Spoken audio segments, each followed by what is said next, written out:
ESLpod.com presents Business Meetings, a special 10-episode course to teach you business vocabulary in English. I'm Dr. Jeff McQuillan from the Center for Educational Development in beautiful Los Angeles, California, and I'll be the host for this series. In this course, you'll learn vocabulary for formal and informal business meetings.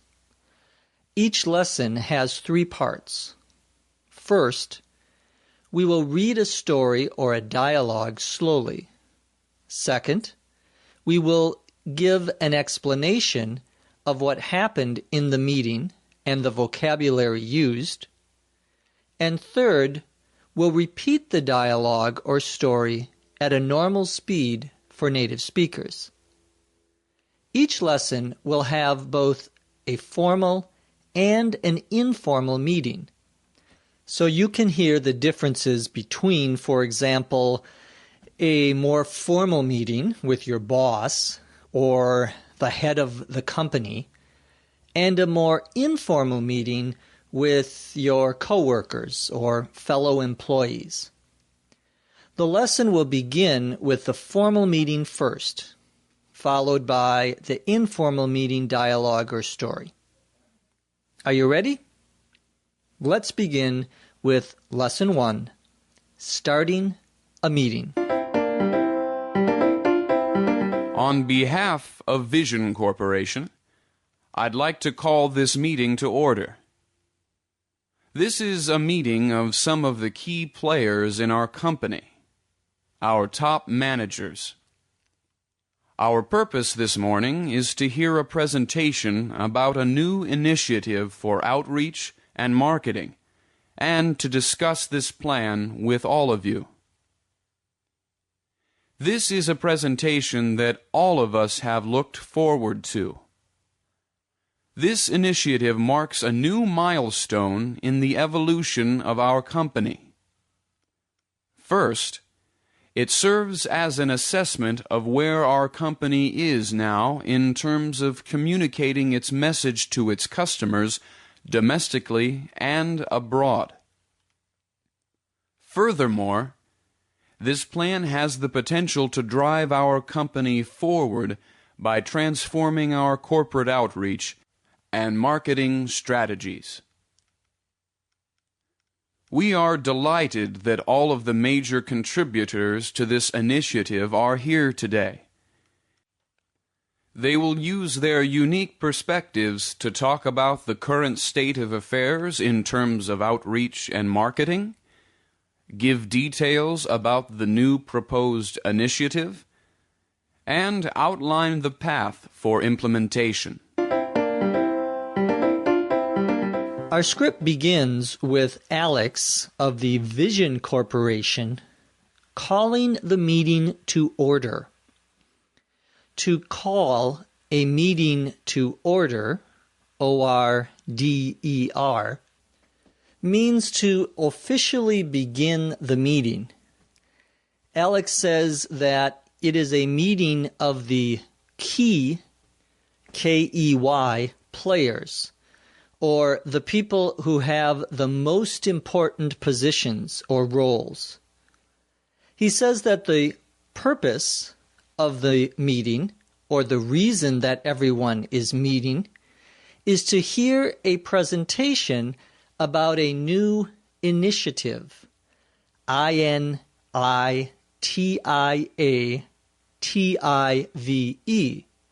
which is a new idea for a project or program, especially at work. This particular initiative is for outreach, O-U-T-R-E-A-C-H, which means communicating with people who aren't involved with the company, and marketing, M-A-R-K-E-T-I-N-G, which means telling people about the company's products and trying to increase sales. He says that everyone has looked forward to the presentation. When we say that everyone looks forward to a meeting or presentation, we mean that they have been excited about the presentation for a long time and are eager and happy to hear it today. They want to hear about it. Then Alex says that the initiative marks, M-A-R-K-S, a new milestone, M-I-L-E-S-T-O-N-E.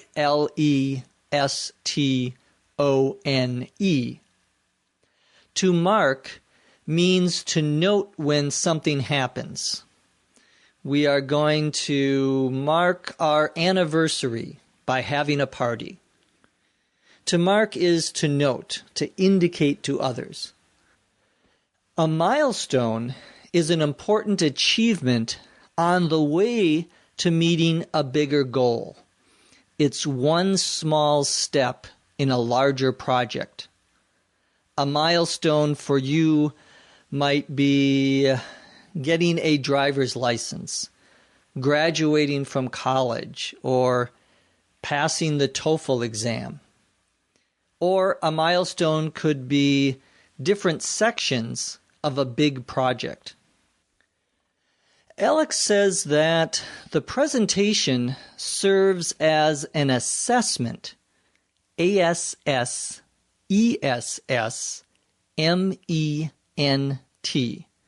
or measurement of where the company is now, in terms of communicating its message.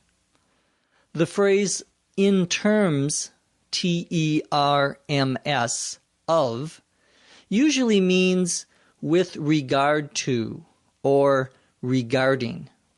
For example, Alex could have said, in terms of sales, or in terms of our employees' qualifications, instead of in terms of communicating its message. He then says, furthermore, this plan has the potential to drive our company forward. The word furthermore, F-U-R-T-H-E-R-M-O-R-E,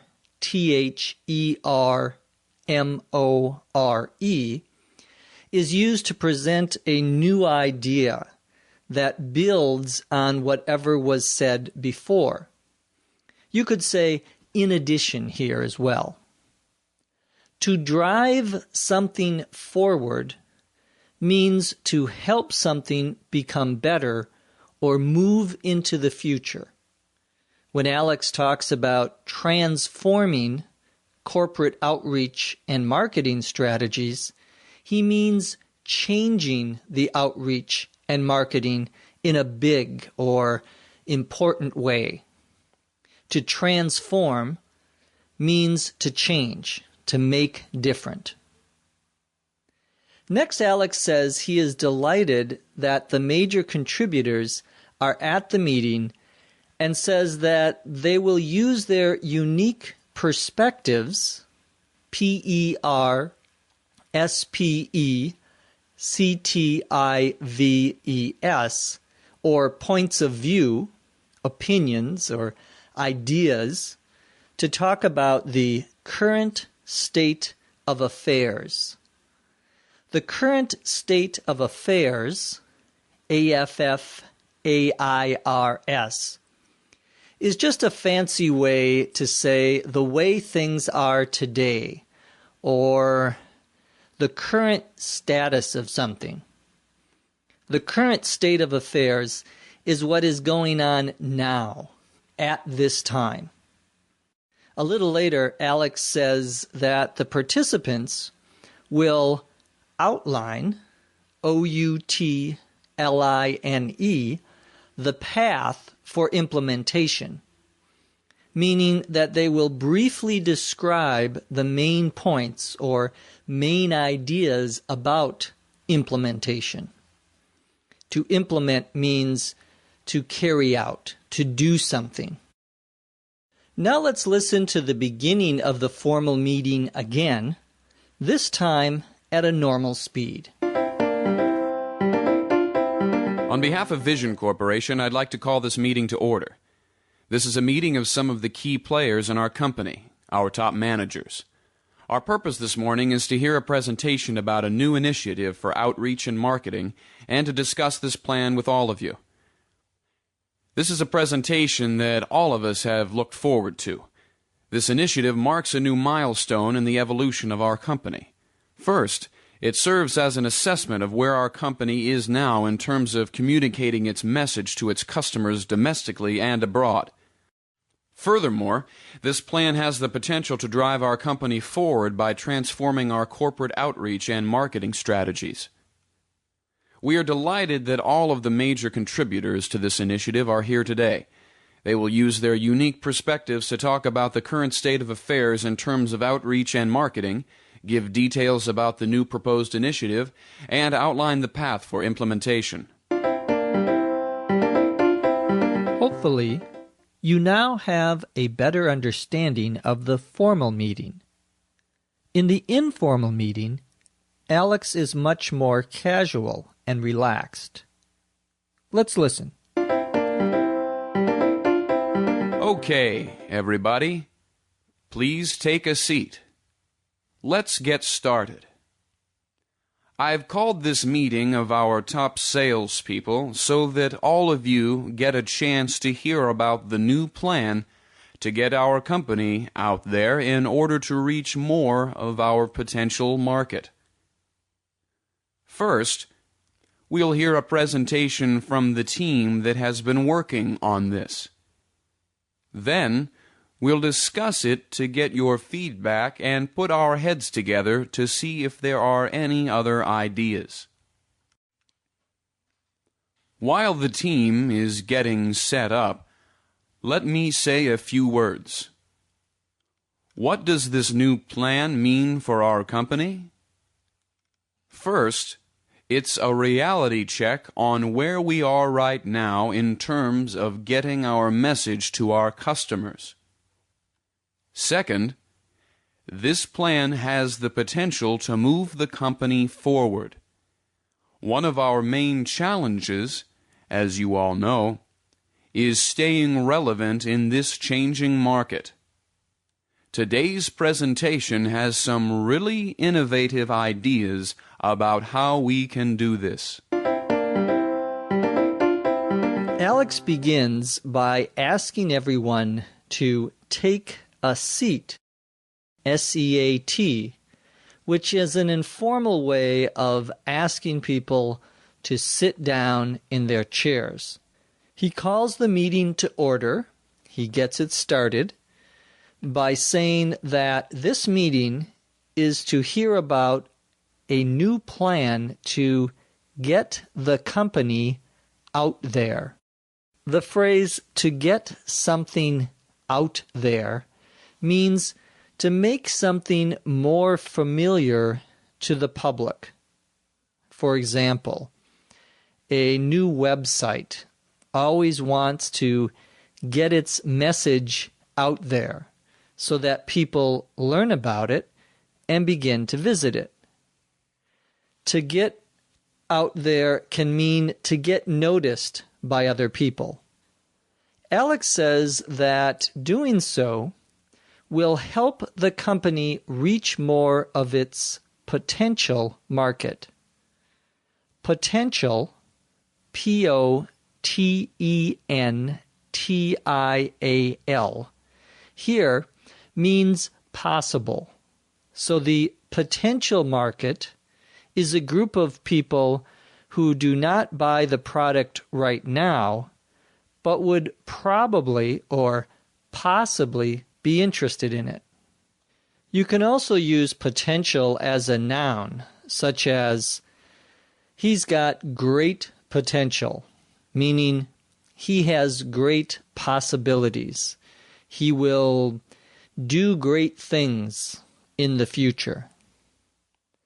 Alex explains that after the presentation, there will be a discussion to get people's feedback, F-E-E-D-B-A-C-K, or positive and negative reactions about what they just heard. Then they will put their heads together to see if there are any other ideas. The phrase "to put our heads together" means to work as a group to think of new ideas about something. For example, Lucy and I always put our heads together to think of ideas for new and interesting ESL podcasts.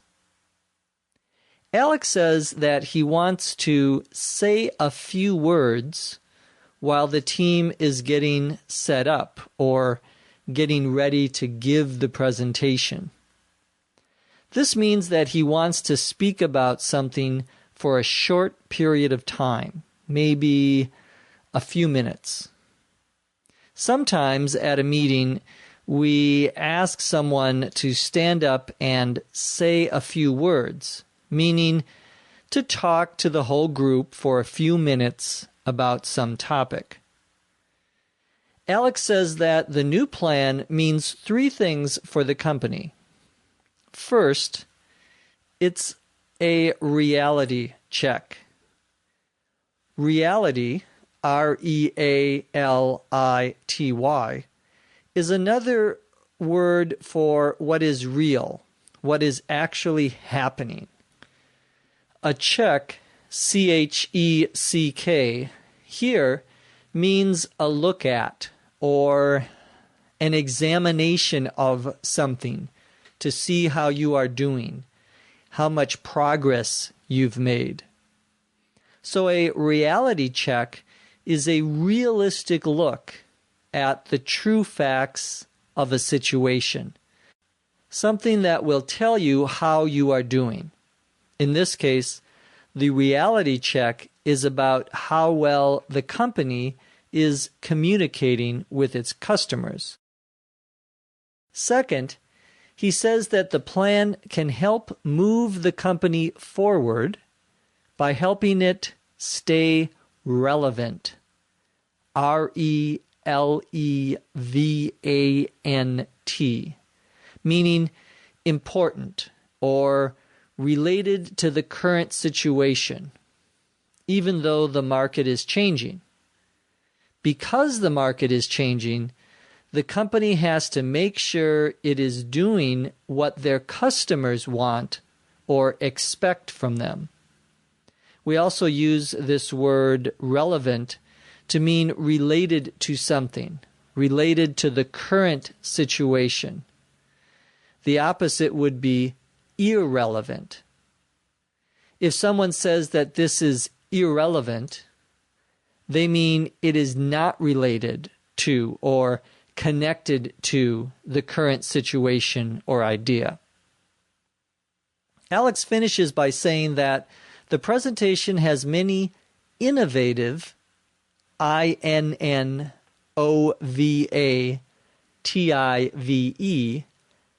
ideas.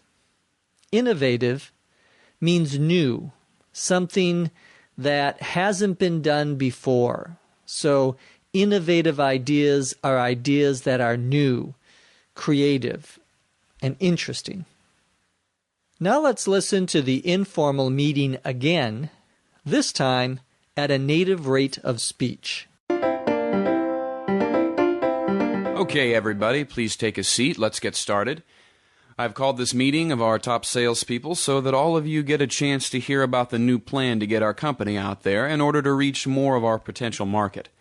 First, we'll hear a presentation from the team that has been working on this. Then we'll discuss it to get your feedback and put our heads together to see if there are any other ideas. While the team is getting set up, let me say a few words. What does this new plan mean for our company? First, it's a reality check on where we are right now in terms of getting our message to our customers. Second, this plan has the potential to move the company forward. One of our main challenges, as you all know, is staying relevant in this changing market. Today's presentation has some really innovative ideas about how we can do this.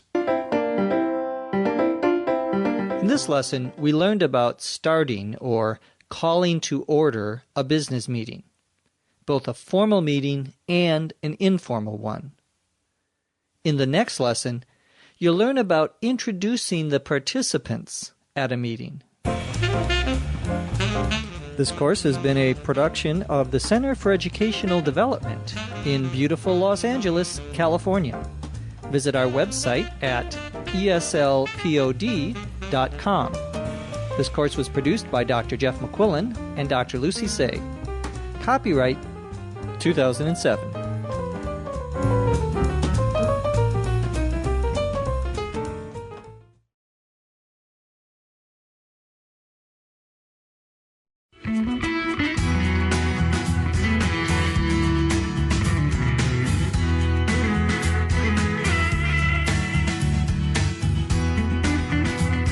Welcome to eslpod.com's Business Meetings course. I'm your host, Dr. Jeff McQuillan, from the Center for Educational Development in beautiful Los Angeles, California. In the first lesson of business meetings, we learned business vocabulary for starting formal and informal business meetings. In this second lesson, we're going to learn how to introduce the participants, the people who are at the meeting. Let's get started by listening to the formal meeting. Before we begin, I would like to take a moment to introduce the participants who have graciously agreed to share their time with us today. I believe that all of you already know me, Alex Aurora, the CEO of Vision Corporation. On my immediate right is Ms. Hannah Graff, the account representative from our marketing consulting firm. She has been a visionary leader in coordinating the focus groups and helping us identify our target market. On my far right, the gentleman in the gray suit is Mr. Chris Banda, who is the Senior Vice President of Product Development. Over the past few months, he has shown great flexibility and willingness to adapt his product features to better meet our customers' needs. And last but not least, I'd like to introduce our Senior Vice President of Marketing, Mr. Sean Edwards. He has been coordinating our marketing efforts for the past 7 years, and his hard work is culminating in today's presentation. With that, I'll turn it over to our Senior Vice President of Marketing, Sean Edwards, who will lead the proceedings today. Thank you to all of you for being here, and welcome. Alex starts by saying, "Before we begin, I would like to take a moment to introduce the participants." To take a moment means to do something for a short period of time, or to pause or interrupt something for a short time. In this case, he is delaying the beginning of the meeting because he wants to introduce the participants first. For example, you might take a moment to put on your jacket before you go outside. Alex says that the participants have graciously agreed to share their time with us. The word graciously, Graciously, means generously, kindly, or very thoughtfully. If someone graciously accepts an invitation, It means that he or she did so very kindly and politely. Then Alex introduces himself as the CEO of Vision Corporation. CEO means Chief Executive Officer.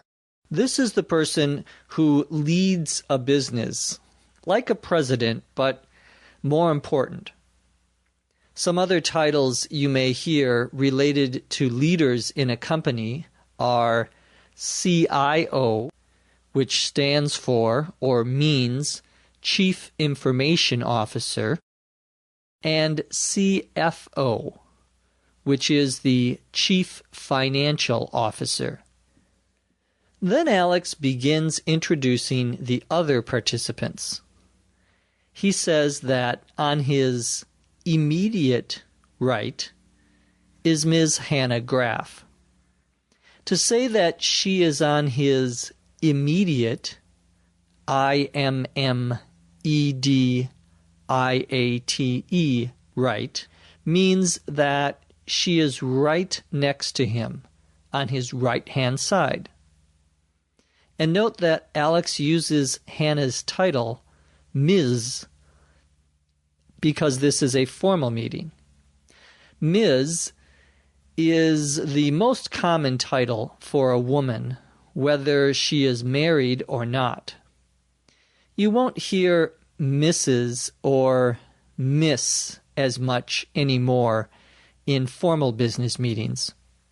In the informal meeting, you'll see that people call each other by their first names. Alex says that Hannah has been a visionary leader in coordinating the focus groups. A visionary, VISIONARY, leader, is someone who has many new, creative, and intelligent ideas. Visionary comes from the word vision, which means a plan for the future.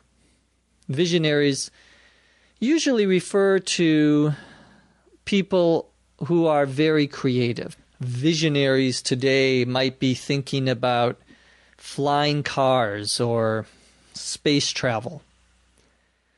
A focus group is a small group of people who are asked to give their opinions about a product or a topic. Market research companies often ask focus groups for their opinions about new products or advertisements before they start selling or using them.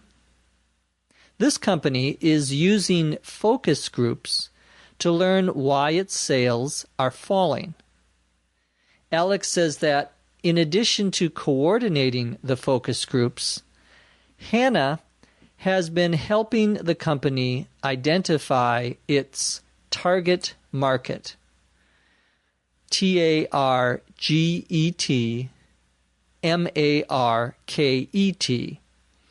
which is the group of people that a company wants to sell its product to, usually with the same sex, race, education, and economic status. The target market for dolls is young girls, and the target market for paint might be people who own their homes. Next, Alex says that on his far right, the gentleman in the gray suit is Mr. Chris Banda. Being on the far right means that Chris is on Alex's right-hand side, but further away from him, not right next to him, because that's where Hannah is. Far means distant, not near.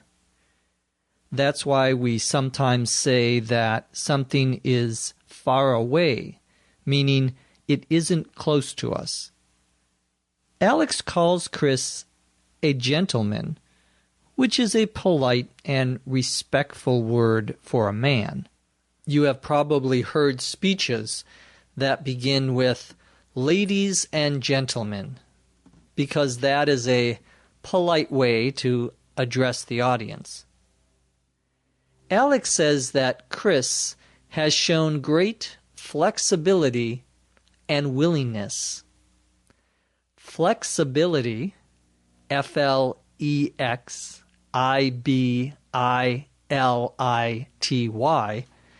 is the ability to adapt or adjust quickly to changes or new situations. Someone who knows that gas prices are going up and decides to use an electric car instead shows a lot of flexibility. Willingness, Willingnness, means that someone is ready or prepared to do something.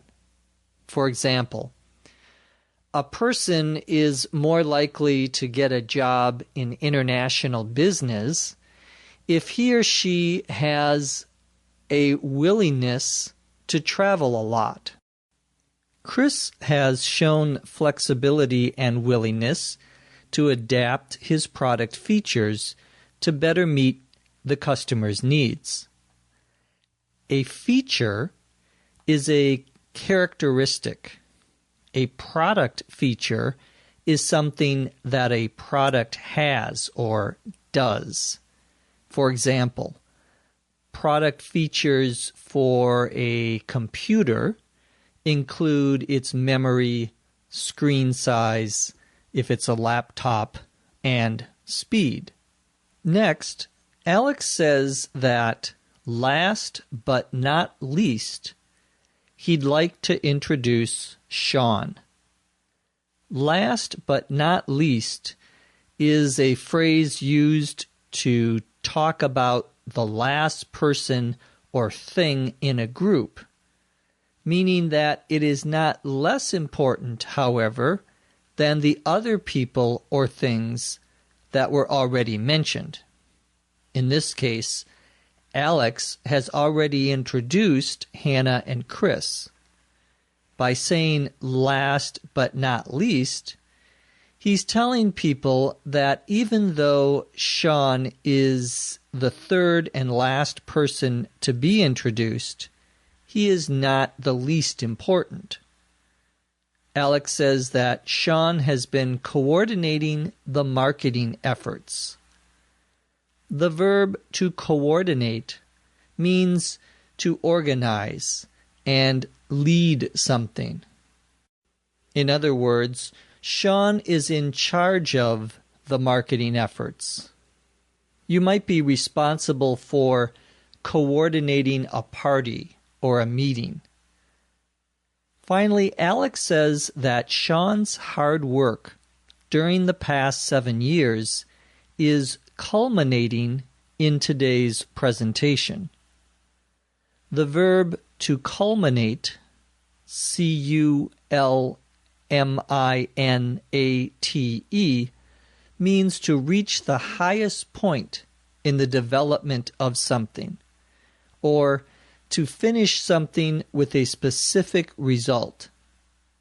Sean's 7 years of hard work have led up to this presentation, which is the final result of his work.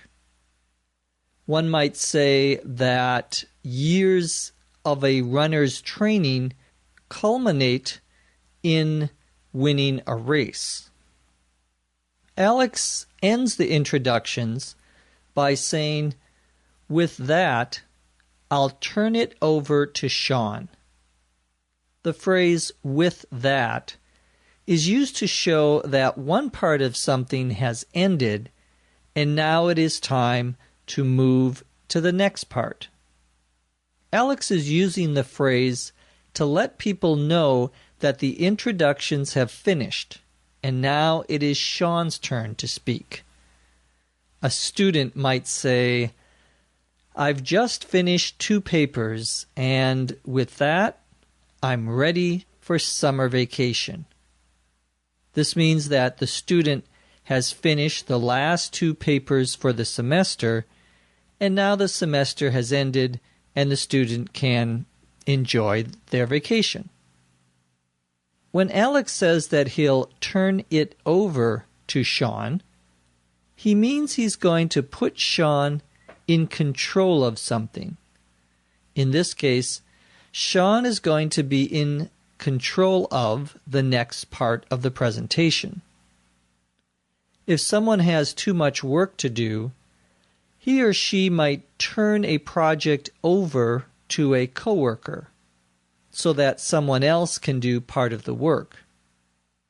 Alex says that Sean will lead the proceedings today. To lead, L-E-A-D, the proceedings, P-R-O-C-E-E-D-I-N-G-S,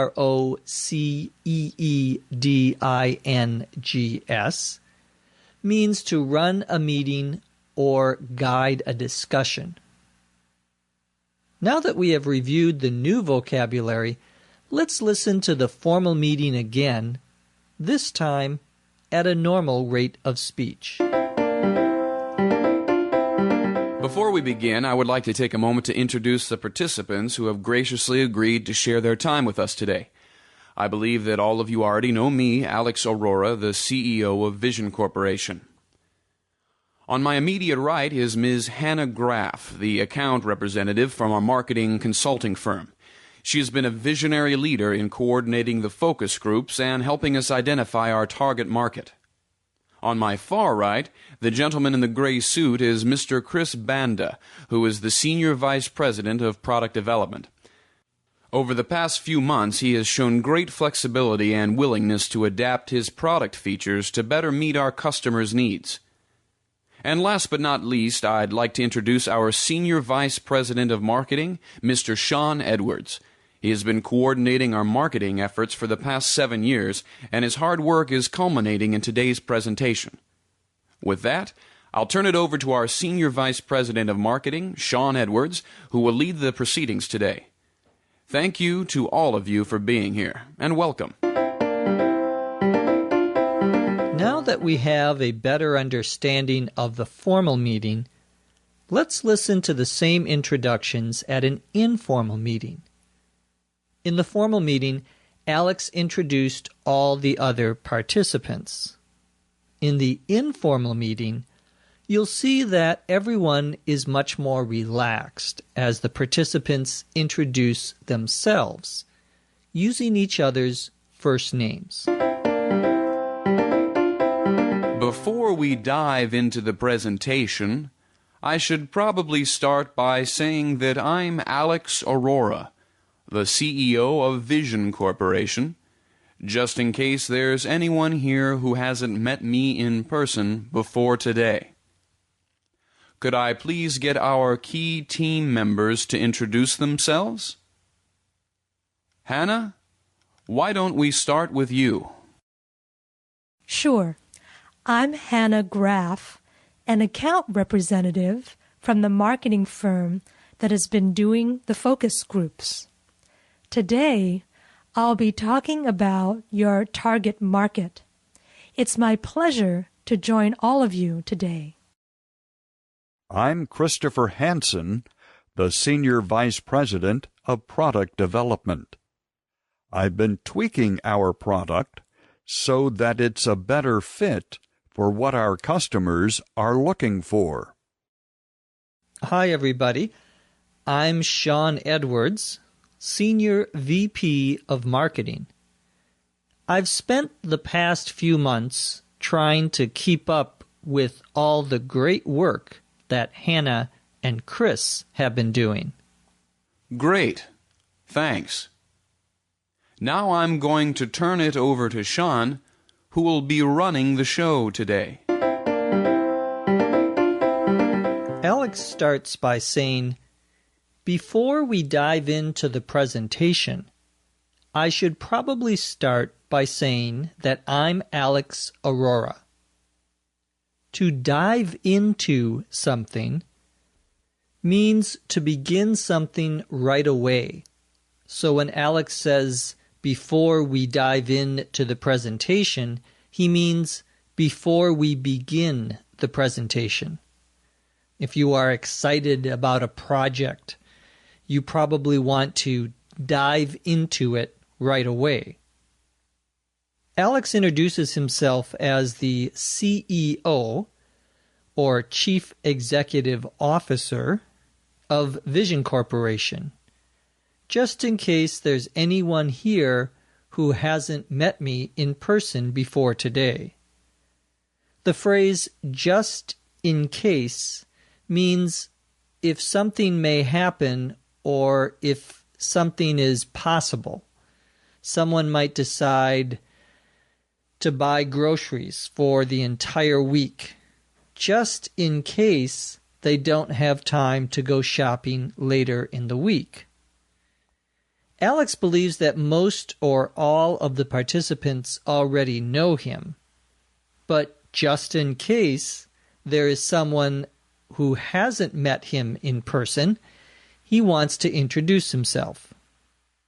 To meet someone in person means to be introduced to someone while being in the same room, so that the two people see each other.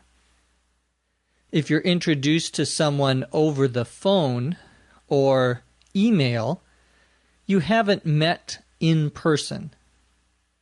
Alex then asks each of the team members to introduce themselves, and he says, "Hannah, why don't we start with you?" The phrase, "why don't we?" is a polite phrase that means let us do this, and is used to suggest doing something. For example, why don't we listen to that podcast again? Or why don't we go to the movies tonight? You're not really asking why we are not going to the movies. Instead, you're suggesting that we go to the movies.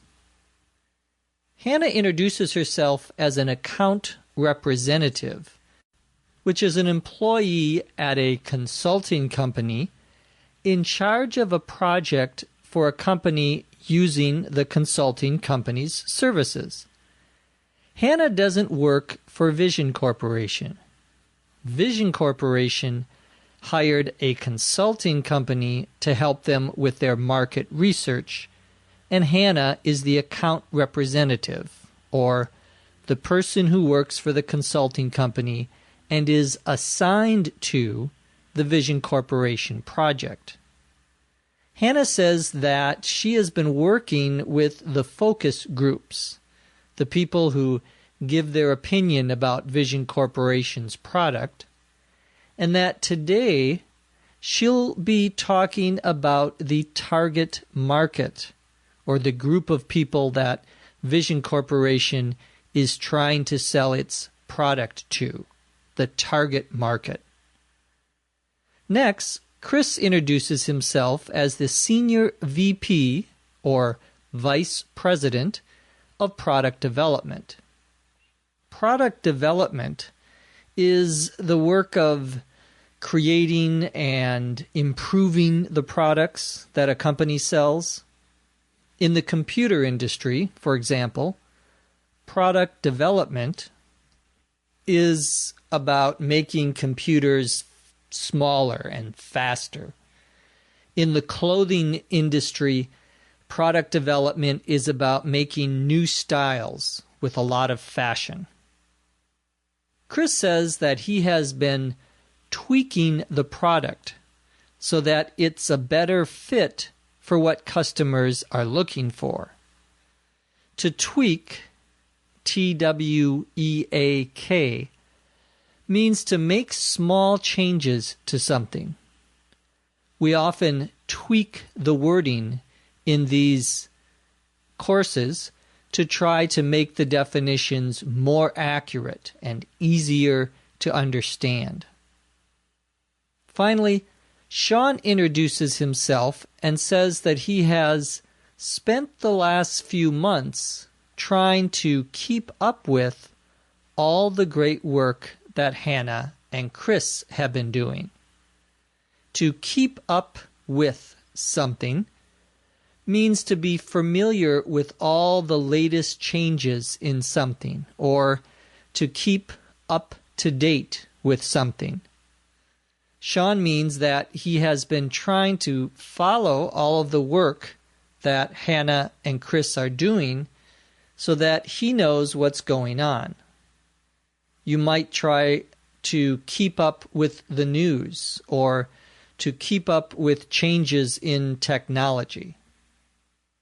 At the end of the meeting, Alex says he's going to turn it over to Sean, who will be running the show today. To run the show means to be in charge of something or to lead a project or meeting. If you go to a disorganized event and you want to speak with the organizer, you might ask, "Who's running the show here?" to find out who's in charge. We reviewed all the vocabulary in the informal meeting, so now let's listen to it again, this time at a normal speed. Before we dive into the presentation, I should probably start by saying that I'm Alex Aurora, the CEO of Vision Corporation, just in case there's anyone here who hasn't met me in person before today. Could I please get our key team members to introduce themselves? Hannah, why don't we start with you? Sure. I'm Hannah Graff, an account representative from the marketing firm that has been doing the focus groups. Today I'll be talking about your target market. It's my pleasure to join all of you today. I'm Christopher Hansen, the Senior Vice President of Product Development. I've been tweaking our product so that it's a better fit for what our customers are looking for. Hi, everybody. I'm Sean Edwards, Senior VP of Marketing. I've spent the past few months trying to keep up with all the great work that Hannah and Chris have been doing. Great, thanks. Now I'm going to turn it over to Sean, who will be running the show today. I hope this has helped you become more familiar with the business vocabulary used to introduce participants at formal and informal business meetings. In our next lesson, we're going to look at how people begin meetings and how they let people know what's going to be discussed. This course has been a production of the Center for Educational Development in beautiful Los Angeles, California. Visit our website at eslpod.com. This course was produced by Dr. Jeff McQuillan and Dr. Lucy Say. Copyright 2007.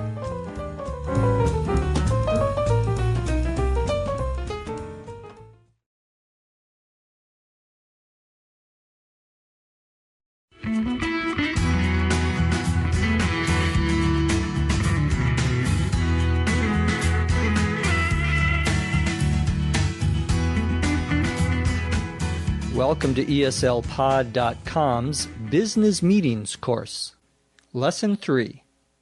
I'm your host, Dr. Jeff McQuillan, coming to you from the Center for Educational Development in beautiful Los Angeles, California.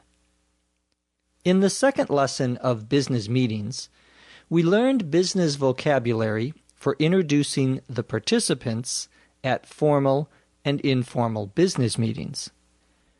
Now, in this third lesson, we're going to learn how to begin a presentation and let people know what's going to be discussed. Let's begin by listening to the formal meeting. Thank you, Alex. And thank you to everyone who is here today. As you know, today's presentation is designed to present our recommendations about how Vision Corporation can increase its market share by reaching more of its potential market. You should each have a copy of our handouts in front of you that correspond to the slides up here on the screen. This first slide shows our agenda for the day. First, I will begin with an overview of how our market share has been declining during the past 12 months and the reasons for that decline. Then, Ms. Graff will present the data that she gathered from the focus groups and her ideas for clarifying our target market. She will be followed by Mr. Hansen, who will discuss adapting our product to meet market needs, and he'll conclude with our main recommendations. Since we have limited time today, please hold your questions until the end of the presentation. Sean begins by thanking the people for coming to hear his presentation. He says that today's presentation is designed to present our recommendations. To be designed to do something means to be made or created for a specific purpose. The ESL podcasts, for example, are designed to help you learn English. In this case, the presentation is designed to present recommendations. A recommendation, recommendation,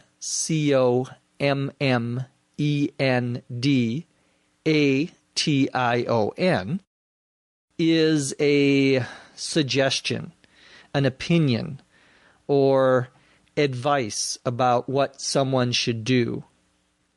A doctor's recommendation might be for you to stop smoking, or a teacher's recommendation might be for you to study more. Sean's recommendations are about how Vision Corporation can increase its market share by reaching more of its potential market, or the people who don't buy the product now but might be interested in it.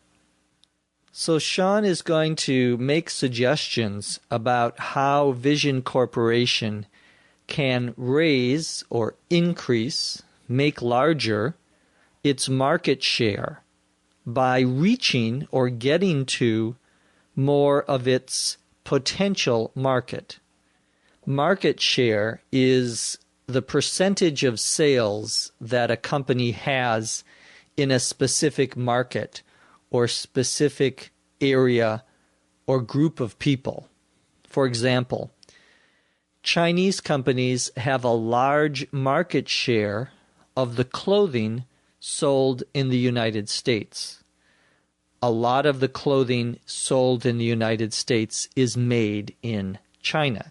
So Chinese companies have a large market share, a large percentage of these clothes sold here. Companies want to increase their market share by getting more customers to buy their products. And that's what Sean's presentation is about. Sean says that each person should have a copy of the handouts, handouts. A handout is a piece of paper that is given to people in the audience, people who are listening to the presentation, during a presentation, so that they have more information. It's a piece of paper that has usually information related to the presentation that you give people who are listening. Having handouts means that you don't have to spend as much time writing down notes as you're listening, because the information is already there on a piece of paper. Sean says that the handouts correspond to the slides on the screen. To correspond to something means to match up with something or to be related to something.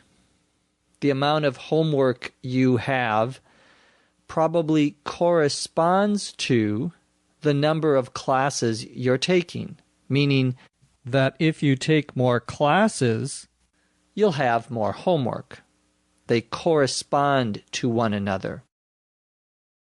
In this case, the handouts correspond to the slides. They relate to the slides. A slide, S-L-I-D-E, is one page in a visual presentation, such as a PowerPoint presentation. So what Sean means is that the handouts have information for every slide in the presentation. Sean also says that the slides are on the screen. A screen, S-C-R-E-E-N, is a large piece of white fabric, white material, that hangs on a wall and is used to display pictures and images during a presentation so that many people in the room can see it. When you go to a movie theater, you watch the movie on a large screen. In a meeting, the screen is smaller. Sean says that the first slide shows our agenda for the day. An agenda, A-G-E-N-D-A, is a plan or a list of topics for a meeting. In other words, it's a list of things that will be discussed in a meeting and for how long. The agenda for this lesson is to listen to the formal meeting, discuss the vocabulary, listen to the meeting again, and then do the same things for an informal meeting. Then Sean talks about the specific things on the agenda for this presentation. He says, first, I will begin with an overview. First means before anything else, or to begin. When you want to cook dinner, first you need to buy the ingredients, what you are going to use to cook. So Sean is going to start with an overview. An overview, O-V-E-R-V-I-E-W, is a summary or a broad view of something without very much detail. On the first day of a class, a professor usually provides an overview of what the class will be about. In Sean's presentation, the overview is about how the company's market share has been declining during the past 12 months. The verb to decline, D-E-C-L-I-N-E, means to decrease or to become less or smaller. For example, populations of lions and elephants are declining. In this case, market share is declining, meaning that the company is losing customers. Sean says, then Ms. Graff will present the data she gathered from focus groups.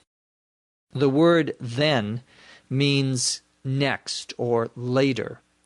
So Sean means that Ms. Graff will speak after he finishes the overview. In this lesson, after we discuss the formal meeting, then we'll talk about the informal meeting. Ms. Graff is going to present her data. Data, D-A-T-A, can be any information, facts, or results from a research project. In this case, Hannah's data is about why customers aren't buying the product as much as they used to. Hannah, or Ms. Graff's, data was gathered from the focus groups. To gather, G-A-T-H-E-R, means to collect something or to get something from many sources or places. When you're planning a trip, you might gather information from many different travel books about the place where you're going. Hannah, Ms. Graff, gathered her data from the focus groups. Focus groups are the people who were asked to give or share their opinions about the company's product. Usually a focus group has maybe 5, 10, possibly 15 people in it. It's a way for companies to get information, detailed information about what people think about their products, the things they make. Sean says that Hannah will present her ideas for clarifying the target market. To clarify, C-L-A-R-I-F-Y, something, means to make something clearer or more understandable. If someone doesn't understand something that you say, you may have to clarify it by saying the same idea again using different words. Hannah is clarifying the target market, meaning she will clearly identify who the company should be selling its product to. Sean says that Hannah will be followed by Mr. Hansen. To be followed by someone or something means to finish and to have something else begin. My explanation of the vocabulary will be followed by listening to the formal meeting at a native rate of speech. Hannah being followed by Mr. Hansen means that once Hannah finishes speaking, Mr. Hansen will begin his part of the presentation. Sean says that Mr. Hansen will discuss adapting or changing the product to meet market needs, and that he'll conclude with the main recommendations or suggestions. To conclude, C-O-N-C-L-U-D-E, means to end something.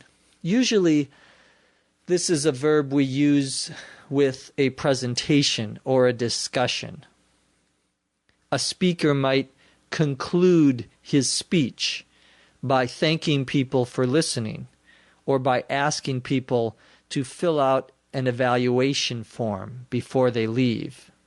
That's to conclude, to end a presentation or a discussion. Finally, Sean says that there isn't very much time, so he asks people to hold their questions until the end of the presentation. To hold one's questions means to wait to ask a question until the end of a meeting or presentation. This is very common in formal meetings, but you'll see that in informal meetings, it's more common for people to ask their questions whenever they think of them. That concludes or ends our presentation of the vocabulary for the formal meeting. Let's listen to the meeting again, this time at a normal speed. Thank you, Alex. And thank you to everyone who's here today. As you know, today's presentation is designed to present our recommendations about how Vision Corporation can increase its market share by reaching more of its potential market. You should each have a copy of our handouts in front of you that corresponds to the slides up here on the screen. The first slide shows our agenda for the day. First, I will begin with an overview of how our market share has been declining during the past 12 months and the reasons for that decline. Then Ms. Graff will present the data that she gathered from the focus groups and her ideas for clarifying our target market. She will be followed by Mr. Hansen, who will discuss adapting our product to meet market needs, and he'll conclude with our main recommendations. Since we have limited time today, please hold your questions until the end of the presentation. Hopefully now you have a better understanding of the formal meeting. Now let's see how Sean begins his presentation at an informal meeting. All right, let me start by saying thanks to all of you for your interest in this presentation. Does everyone have the printed handouts? Great. Let's start by taking a look at what we're going to cover today. As you can see in this outline here, we'll start off by talking about how our market share has been falling over the past year and the reasons why. After that, Hannah's going to tell you about the focus groups she conducted and what we can learn from them. She'll also share her ideas about who our target market really should be. We'll finish off with Chris talking about how his team has been able to change our product so that it has more appeal to our customers. Then he'll wrap things up with our team's recommendations. Any questions so far? If you have questions later on during the presentation, please feel free to interrupt me at any time. In the informal meeting, Sean begins by thanking everyone for coming and then asks if everyone has a copy of the handouts or the pieces of paper that have some of the information that will be presented. Then Sean says, let's start by taking a look at what we're going to cover today. Let's start, or let's begin, by taking a look at or examining what we are going to cover today. The verb to cover, C-O-V-E-R, here means to talk about or to discuss. This lesson covers the vocabulary for beginning a presentation. Your English class probably covers, if you have one, grammar, vocabulary, conversation, listening, and so forth. Sean says that he'll start off by talking about how our market share has been falling. To start off is an informal way of saying to begin. For example, when you start off studying English, you should use a basic textbook. So Sean's presentation is going to start off or begin by talking about the falling or declining market share.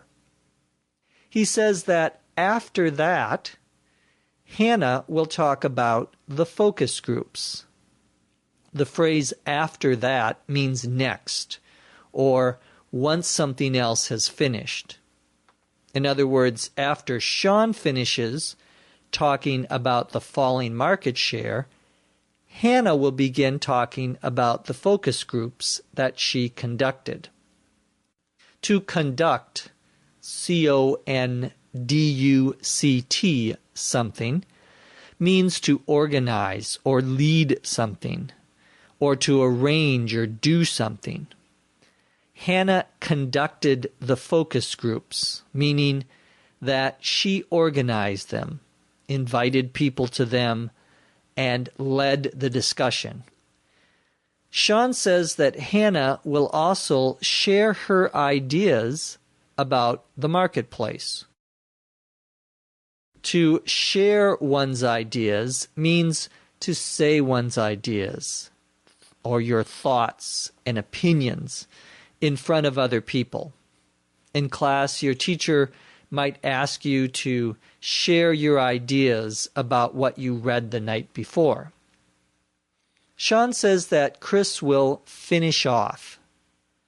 To finish off something means to end something or to finish doing something. We often finish off our phone calls by saying, "Talk to you later." In this case, Chris is going to finish off or end the presentation by talking about how his team has been able to change the product so that it has more appeal to the customers. Appeal, A-P-P-E-A-L, is the ability to attract people, or a pleasantness, a niceness that other people like. The appeal of going to a restaurant is that you don't have to cook at home. The appeal is what makes me want to go. It attracts me there.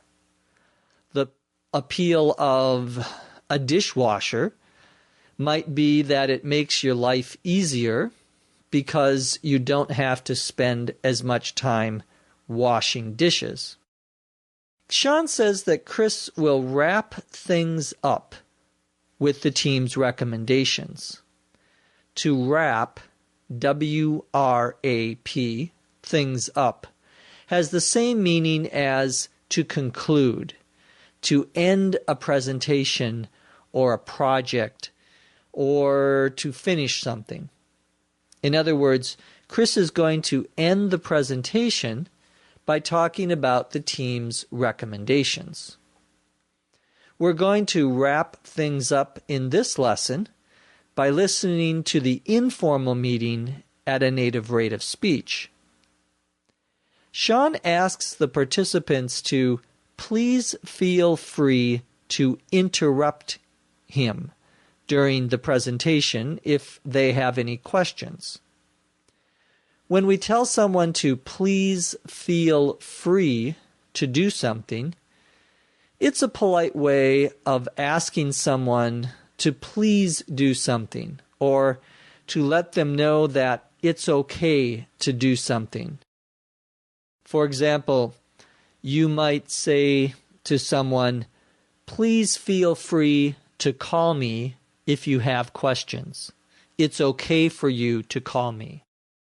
The verb interrupt, I-N-T-E-R-R-U-P-T,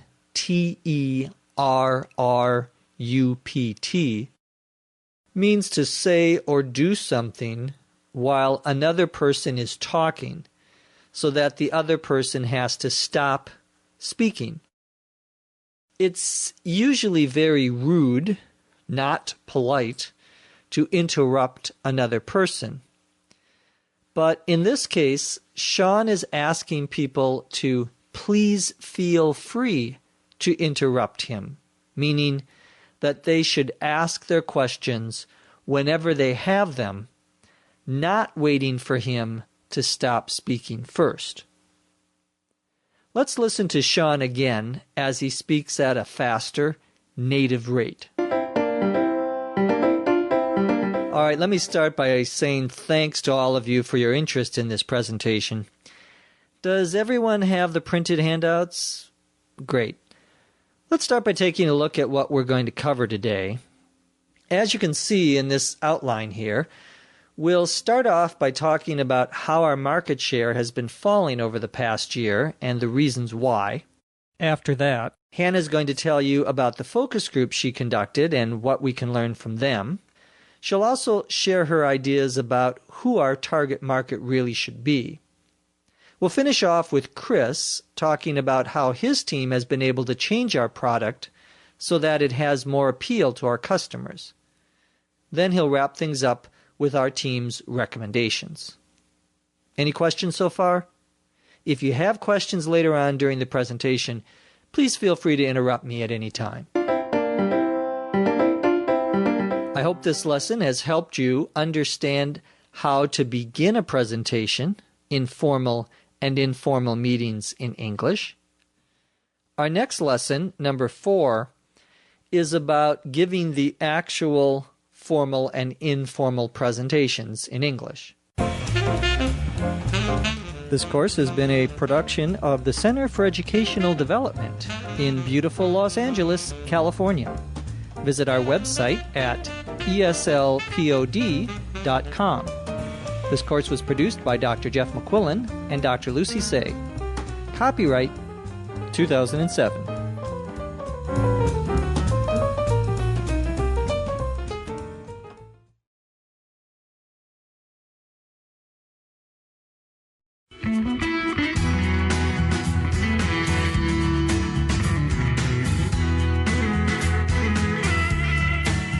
Welcome to eslpod.com's Business Meetings course. Lesson 4. I'm your host, Dr. Jeff McQuillan, from the Center for Educational Development in beautiful Los Angeles, California.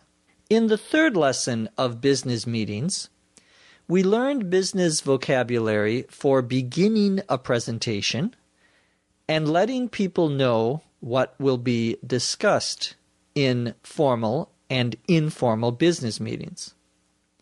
In this fourth lesson, we're going to learn vocabulary for actually giving a presentation. Let's start by listening to Sean's presentation at the formal meeting.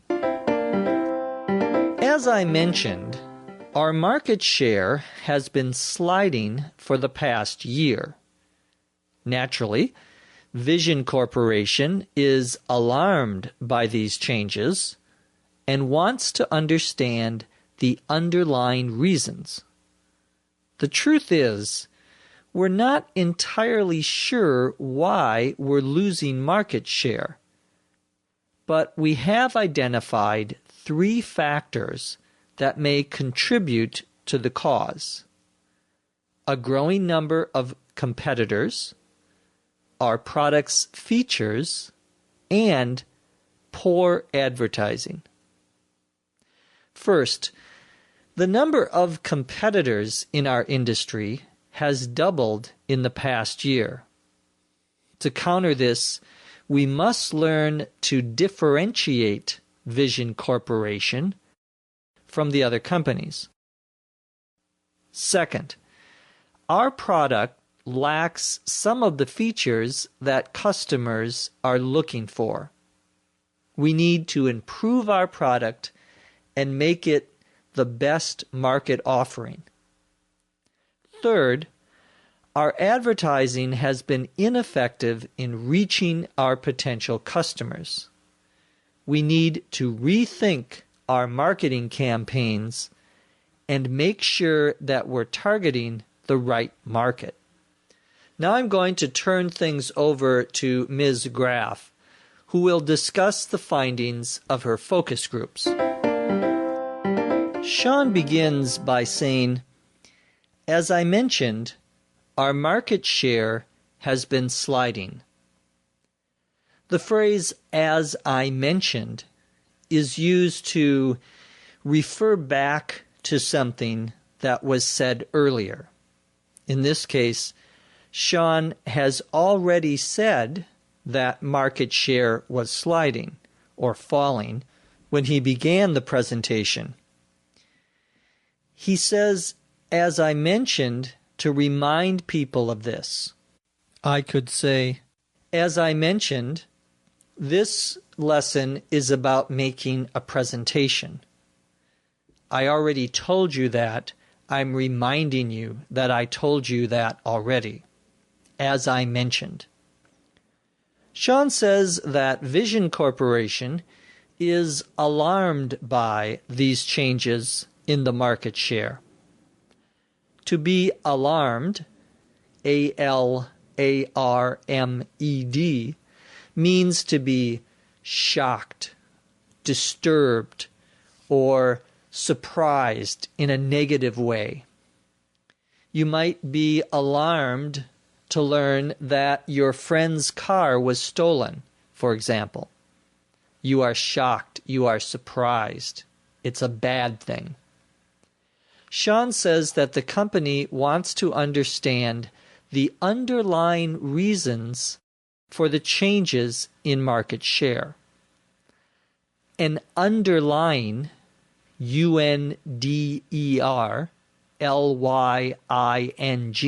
reason is an explanation that cannot be seen easily, that you can't figure out right away. But it's an explanation that tells you why something is happening.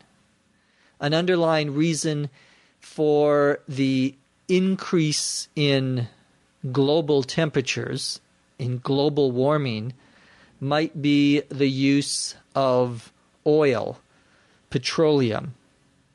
That's an example of an underlying reason.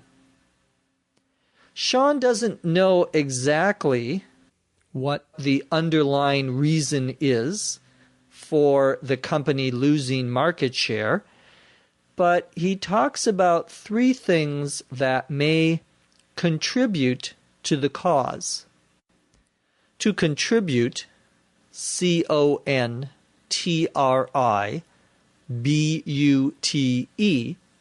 means to add something or to make something stronger or better. If you give money to an organization, you are contributing to the organization. A cause, C-A-U-S-E, is something that creates a change or results in something else happening. Bad weather might be the cause of an accident. It's the reason why the accident happened. When Sean talks about three things that contribute to the cause, he means that he has identified three things that are part of the situation that is making the company lose its market share. Sean says that the first thing is a growing number of competitors. When we say a number is growing, we mean it is increasing. So there is an increasing number of competitors. A competitor, C-O-M-P-E-T-I-T-O-R, is a person or a business that sells a similar product to a similar group of customers as you do. Toyota is a competitor for Honda for the car market in the United States. They are two companies that sell a similar product, a similar thing, to a similar group of people, or to the same group of people. Sean says that the second thing, the second reason why the company may be losing its market share, is the product's features or the characteristics of the product. And he says that the third thing is poor advertising. Advertising, A-D-V-E-R-T-I-S-I-N-G,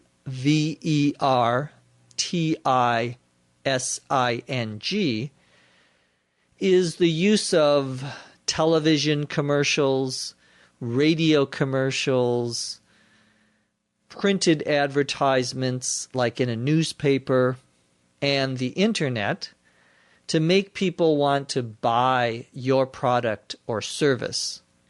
Vision Corporation has poor advertising, meaning that it doesn't do a very good job of making people want to buy its product. We use the word poor here to mean bad, not very good. Then Sean says that the number of competitors in the industry has doubled in the past year. To double, D-O-U-B-L-E, means to increase 2 times or twice as much, to increase 100%. For example, you might say that sales doubled from $16,000 to $32,000. Sean says that to counter the large number of competitors, the company must learn to differentiate itself from other companies. To counter, C-O-U-N-T-E-R, something, means to work against something or to balance something by working in the opposite direction. You might decide to drive less to counter the large amount of money you have to spend on high gasoline prices. To differentiate, D-I-F-F-E-R-E-N-T-I-A-T-E, means to distinguish or to make two similar things seem different. When you fly on a plane and you go to get your luggage, you will notice that some people try to differentiate their luggage so that it doesn't look like everyone else's luggage. They may put some colored tape on it, for example, so they know that it is their bag, their piece of luggage. When Sean says that to counter the falling market share, they must learn to differentiate the products of Vision Corporation, he means that the way to increase market share is to make Vision Corporation seem different and better than its competitors, to make its products seem different. Sean then says that the product lacks some of the features or product characteristics that customers are looking for.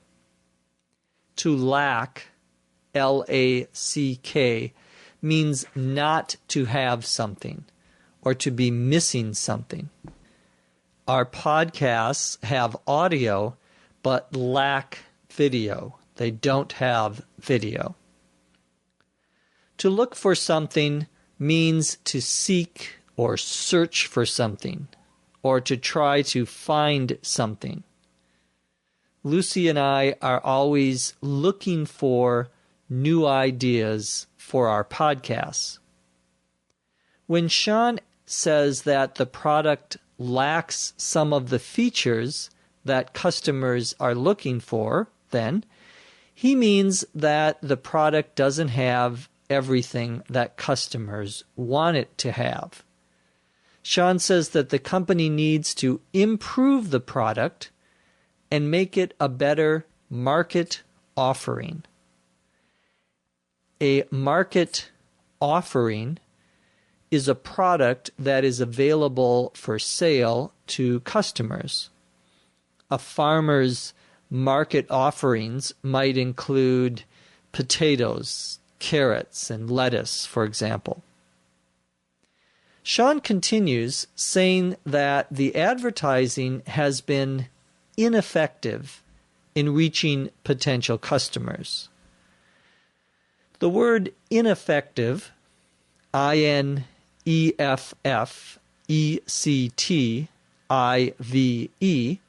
means not effective or not able to do what something is supposed to do.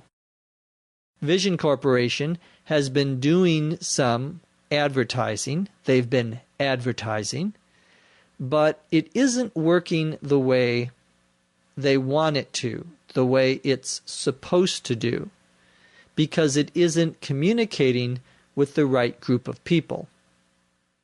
Sean says that the company needs to rethink its marketing campaign.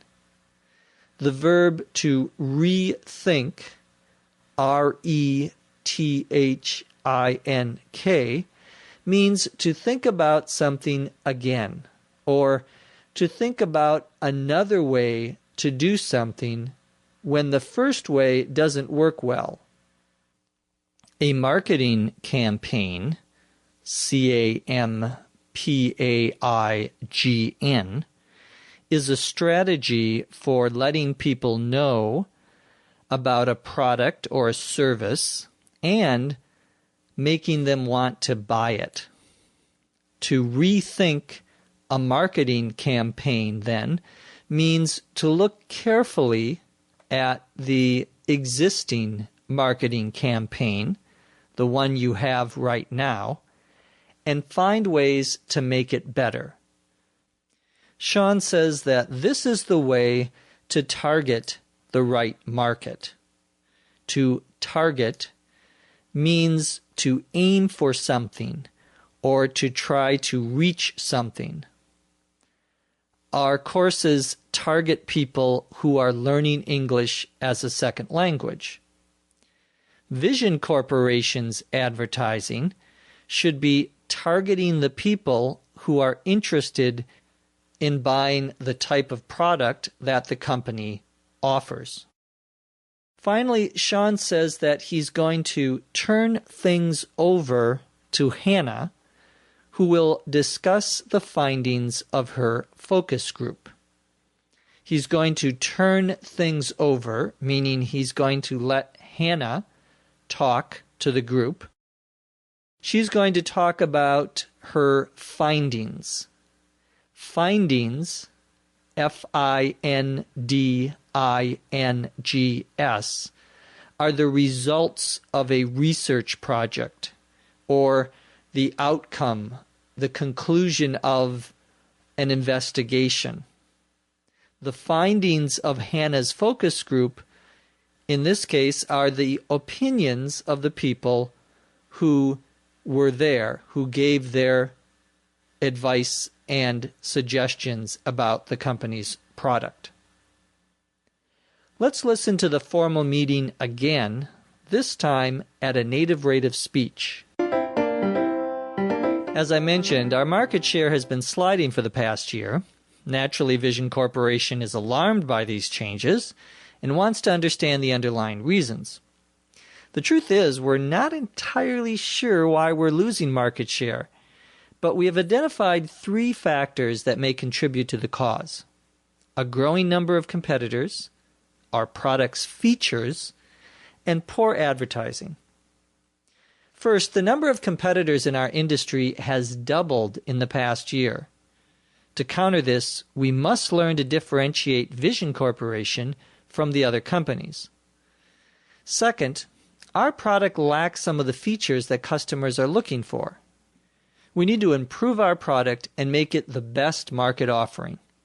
Third, our advertising has been ineffective in reaching our potential customers. We need to rethink our marketing campaigns and make sure that we're targeting the right market. Now I'm going to turn things over to Ms. Graff, who will discuss the findings of her focus groups.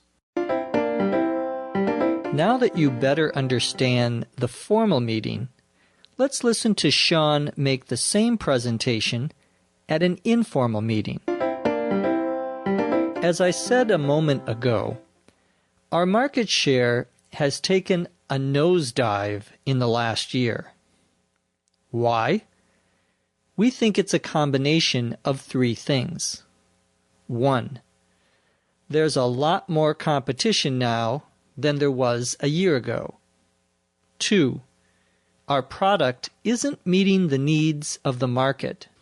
And 3. Our advertising is speaking to the wrong customers. These are some pretty serious but not insurmountable problems. So let's take a look at the solutions we've come up with.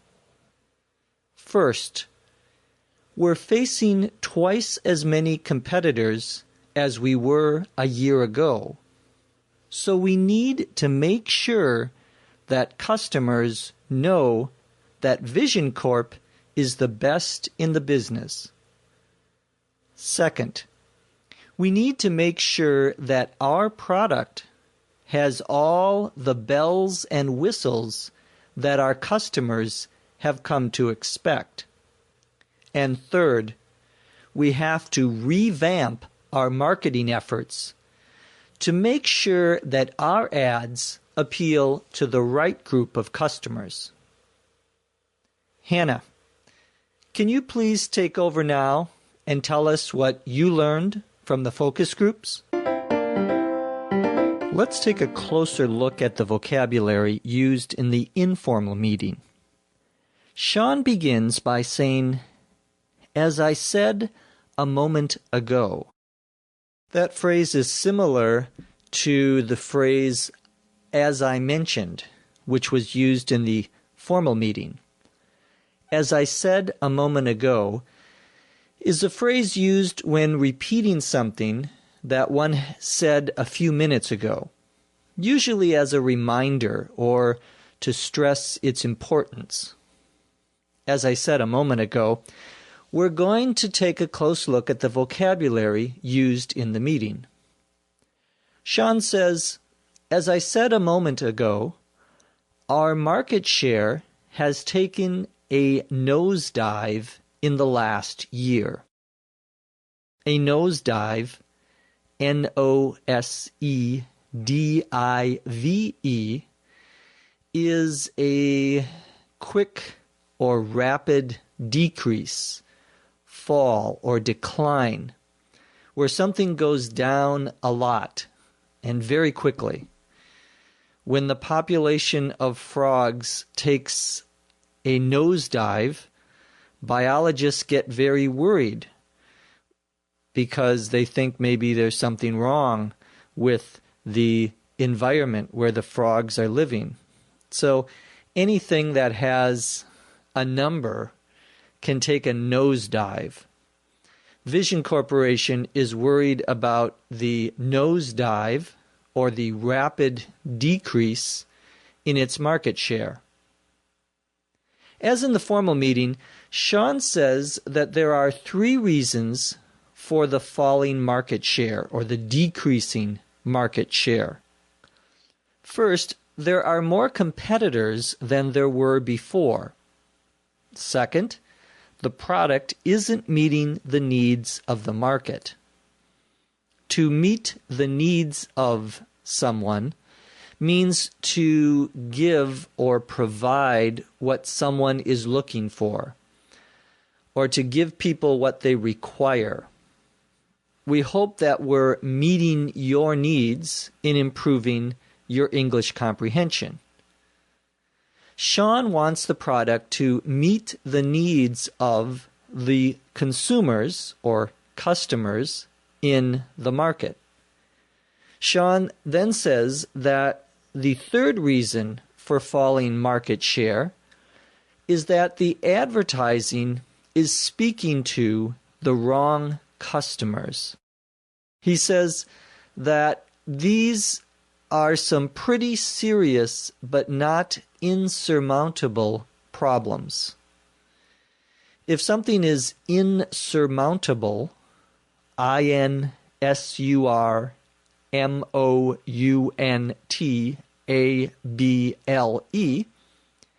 it doesn't have a solution, and it is unable to be overcome or fixed. But Sean says that these are not insurmountable problems, meaning that he thinks they can be fixed. He suggests taking a look at the solutions the team has come up with. A solution is an answer to a problem or a way to handle a difficult situation. To come up with something means to create or invent something, or to think of something new and creative. we work hard to come up with new ideas for our podcasts each week. When Sean suggests taking a look at the solutions his team has come up with, he means that he wants to review the ideas that his team has about how the company can fix its problems. Sean says that the company has twice as many competitors as it did 1 year ago. So it needs to find ways to let customers know that it's the best company. Then Sean says that Vision Corporation needs to make sure that the product has all the bells and whistles that customers expect. Bells, B-E-L-L-S, and whistles, W-H-I-S-T-L-E-S, are attractive, desirable, and extra features or characteristics of a product that aren't needed for its basic use and operation. A bell is literally something that rings, ding, ding, ding, ding, ding. That would be a bell. A whistle is like, that would be a whistle. But the expression bells and whistles together refers to things that you have with a product that aren't necessary but are nice, that make you like it more. For example, bells and whistles on a car, on an automobile, might include a CD player, automatic windows, or a navigation system, a satellite navigation system. You don't need those things to drive your car, but they are nice extra things. Those are the bells and whistles. Sean wants the company's product to have more of these nice things that customers are looking for. Sean also says that the company needs to revamp its marketing efforts. To revamp, R-E-V-A-M-P, something, means to improve something or make something better. Revamping the marketing efforts means changing the way that the company does its marketing. Revamping your room might mean painting the walls and buying new furniture, new chairs, a new desk, and so forth. At the end of the meeting, Sean asks Hannah to take over and talk about what she learned from the focus groups. To take over means to take control of something, to be in charge. In this case, Hannah is going to be in control or be in charge of the next section of the meeting. That's all the new vocabulary in the informal meeting. Let's listen to Sean again, this time when he's speaking more quickly. As I said a moment ago, our market share has taken a nosedive in the last year. Why? We think it's a combination of three things. 1, there's a lot more competition now than there was a year ago. 2, our product isn't meeting the needs of the market. And 3, our advertising is speaking to the wrong customers. These are some pretty serious but not insurmountable problems. So let's take a look at the solutions we've come up with. First, we're facing twice as many competitors as we were a year ago. So we need to make sure that the customers know that Vision Corp is the best in the business. Second, we need to make sure that our product has all the bells and whistles that our customers have come to expect. And third, we have to revamp our marketing efforts and make sure that our ads appeal to the right group of customers. Hannah, Can you take over now and tell us what you learned from the focus groups? Now you know some of the business vocabulary used to make presentations. In the next lesson, number 5, we're going to continue learning vocabulary for making presentations, but this time we will focus more on the vocabulary for using visuals, the drawings and images that help people understand what they're presenting. This course has been a production of the Center for Educational Development in beautiful Los Angeles, California.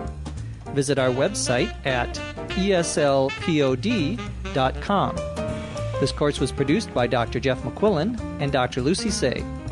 Copyright 2007.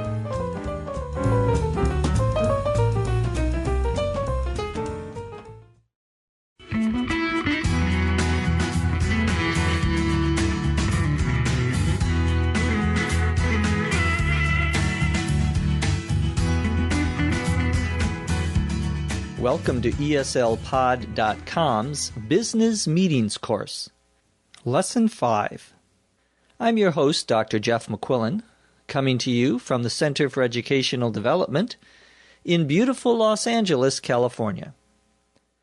In the 4th lesson of Business Meetings, we learned some vocabulary for giving a presentation at formal and informal business meetings. In this 5th lesson, we're going to continue talking about how to give presentations, but this time we'll focus on using visuals, the images and pictures that help people understand what's being presented. First, let's listen to Hannah's presentation at the formal meeting. Thank you, Mr. Edwards. We conducted 8 focus groups, each with 10 to 12 people who currently use the product. In this pie chart, the yellow shaded area represents those participants who buy the product from Vision Corporation, and they comprise only 13% of the people we spoke with. That's consistent with Vision Corporation's market share segment. We asked the participants what features they wanted when purchasing the product, and this table shows their answers in descending order of importance.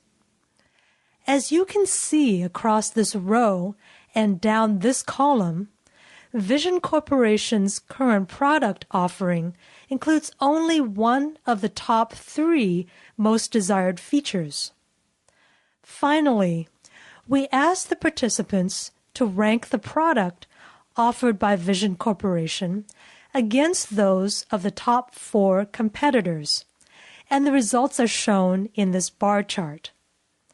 Vision Corporation received the best rankings for affordability, but suffered in all of the other categories. This line graph shows that these figures have held steady over the 4 months we've conducted these focus groups.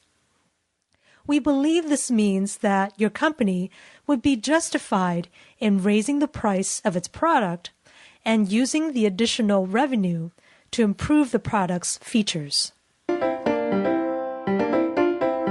Hannah begins her presentation by saying that she conducted 8 focus groups, each with 10 to 12 people who currently use the product.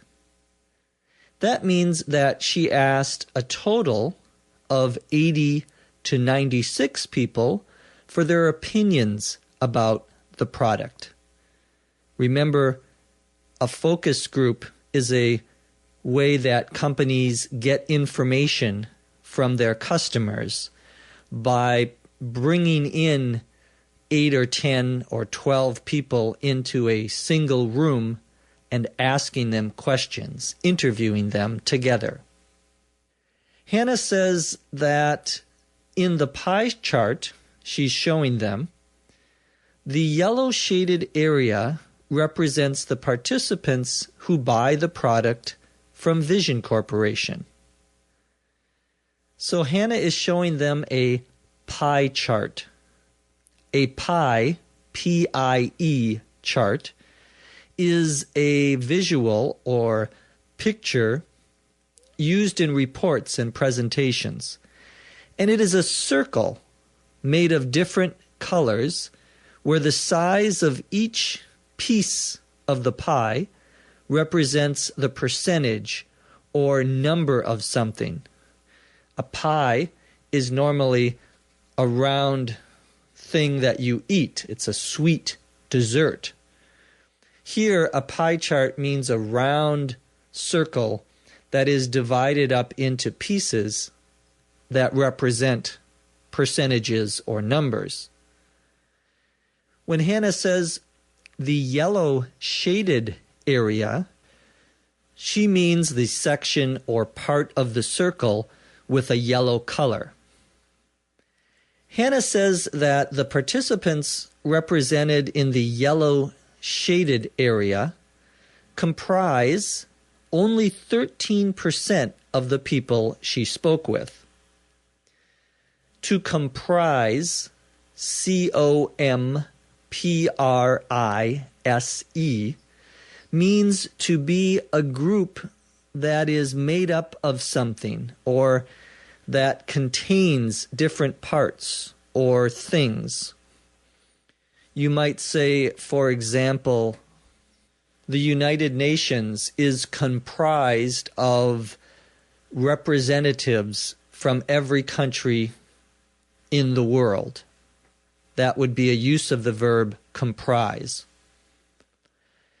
In other words, Hannah is pointing to a pie chart that represents all the people she spoke with who use the product. One section of that pie chart represents 13% of the people. That part, that section, is shaded or colored in yellow, representing the people who use the product that Vision Corporation sells. Hannah says that this is consistent with Vision Corporation's market share segment. To be consistent, C-O-N-S-I-S-T-E-N-T,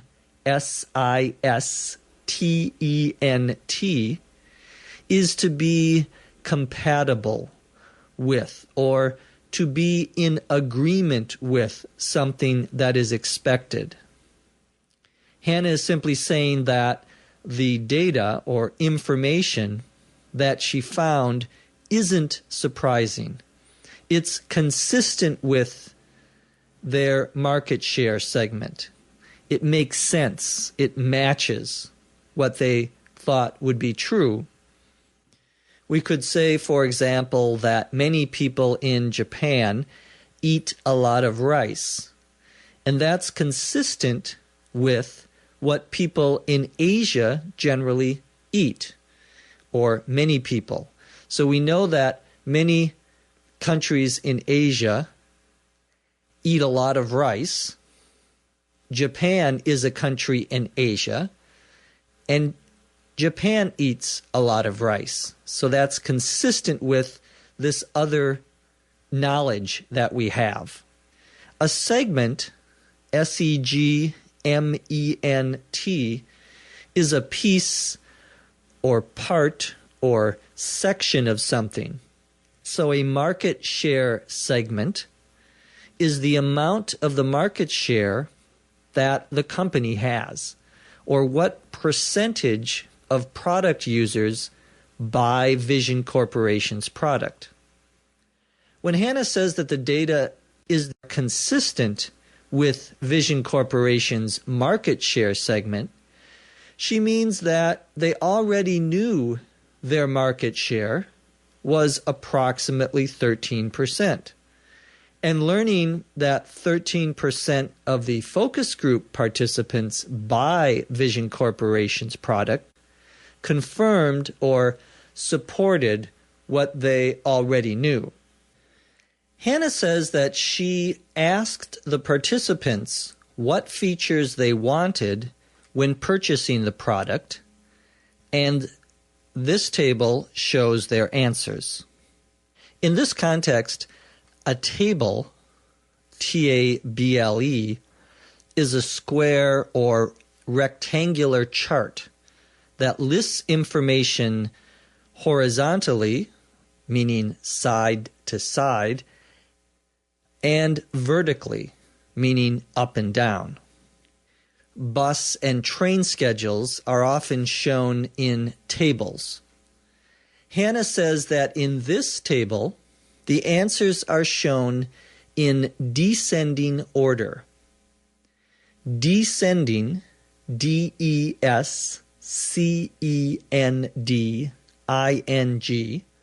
order, O-R-D-E-R, means that the most important features or characteristics are listed at the top. They're at the top of the table. And the least important features are listed or put at the bottom. For example, the numbers 62, 41, 32, 19 are listed in descending order because the biggest number, 62, is first, and the smallest number, 19, is last. If they were listed or put on the table the other way, 19, 32, 41, and 62, with 19 at the top and 62 at the bottom, they would be in ascending order. Ascending, A-S-C-E-N-D-I-N-G. Order, O-R-D-E-R. Then Hannah says, as you can see across this row and down this column, Vision Corporation's current product offering includes only one of the top 3 most desired features. A couple of terms here that are important in explaining visuals, especially for a table. A table has rows and columns. A row, R-O-W, is one horizontal or side-to-side line in a table. It goes across from left to right. A column, C-O-L-U-M-N, is a line that goes from top to bottom, a vertical line. So a table has sections that go across horizontally and up and down vertically. And this, of course, makes a square or a rectangle. You can think of these as little boxes, and there are boxes that go horizontally in a row and go vertically in a column. When you look at a television schedule, for example, usually the row are the different television channels, and the columns list the shows at different times during the day. Hannah says that they asked the participants to rank the products offered by Vision Corporation. To rank, R-A-N-K, means to give a number to each thing in a list to show or indicate its importance. In some restaurants, for example, the waiter may give you a piece of paper and ask you to rank the food and services from 1, meaning very poor, to 5, meaning excellent. This is something you would find at a not very expensive restaurant, for example, in the United States. They sometimes ask for your opinion. They ask you to rank, to put things in order from most important to least important. The focus group participants were asked to rank Vision Corporation's product against those of the top 4 competitors, meaning they were asked to rank 5 different products, one from each of the 5 companies, and say which one was best, which one was second best, third best, fourth best, and then worst or fifth. Hannah then says that the results of this ranking are shown in the bar chart. A bar, B-A-R, chart, C-H-A-R-T, is a square or rectangular chart with bars or big boxes of different colors where the length or the height of the box represents different amounts of something.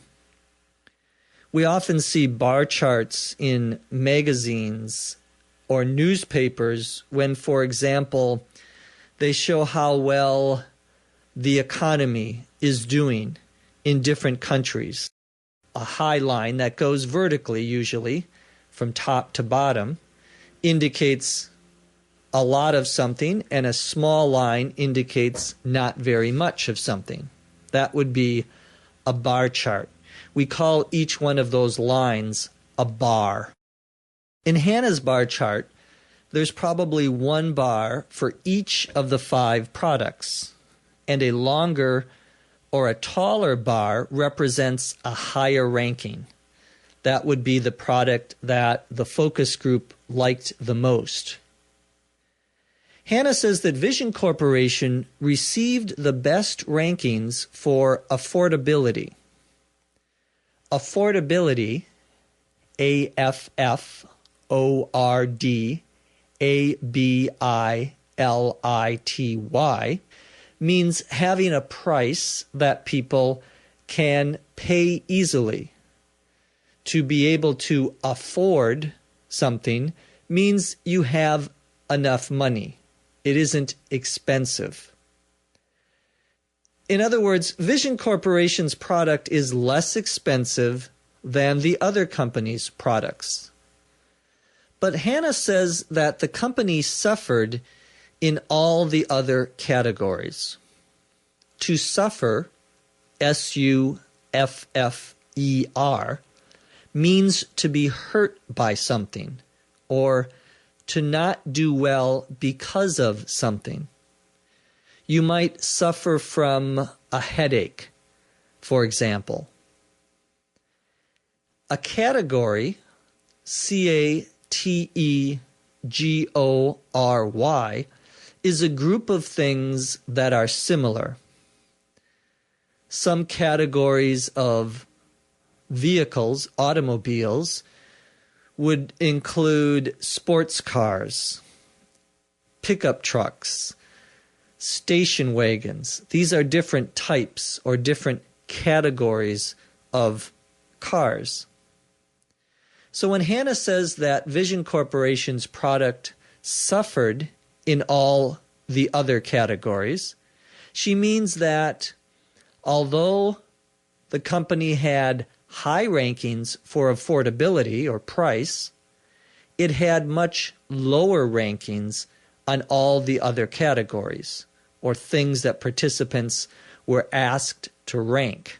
So they didn't like Vision Corporation's product on almost all of the categories, but did like it for affordability or price. Hannah says that her line graph shows that these figures have held steady over 4 months. A line, L-I-N-E, graph, G-R-A-P-H, is also a square or rectangular chart, but one that has a line that goes from left to right. The line goes up or goes down. It changes height to show how something changes. Usually, a line graph is used to indicate changes over time, over several days, or several months, or several years. You could use a line chart to show how gasoline prices are increasing or decreasing over time in the last 10 years. So if you look at the chart, you see a line. If the line goes up, it's gotten higher. If it goes down, it's gotten lower. To hold steady, S-T-E-A-D-Y, means to be constant, to not change. If prices increase, but the amount of money that people earn, people get from their jobs, holds steady, then people aren't going to buy as much. To hold steady means not to change. If gas prices hold steady, they aren't going up and they aren't going down. They're staying the same. Since Hannah says that the line graph shows that the figures or rankings have held steady over the past 4 months, this means that the line on the line graph is pretty straight or flat. It doesn't go up or it doesn't go down very much over this 4-month period. Hannah says that she believes this means that the company would be justified in raising the price of its product. To be justified, J-U-S-T-I-F-I-E-D,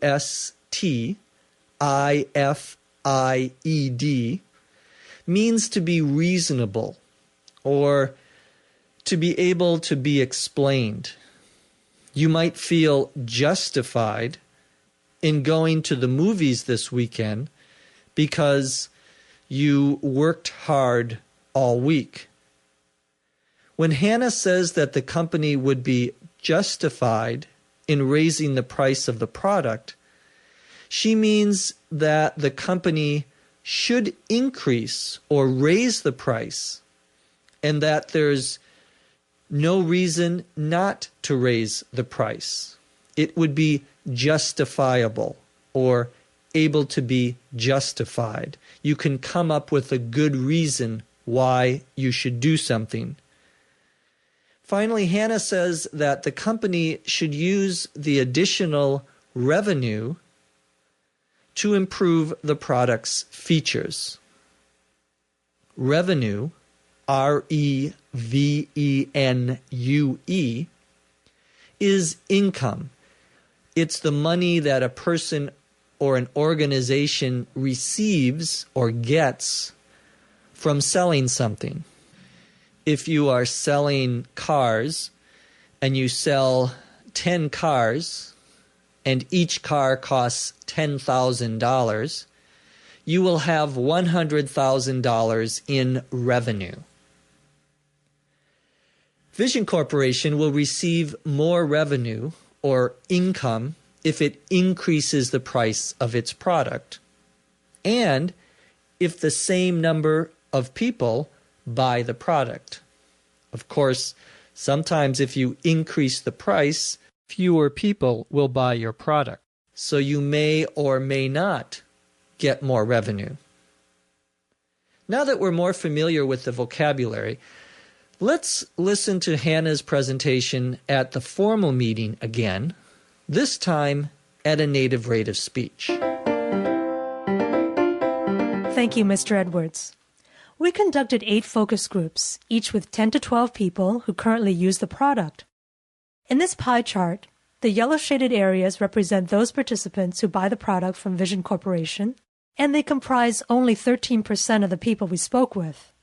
That's consistent with Vision Corporation's market share segment.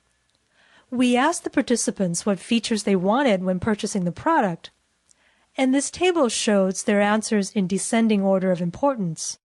As you can see across this row and down this column, Vision Corporation's current product offering includes only one of the top 3 most desired features. Finally, we asked the participants to rank the product offered by Vision Corporation against those of the top 4 competitors, and the results are shown in this bar chart. Vision Corporation received the best rankings for affordability, but suffered in all other categories. This line graph shows that these figures have held steady over the 4 months we've conducted these focus groups. We believe this means that your company would be justified in raising the price of its product and using the additional revenue to improve the product's features. In this next section, we're going to listen to the same presentation, but this time it will be at an informal meeting. Hannah uses less formal words and is much more relaxed. Thanks, Sean. Each of the 8 focus groups we spoke with had 10 to 12 participants who are users of the product, although not necessarily the one offered by Vision Corp. In this table, you can see that the proportion of people who use your company's product compared to the total market is fairly small, at only 13%. This, of course, means your competitors have a big leg up on the market with over 85%. We asked participants what kinds of things they look for when deciding which product to buy. Let me walk you through this chart with my laser pointer. You can see that the most important features are listed alphabetically under the header Important Features. Unfortunately, your current product has only one of 3 most sought-after features. That may be one important reason why more customers aren't buying your product. Finally, take a look at this bar chart, which shows how your product's features stack up against those of your competitors. Your product has good affordability, but the truth is that your customers aren't that concerned about price. You could easily raise your prices and use the extra money from sales to better match your product with what customers are looking for. Hannah starts by saying each of the 8 focus groups we spoke with had 10 to 12 participants who are users of the product, although not necessarily the one offered by Vision Corp. In this table, you can see that the proportion of people who use your company's product compared to the total market is fairly small, at only 13%. So Hannah is saying that when they talk to these people in their focus groups, all of them used a product, but not all of them used Vision Corporation's product.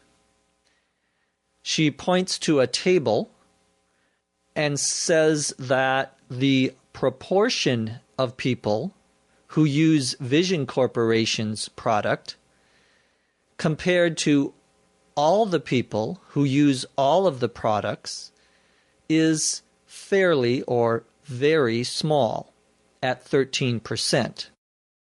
A proportion, Proportion,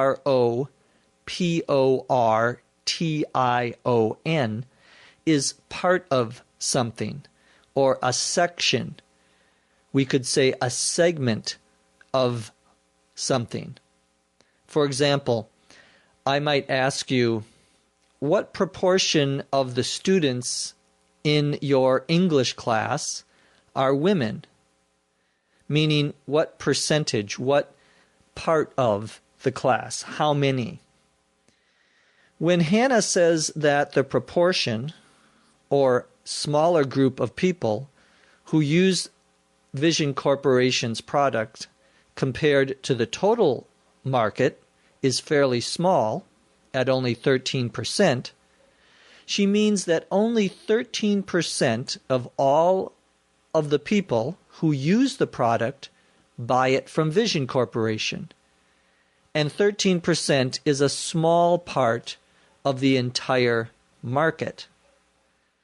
Hannah says that this means that the competitors have a big leg up on the market with over 85%. A leg, L-E-G, up, is an advantage or something that helps someone. You may have a leg up in getting a job because you know someone in the company. You have a good connection to the company. In this case, because Vision Corporation has only 13% of the market share, its competitors must have 87%, which is a big advantage or leg up for these companies.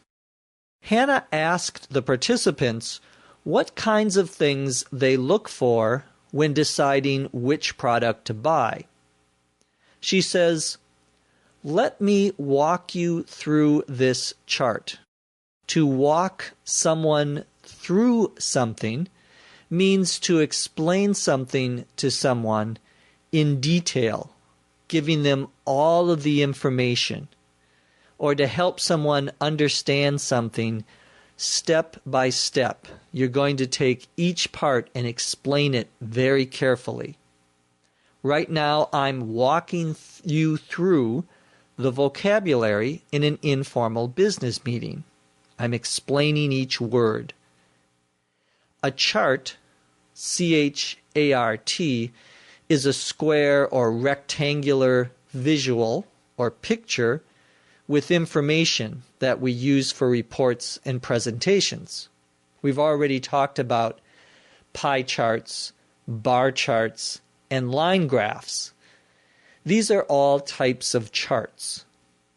So when Hannah says that she's going to walk them through the chart, she means she's going to explain her visual or picture in detail so that they can understand it better. She says she's going to use her laser pointer. A laser, L-A-S-E-R, pointer, P-O-I-N-T-E-R,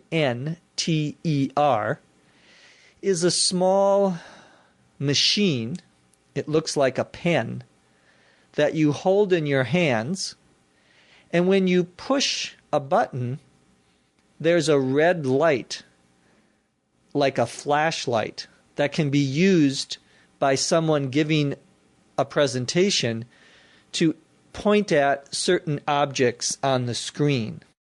So it's like a red flashlight, usually the size of a pen, that you can use to point something out on a screen with the red light.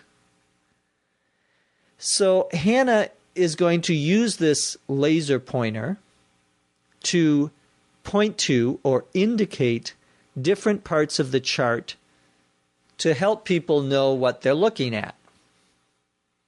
She says that the most important features are listed alphabetically under the header. If something is listed alphabetically, A-L-P-H-A-B-E-T-I-C-A-L-L-Y, we mean it is listed or put in order from A to Z. It would be from A to Z in descending order, or in the order of the alphabet. In the English alphabet, A, B, C, D, E, F, G, and so forth. Phone books, for example, usually list or put people's names alphabetically by their last name. A header, H-E-A-D-E-R,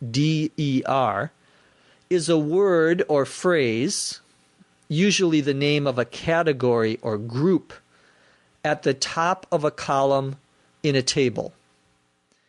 So the first line in this table has a header called Important Features.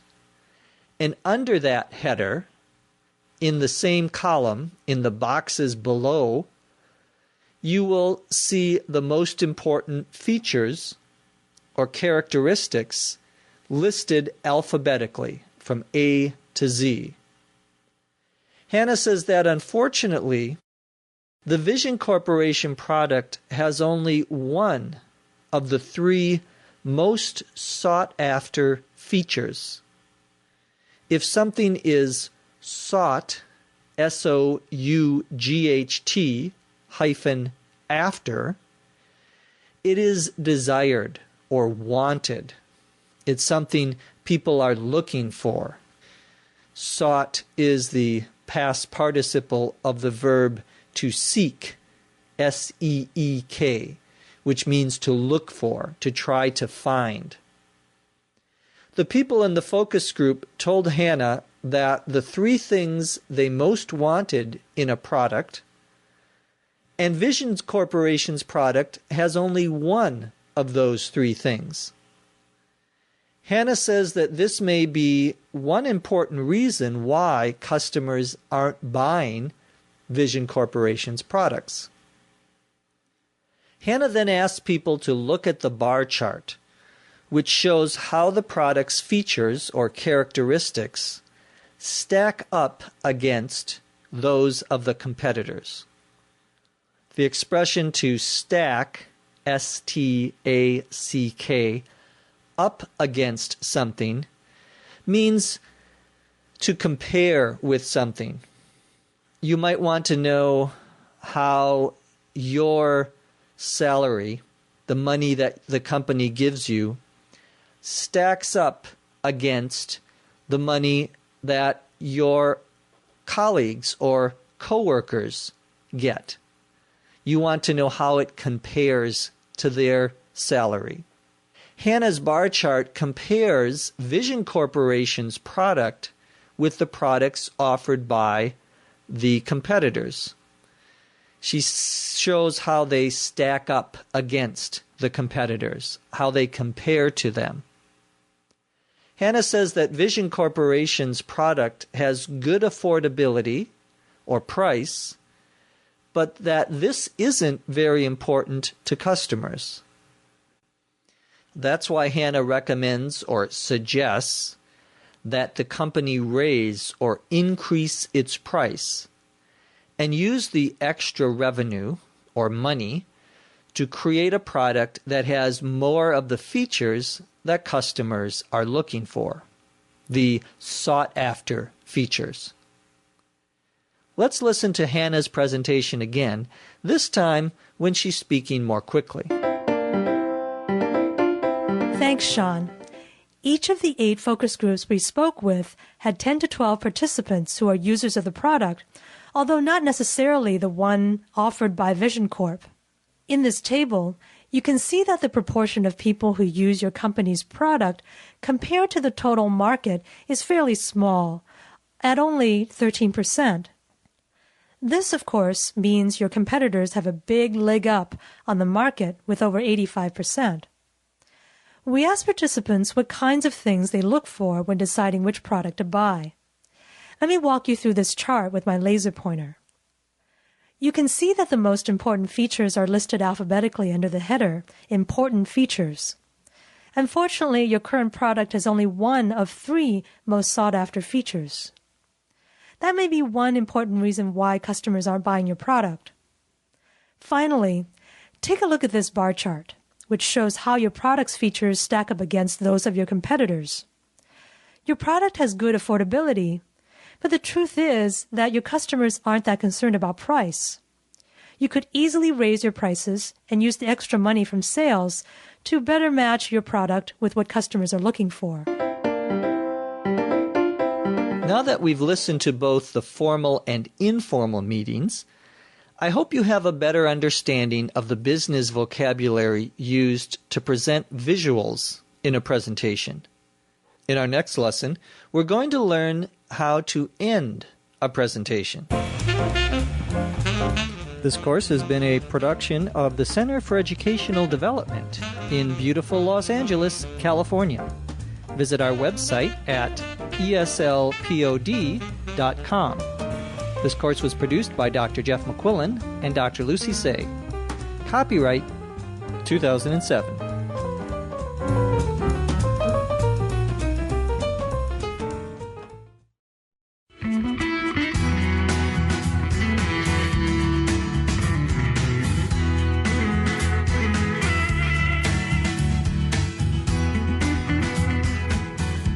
Welcome to eslpod.com's Business Meetings course, Lesson 6. I'm your host, Dr. Jeff McQuillan, coming to you from the Center for Educational Development in beautiful Los Angeles, California. In the 5th lesson of Business Meetings, we learned business vocabulary for giving presentations and talking about visuals at formal and informal business meetings. In this 6th lesson, we're going to learn how to end a presentation. Let's listen to Chris as he ends his presentation at the formal meeting. Using all of the information that Ms. Graff has just presented as a starting point, my product development team has been trying to enhance our product to include more of the customer's desired features. Our specific proposals were described in detail in the memo that was circulated last week, so I see no reason to cover them in depth at this point in time. However, we do need to open a dialogue about which changes we're going to implement, and a timeline for doing so. So, as our presentation concludes, I want to repeat the key points. First, our market share is showing a downward trend. Second, our marketing campaign isn't appropriate for our target audience. Third, many key features are missing from our product. Our recommendations are to revamp our marketing campaign and redesign our product. We are facing some serious problems, and we need your input in order to deal with them as quickly as possible. Without further ado, I'd like to open the floor for discussion. Sean will be our moderator. Chris begins by saying that he's going to use all the information that Hannah, Ms. Graff, has presented as a starting point. A starting point is the place where someone begins something, or the information that one uses to begin something. If you want to lose 20 pounds, you want to go on a diet, your starting point may be how much you weigh right now. Chris's starting point is Ms. Graff's or Hannah's information, meaning that he's going to continue from where her information ended. Chris says that his product development team, the people who work on improving and making new products for the company, has been trying to enhance, E-N-H-A-N-C-E, or improve the product to include more of the features or product characteristics that customers are looking for. He says that his specific proposals were described in detail in a memo. A proposal, P-R-O-P-O-S-A-L, is one's suggestion or idea about what, how, and when something should be done. For example, when a non-profit organization, a hospital or a school, for example, asks for money from businesses, it usually has to write a proposal to explain how the money will be spent. A proposal is usually a written plan about what you want to do, what you are suggesting. Chris's proposal is about how the product should be improved or enhanced.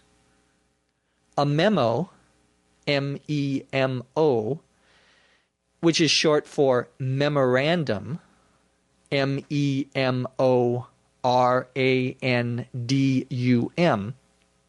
is a short written message in a company or a business, usually to share information in an office. A memo is usually written on a piece of paper. The top of a memo usually has at least 4 lines, with the name of the person who wrote it, the name of the person or people it was written for, the people who should read the memo, the date, and the subject of the memo, the topic of the memo. Chris's memo was about the team's proposals or ideas for improving the product. He said that the memo circulated last week. To circulate, C-I-R-C-U-L-A-T-E, means to move from one place to another, or to pass from one person to another, so that the information is shared. Everyone gets to see the information. To say that the memo circulated last week means it was sent to many people at the office last week. Since everyone has seen the memo, Chris says that he sees no reason to cover his proposals in depth at this time. He says he sees no reason, meaning it is not necessary for him to cover or to discuss his proposals in depth. To cover something in depth, D-E-P-T-H, means to discuss it with a lot of detail. You probably read the newspaper very quickly, but if you see an article, a story, that interests you, you may read it in depth. Read the entire thing very closely. Chris says that he doesn't want to cover his proposals in depth at this point in time. The expression "at this point in time" means now, or right now, at this moment. At this point in time, for example, we are about 1/3 of the way through the vocabulary explanations for the formal meeting. That's where we are right now. So Chris is saying, right now, I don't want to talk about the memo in depth, because people have or should have already read the memo. Chris says that we do, however, need to open a dialogue. To open a dialogue, D-I-A-L-O-G-U-E, sometimes spelled D-I-A-L-O-G, is to begin to talk about something or to start a discussion. For example, in recent years, countries have begun to open a dialogue about global climate change. Chris wants to open a dialogue or start a conversation about which changes the company is going to implement.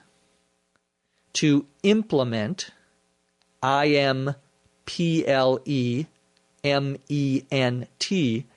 means to do something, to put something into action, to take a plan or an idea and actually do it, to make it happen.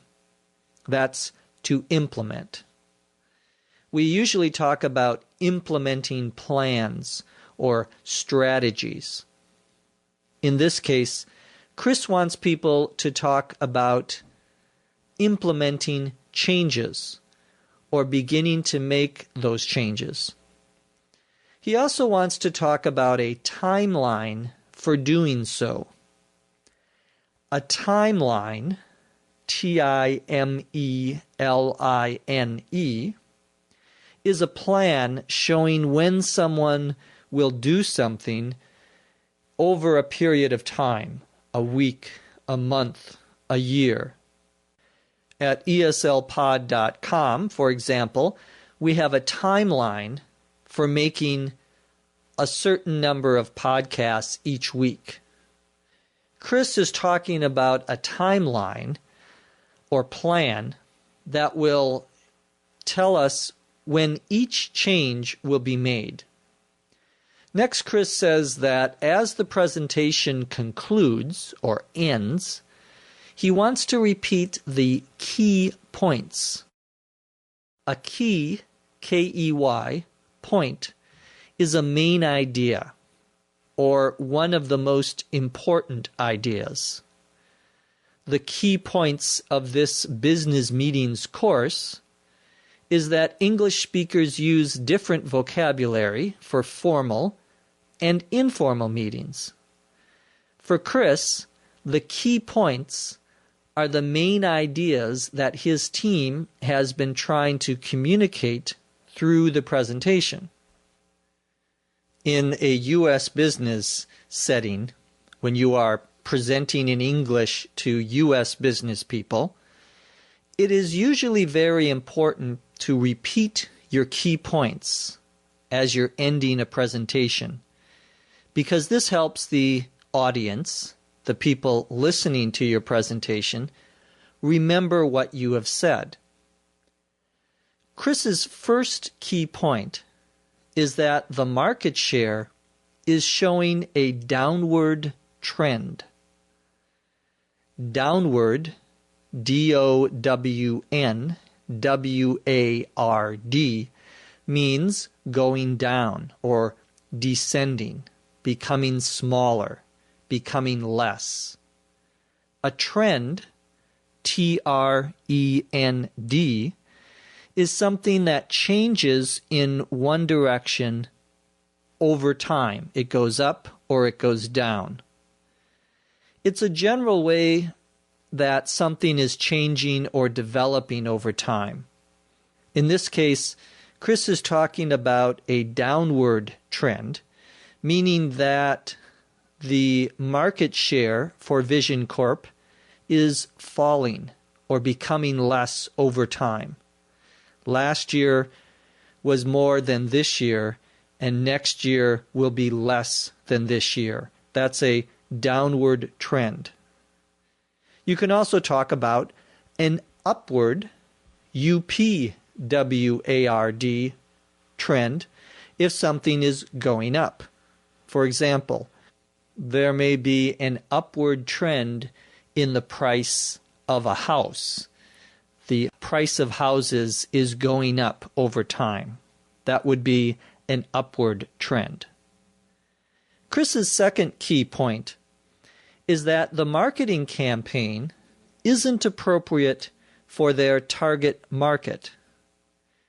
And his third key point is that many important features or characteristics are missing or are absent, are not there in their current product. Chris's recommendations are to revamp or improve the marketing campaign and to redesign or to design again, to plan and make again their product. Chris says that the company is facing some serious problems. The verb to face, F-A-C-E, here means to deal with, to confront, to have to do something about, to address. Parents often face difficulties with their children. They are causing problems, for example. They have to do something about it. They have to deal with it. Vision Corporation is facing problems with its product.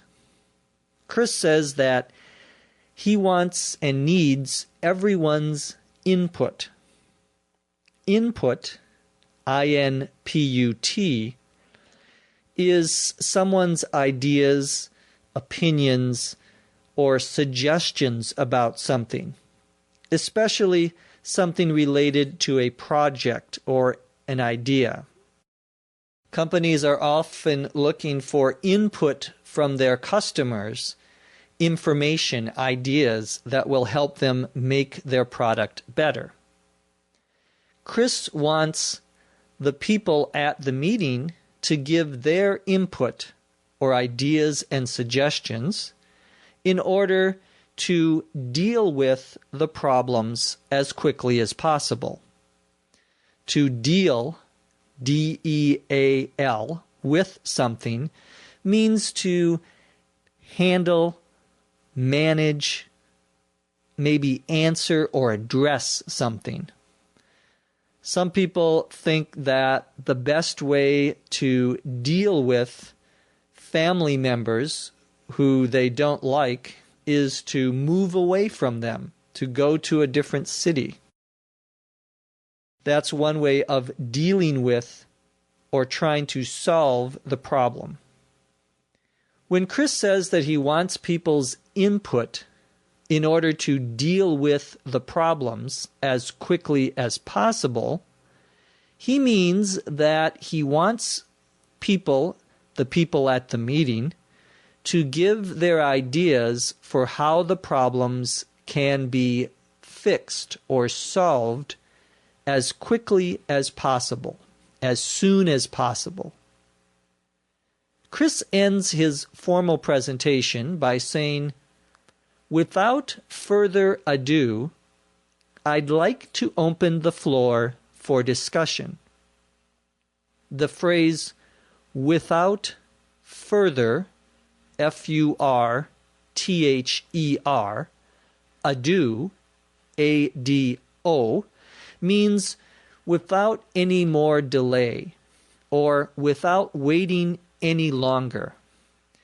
It's a formal expression that you normally only hear at a formal presentation. Without further ado, let me introduce the next speaker or presenter. That means I'm going to do it right now. When Chris uses this phrase, it tells everyone that he is ending his presentation and it's time to start something else. In this case, to open the floor for discussion. The expression "to open the floor" means to allow anyone in the room to speak or to invite comments from other people. Chris is asking people to begin talking to each other, participating in a discussion.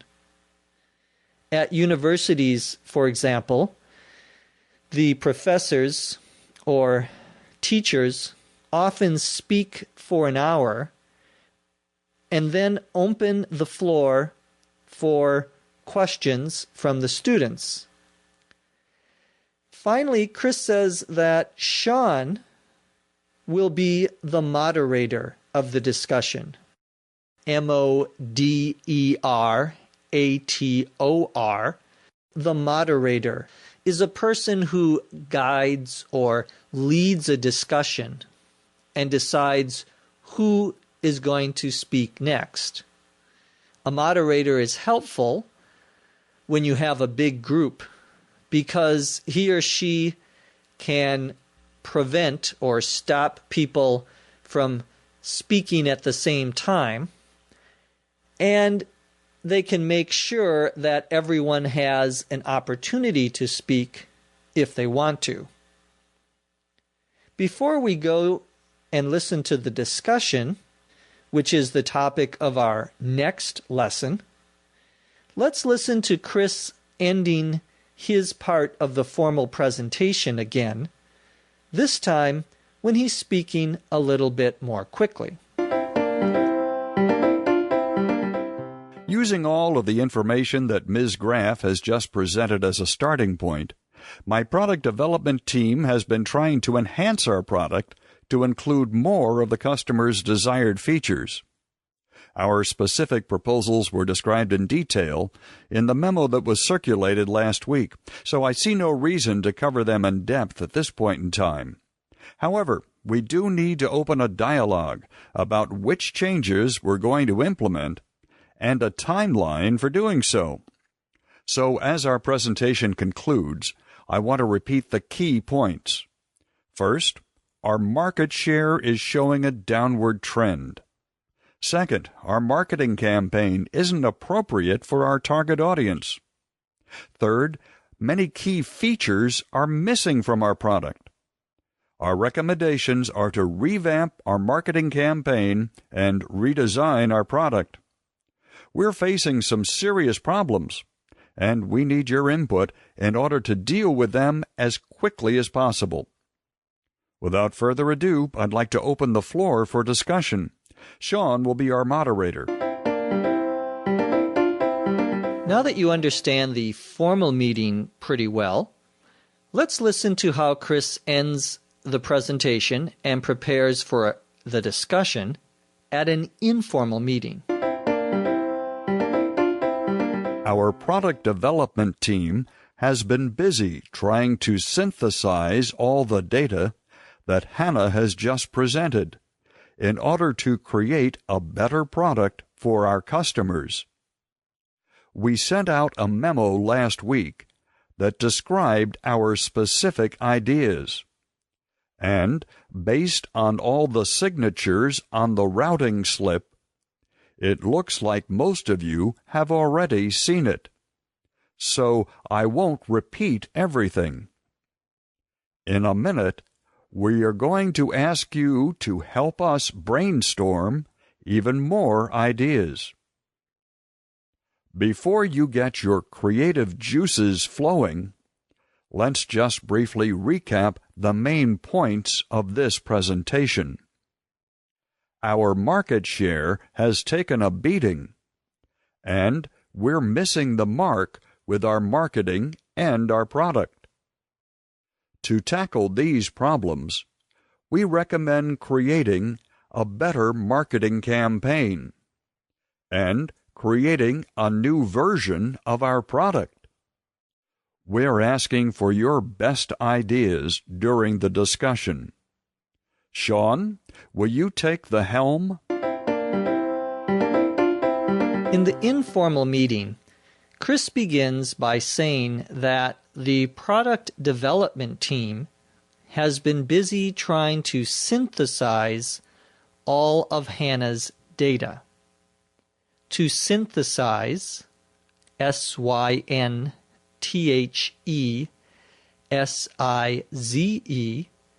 means to understand a lot of information, usually from many different places or sources. Scientists are good at synthesizing a lot of data or information from their experiments. Chris is saying that Hannah has presented a lot of information and that the team has been trying to understand it all and decide how to use the information to improve the product. Chris says the team sent out or circulated a memo last week that described the team's specific ideas. He says that based on all the signatures on the routing slip, it looks like most people have already seen it. A routing, R-O-U-T-I-N-G, slip, S-L-I-P, is a small piece of paper with the names of, for example, everyone in your department or in your office at work. You put that slip onto a piece of paper, you staple it or clip it on, and then you give it to one of the people on the list. That person looks at it, reads it, and then signs their name on the slip, and then gives it to the next person on the routing slip. Many companies use routing slips to make sure that everyone has read important magazine articles or other company information. That way they don't have to make a lot of copies of the document because they know that everyone will see the same copy. It's also a way for the company to check, to make sure that everyone has looked at the document. Chris sent his memo with a routing slip, and as people read the memo last week, they signed next to their names on the piece of paper on the routing slip. So he knows that almost everyone has already read the memo. Next, Chris says that in a minute, or very shortly, he's going to ask people to help the team brainstorm even more ideas. The phrase "in a minute" means soon or in a little while. If someone calls your name in another room, you might yell or shout, "In a minute," to let the person know that you will come to them as soon as you can, even though it may not be exactly 1 minute. That's a common expression you may hear. To brainstorm, B-R-A-I-N-S-T-O-R-M, means to make a long list of ideas, usually in a group with other people. Brainstorming means that everyone tries to come up with an idea, and you don't talk about the ideas right away. You write them all down, and then you talk about them. Brainstorming is a good way to get a lot of creative ideas, and then later, people decide which ideas are good and which ideas are bad. So when Chris says, "In a minute, we're going to ask you to help us brainstorm even more ideas," he means that soon he's going to ask the people in the room to be creative and to try to think of new ideas. Chris then says, before you get your creative juices flowing, let's just briefly recap the main points of the presentation. To get one's creative juices, J-U-I-C-E-S, flowing, means to begin to think creatively, to begin to think of new ideas. Some people get their creative juices flowing by playing games or reading a book. The word juice, J-U-I-C-E, usually refers to something that is liquid, such as orange juice. To flow means to move. So getting your creative juices flowing means getting your ideas and being creative. Chris means that he wants people to think creatively while they're sharing ideas, but first he wants to recap the main points. To recap, R-E-C-A-P, means to review or to summarize something. Recap is short for recapitulate. To review, to repeat, to summarize. As I said before, in an U.S. business presentation, it's expected that you will recap or repeat and review your key points so that people in the audience listening and watching will remember them better. In your classes, when you were in school, your teacher probably recapped the main points of the lesson before the class ended. Chris says that the company's market share has been taking a beating. To beat, B-E-A-T, means to hit something hard. So to take a beating means to be hurt. Someone else is hitting you. You're being defeated or losing. You could be, in this case, losing a lot of money. The company is losing money. It's taking a beating. A car, for example, takes a beating during an accident. You can invest money in the stock market, and if your stocks go down, if the price of the stocks that you bought go down, we would say you took a beating in the stock market. You lost. You were defeated.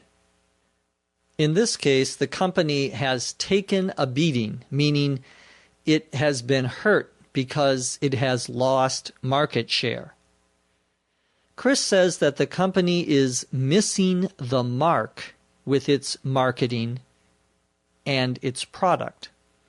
To miss the mark, M-A-R-K, means not to be effective, to do the wrong thing, or to fail to reach a certain point or level. The company wants to sell its product, but its marketing is missing the mark. It's not going where it should.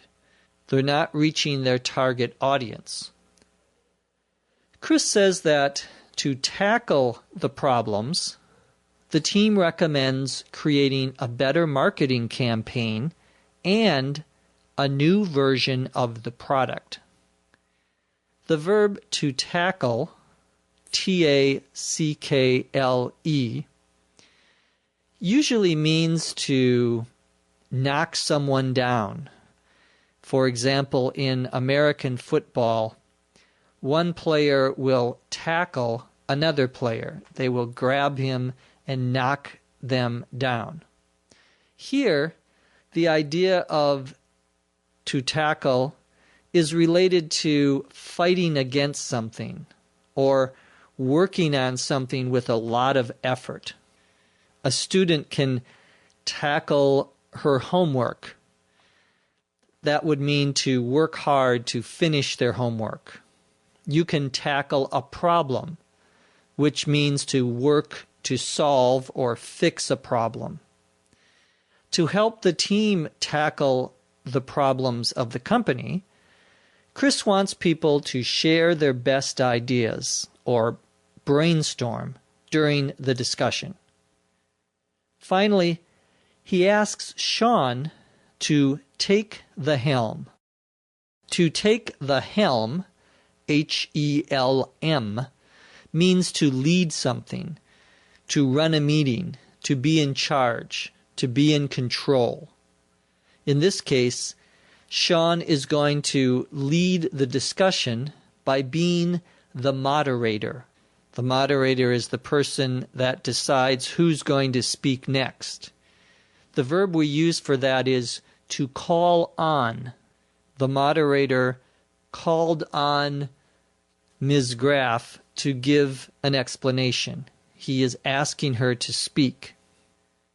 Let's listen to Chris one more time as he ends the presentation at an informal meeting, this time at regular speed. Our product development team has been busy trying to synthesize all the data that Hannah's just presented in order to create a better product for our customers. We sent out a memo last week that described our specific ideas. And based on all the signatures on the routing slip, it looks like most of you have already seen it, so I won't repeat everything. In a minute, we're going to ask you to help us brainstorm even more ideas. Before you get your creative juices flowing, let's just briefly recap the main points of this presentation. Our market share has taken a beating, and we're missing the mark with our marketing and our product. To tackle these problems, we recommend creating a better marketing campaign and creating a new version of our product. We're asking for your best ideas during the discussion. Sean, will you take the helm? Now that we've gone through the formal and informal meetings, you should have a good idea of how to end presentations at business meetings. In our next lesson, number 7, we're going to study the vocabulary for managing a discussion during a business meeting. This course has been a production of the Center for Educational Development in beautiful Los Angeles, California. Visit our website at eslpod.com. This course was produced by Dr. Jeff McQuillan and Dr. Lucy Say. Copyright 2007.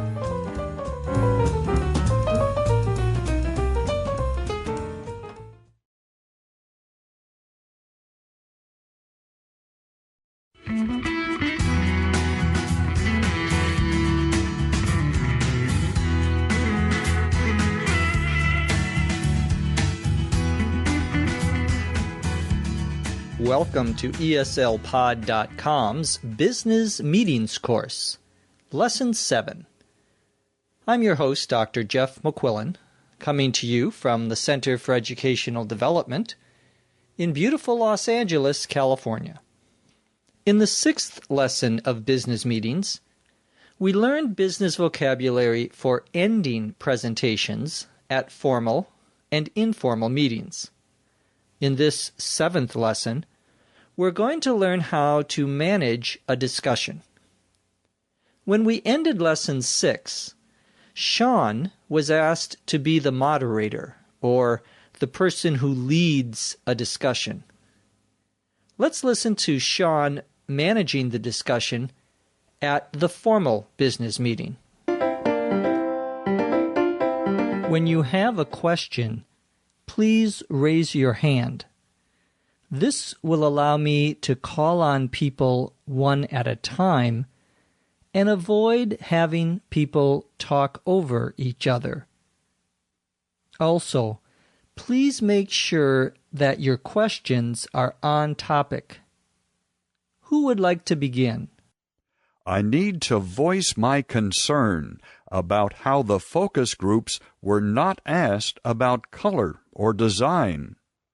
I think this would have... Please pardon my interruption, but with all due respect, Mr. Hansen, I completely disagree with you.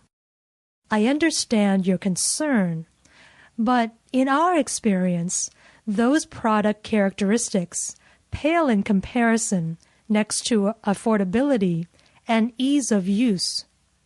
I don't have time to address your concern fully, but most customers aren't interested in design as much.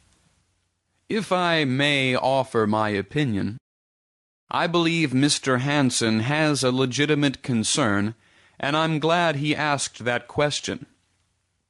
But Ms. Graff may be right about the importance of listening to our customers. However, This topic is outside the scope of my expertise. As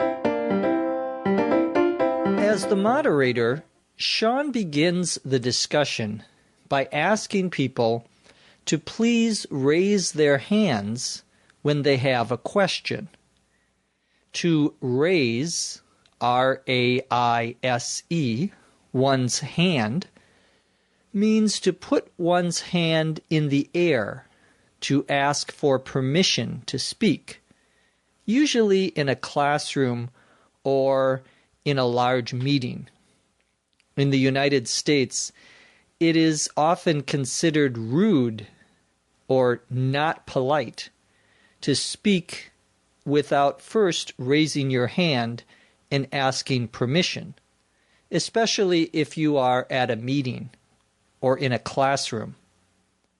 Sean says that if people raise their hands, he'll be able to call on people one at a time. To call on someone means to say someone's name and ask him or her to speak. In a classroom, the teacher calls on students to answer questions. And in this business meeting, Sean is going to call on the people who want to share their ideas. Sean says that this will help to avoid having people talk over each other. To talk over someone means to speak when someone else is speaking, so that two people are speaking at the same time, which makes it difficult to understand. In the United States, in a business setting, you should always try to let the other person finish speaking before you begin speaking, because talking over another person is considered impolite or rude. Sean asks people to make sure that their questions are on topic. To make sure, S-U-R-E, means to be certain of something, or to be careful to do something in a certain way. You might ask your wife to be sure, or to not forget, to go to the store on her way home from work. On topic, T-O-P-I-C, means relevant or related to the subject. A question that is on topic is related to the discussion. The opposite would be called off topic. That would be a question that is not related to the subject. For example, if I'm speaking about U.S. history and you ask a question about Japanese sumo wrestling, your question would be off topic. But if you ask about President Abraham Lincoln, your question would be on topic. Sean is asking everyone to please make sure or be careful that their questions are on topic or related to the Vision Corporation product or marketing strategy. Then Sean asks who would like to begin the discussion. Chris says that he needs to voice his concern. To voice one's concern means to say what you are worried about. You might need to voice your concern with your boss about not being able to finish a project on time. Chris is voicing a concern or saying that he is worried about how the focus groups weren't asked about the product's color or design. Chris begins to say, I think this would have, but he is interrupted by Hannah, meaning that she begins speaking before he is finished.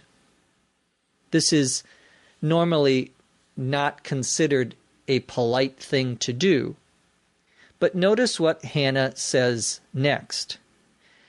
Hannah says, "Please pardon, Pardon, my interruption." The phrase, "please pardon my interruption," or you could also say, "forgive my interruption," is used to apologize when one person has something important to say and starts speaking while another person is speaking. It's a way of excusing yourself to talk when someone else is talking, to interrupt them. Usually this is something that you will do if what you have is very important, so important that you need to stop the other person talking. So Hannah is saying sorry to Chris for having interrupted him. If two people are talking, you might say, "Please pardon my interruption, sir, but you have a telephone call." That would be considered something that would be okay to interrupt someone for. Hannah says, "With all due respect, Mr. Hansen, I completely disagree with you."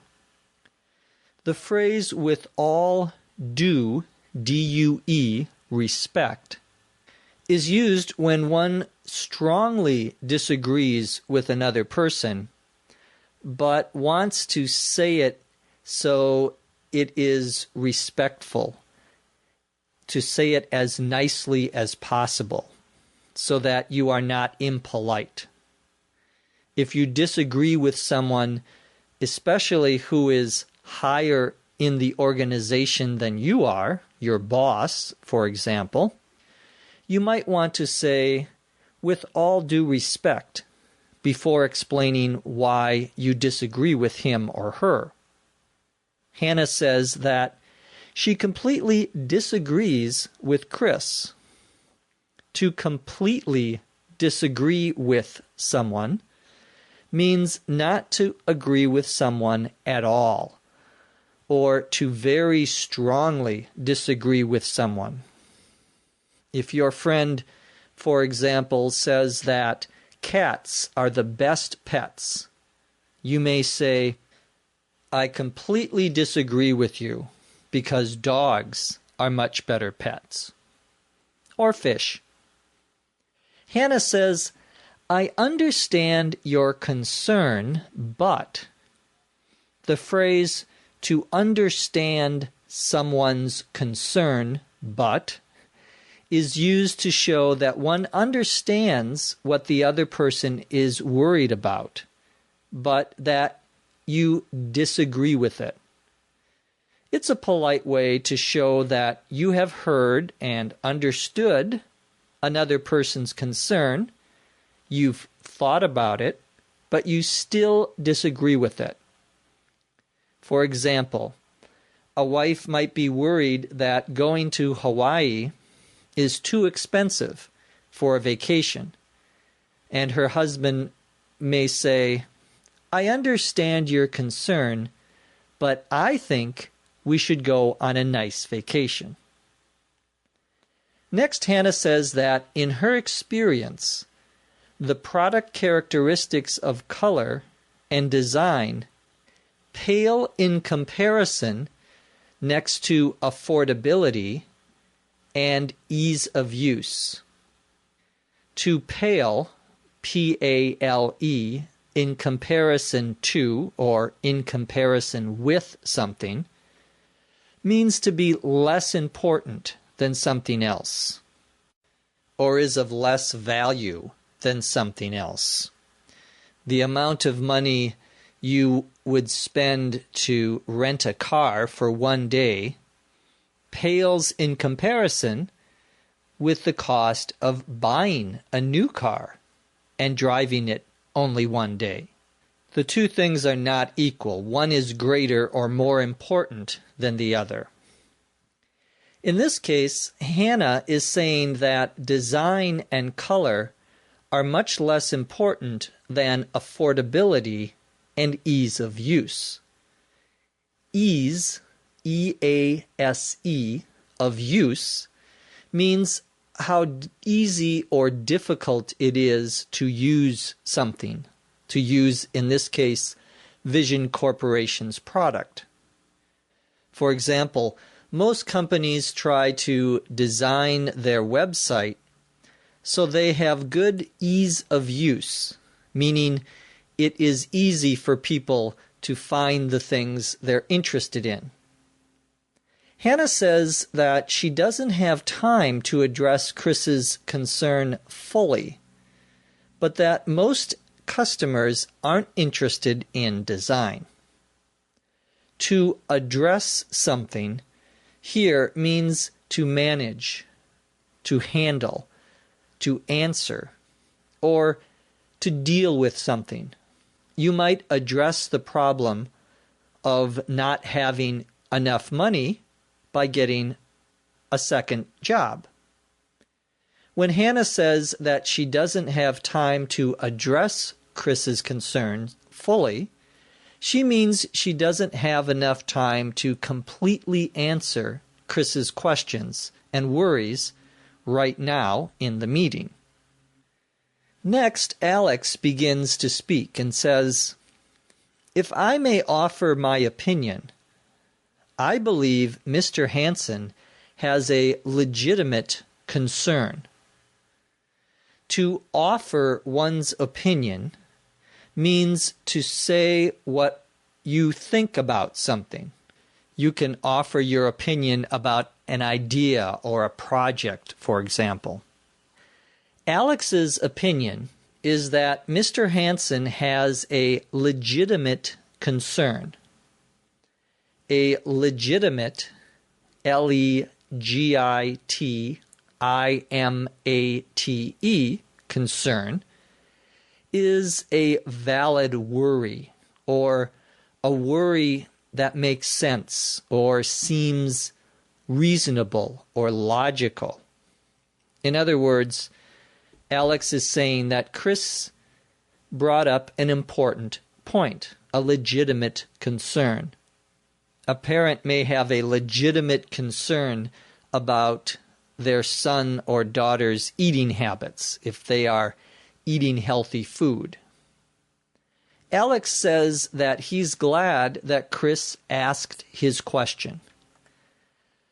The phrase, "I'm glad you asked that question," is used to thank someone for asking a question and to show appreciation or gratitude for someone's participation. If someone asks a very interesting question that creates a lot of discussion or makes you think about something you hadn't considered before, you should say, "I'm glad you asked that question." Alex then says that Hannah may be right about the importance of listening to the customers, meaning she might be correct. Then Alex says that the topic is outside the scope of his expertise. To say something is outside the scope, S-C-O-P-E, of one's expertise is used to show that one doesn't know very much about the topic, or that the topic is not related to your education or experience. That's outside my scope of expertise. Expertise, E-X-P-E-R-T-I-S-E, is knowledge of something. Someone who knows a lot about a topic is called an expert, E-X-P-E-R-T. By saying that this topic is outside the scope of his expertise, Alex is showing people that he's going to rely on the opinions of the expert. In this case, the expert is Hannah. Let's listen to this interesting discussion between Chris, Hannah, and Alex again. This time, at a native rate of speech. When you have a question, please raise your hand. This will allow me to call on people one at a time and avoid having people talk over each other. Also, please make sure that your questions are on topic. Who would like to begin? I need to voice my concern about how the focus groups were not asked about color or design. I think this would have... Please pardon my interruption, but with all due respect, Mr. Hansen, I completely disagree with you. I understand your concern, but in our experience, those product characteristics pale in comparison next to affordability and ease of use. I don't have time to address your concern fully, but most customers aren't interested in design as much. If I may offer my opinion, I believe Mr. Hansen has a legitimate concern, and I'm glad he asked that question. But Ms. Graff may be right about the importance of listening to our customers. However, this topic is outside the scope of my expertise.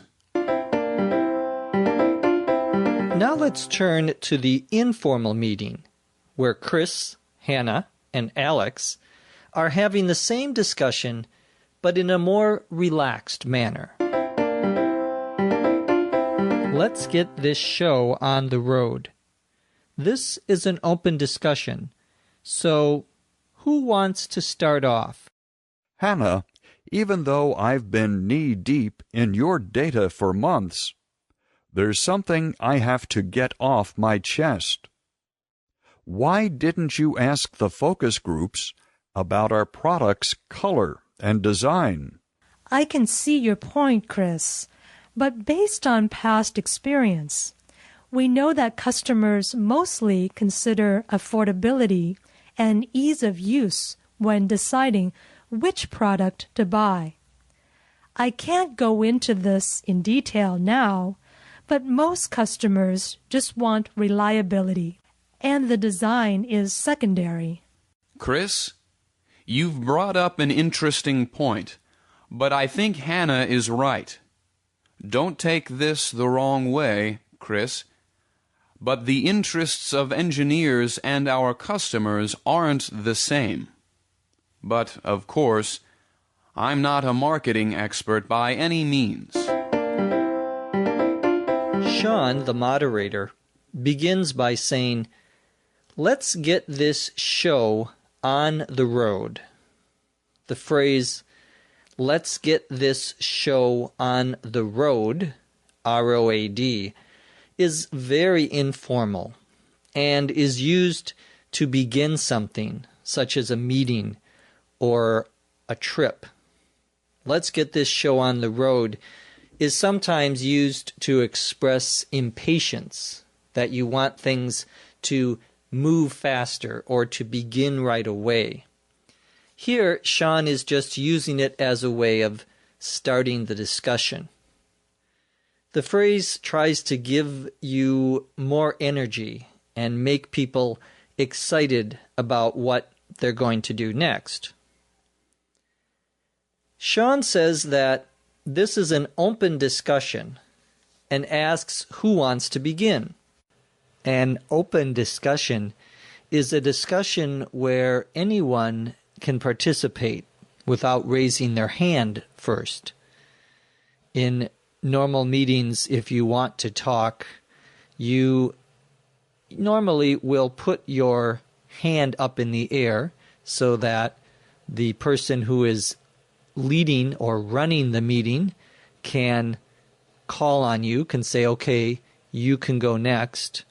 But in open discussion, people can usually talk and participate without raising their hands first.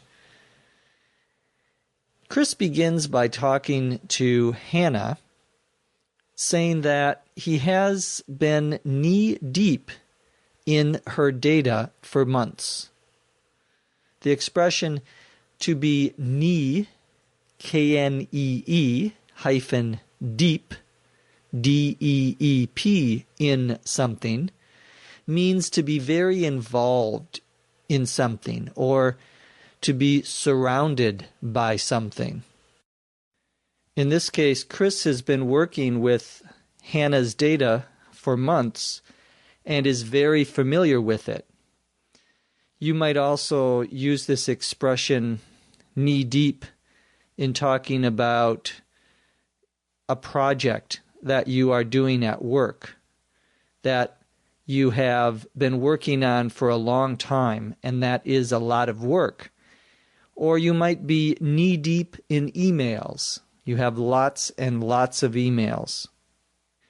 Chris says that there's something he has to get off his chest, C-H-E-S-T. The expression to get something off your chest means to talk about something that has been bothering you or worrying you for a long time.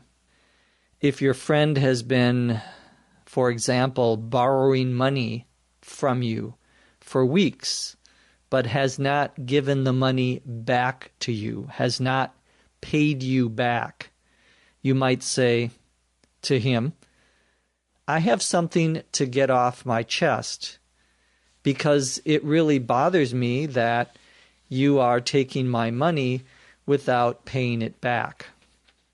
Of course, you have to be a pretty good friend to say something like that, but it's a way of saying, I am now going to tell you something that may be uncomfortable or that you may not like, but that has been bothering me. Chris asks Hannah why she didn't ask the focus groups about the product's color and design. This is what Chris has wanted to get off his chest. He wanted to ask that question of Hannah. Hannah answers his question by saying, I can see your point, Chris. To see someone's point means to understand what someone is saying. If your sister thinks that a television show is bad and you agree with her, you might say, I see your point. But you can also use this expression even if you don't agree with the other person, but you understand what they are saying. Even though Hannah understands why Chris is asking the question, she doesn't agree with him. She says, based on past experience, meaning her past experience or the past experience with the company, we know that customers mostly consider affordability and ease of use to decide which product to buy. She says to Chris, I can't go into this in detail now.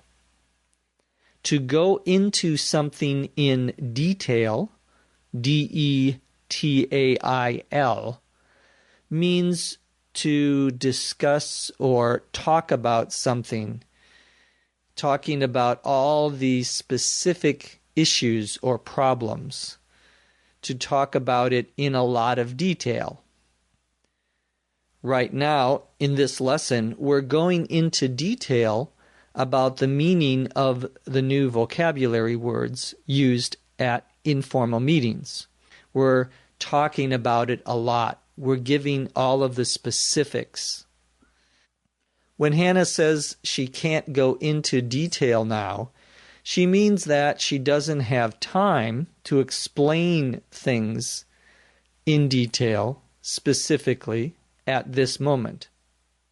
Finally, Hannah says that most customers want reliability, meaning they want the product to work, and that design is secondary. If we say that something is secondary, S-E-C-O-N-D-A-R-Y, we mean that something is less important than another thing. If you look at the word secondary, you can see the word second, meaning number two. So something that is secondary is less important. Something that would be number one, that would be most important, we would call primary, P-R-I-M-A-R-Y. M-A-R-Y. In this case, design is less important than reliability. It's secondary. Reliability is primary. You might also say that being able to write in English is secondary if you have to speak it at your job, meaning it's more important for you to be able to speak English than to write English, for example. Next, Alex begins to speak and says that Chris has brought up an interesting point. To bring up something means to raise a topic or to introduce something into your discussion or your conversation. For example, teachers like it when students bring up interesting questions in class. But even though Chris brings up an interesting point or presents an interesting idea, Alex thinks that Hannah is right or correct. He says, "Don't take this the wrong way, Chris." The phrase "to take something the wrong way" means to be offended, to be mad, to be insulted by something that someone says. Alex is saying, don't take this the wrong way, because he is going to say something to Chris that he may not like, that may make him angry or mad. So he's saying, I don't want you to be mad about what I am going to tell you right now. He doesn't want Chris to be offended or upset by what he's going to say, which is that engineers and customers don't always have the same interests. Alex finishes by saying, but of course, I'm not a marketing expert by any means. The phrase by any means, M-E-A-N-S, is used to mean at all or in any way. Alex means that there's no way that anyone could consider him to be a marketing expert. And Alex agrees with that assessment. He's not a marketing expert. I might say, I am not an expert in German linguistics by any means, meaning I don't have any knowledge in that area, or I am not an expert at all. This is similar to Alex's statement that marketing was outside the scope of his expertise in the formal meeting. It has the same effect. You might say also, for example, you're a good musician, but not a professional by any means. This would mean that you enjoy music, you're good at playing music, but you aren't good enough to be paid for it, to get a full-time job doing it. That covers the new vocabulary in the informal meeting. Let's listen to the discussion again, this time when the conversation is a little faster. Let's get this show on the road. This is an open discussion, so who wants to start off? Hannah, even though I've been knee-deep in your data for months, there's something I have to get off my chest. Why didn't you ask the focus groups about our product's color and design? I can see your point, Chris. But based on past experience, we know that customers mostly consider affordability and ease of use when deciding which product to buy. I can't go into this in detail now, but most customers just want reliability, and the design is secondary. Chris, you've brought up an interesting point, but I think Hannah is right. Don't take this the wrong way, Chris, but the interests of engineers and our customers aren't the same. But of course, I'm not a marketing expert by any means. Now you understand the vocabulary needed to participate in discussions at formal and informal meetings. In our next episode, number 8, we're going to study the vocabulary for taking questions or accepting and answering questions from other people at a meeting. This course has been a production of the Center for Educational Development in beautiful Los Angeles, California. Visit our website at eslpod.com. This course was produced by Dr. Jeff McQuillan and Dr. Lucy Say. Copyright 2007.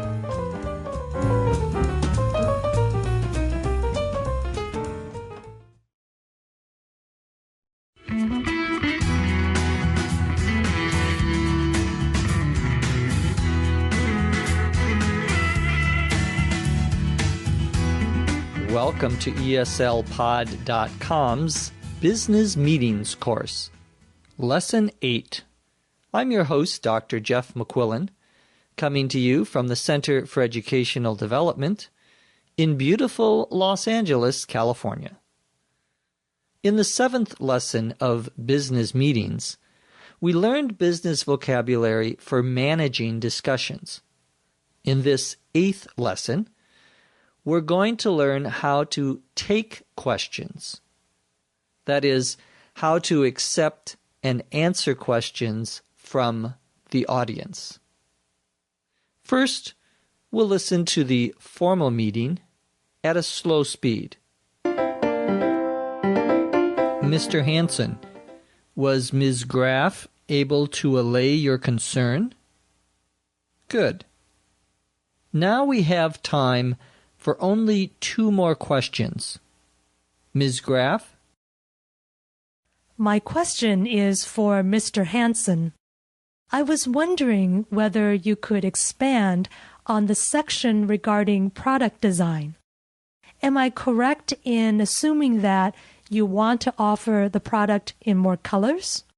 Let me see if I can shed better light on that.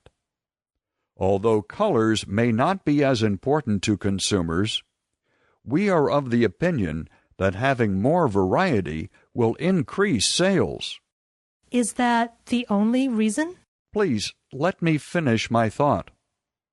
Another reason, which may be beyond the scope of your question, is that the increase in our costs will be small. Have I answered your question? Yes, certainly, Chris. You've made it clear for all of us. And now for our final question.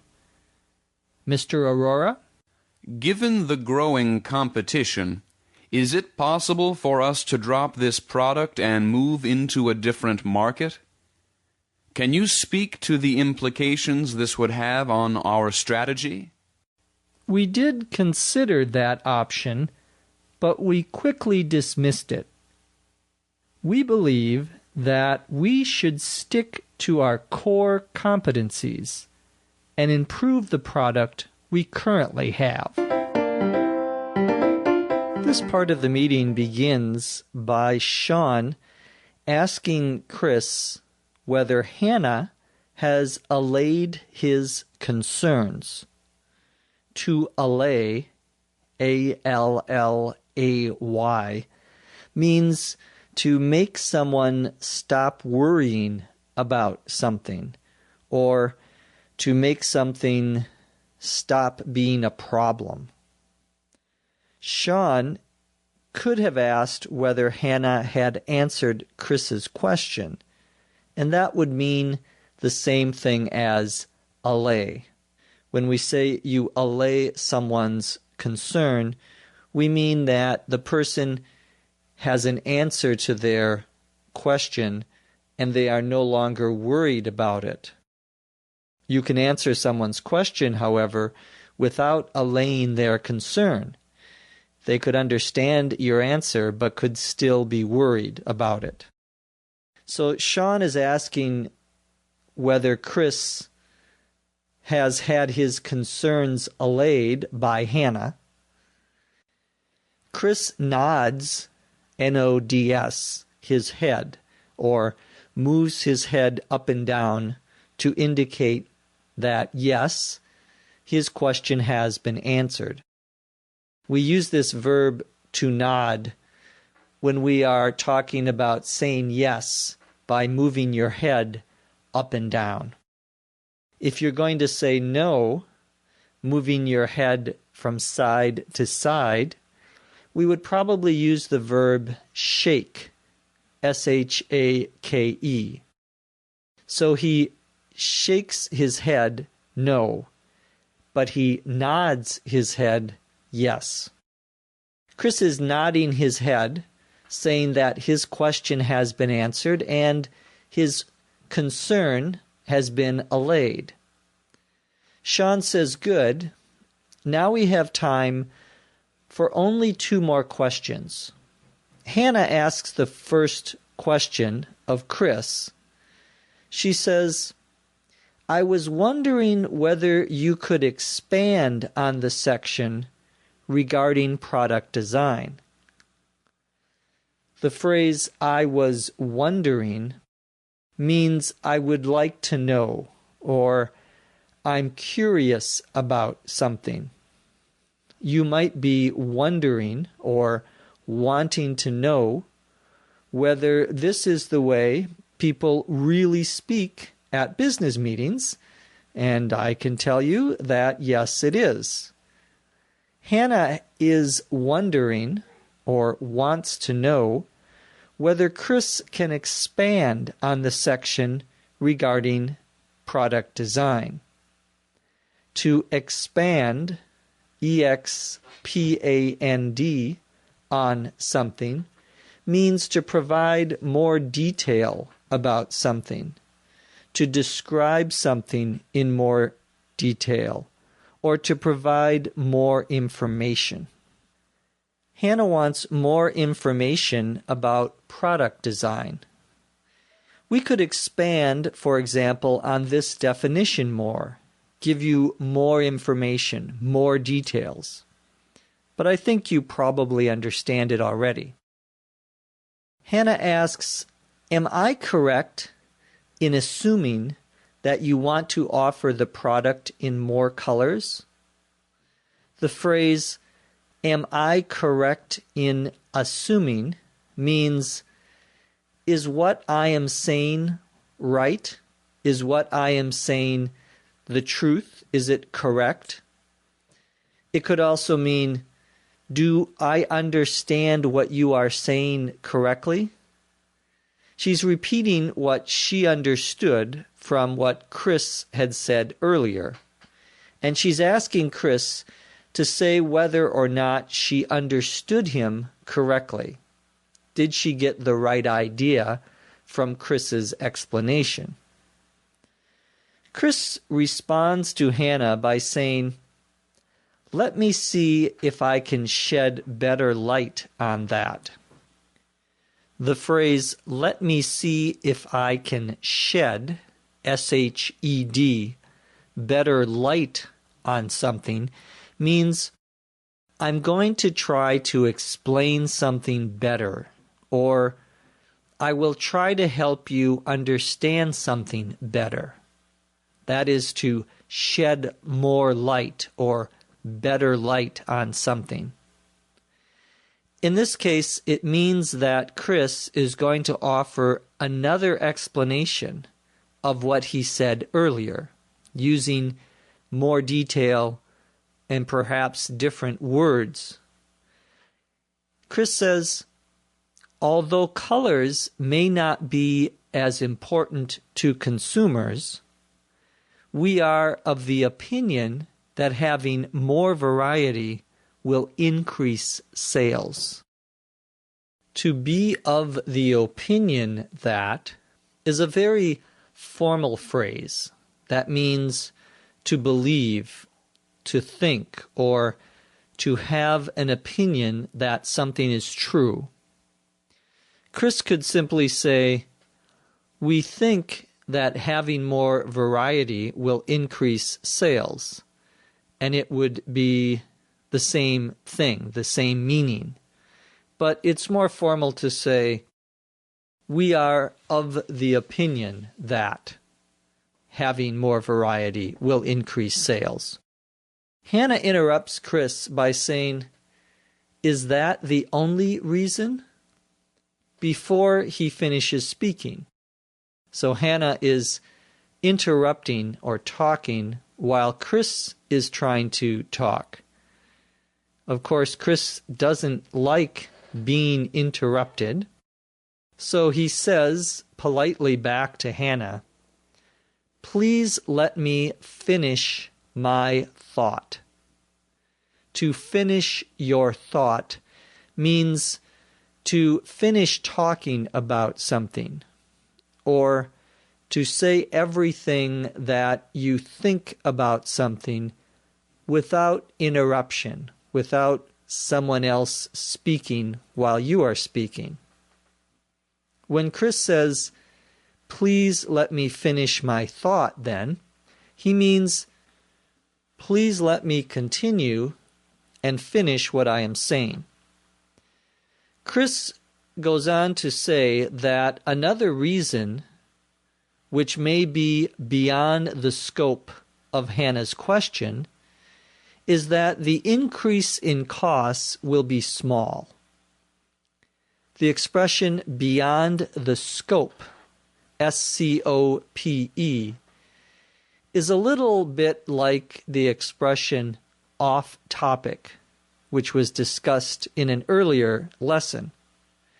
Beyond the scope of something means not related to what is being discussed.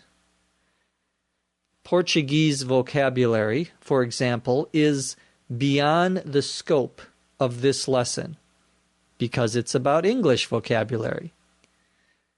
Chris means that one of the reasons for wanting to offer the product in more colors is that it will not increase costs very much.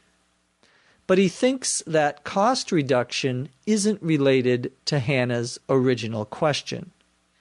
So he says it's beyond the scope of her question. Then he asks, "Have I answered your question?"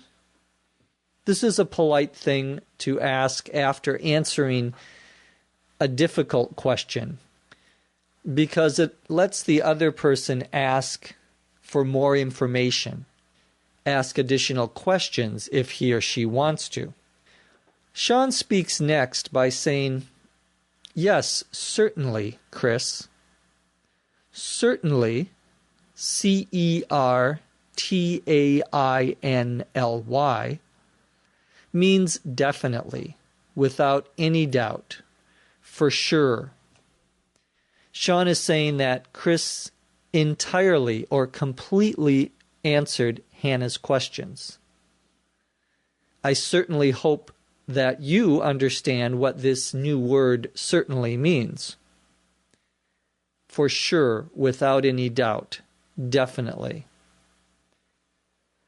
Sean says that Chris has made the subject clear or understandable for everyone. He calls on Alex for the final question, meaning he sees Alex's hand raised and gives Alex permission to speak. So Alex says, "Given the growing competition," the word given, Given, in this case means considering, with reference to. We might also say in light of. Given the growing competition, when we think about or when we consider the growing competition. Given the possibility that it might rain, you should bring an umbrella. That's like saying, if you think about it, if you consider the fact that it might rain, then you should bring an umbrella so you don't get wet. Alex says, given the growing competition or the increasing amount of competition, is it possible for us to drop this product and move into a different market? The phrase is it possible means, can we do this? Is it feasible? Feasible. To be feasible means you can do it. In other words, Sean is asking, can we drop this product?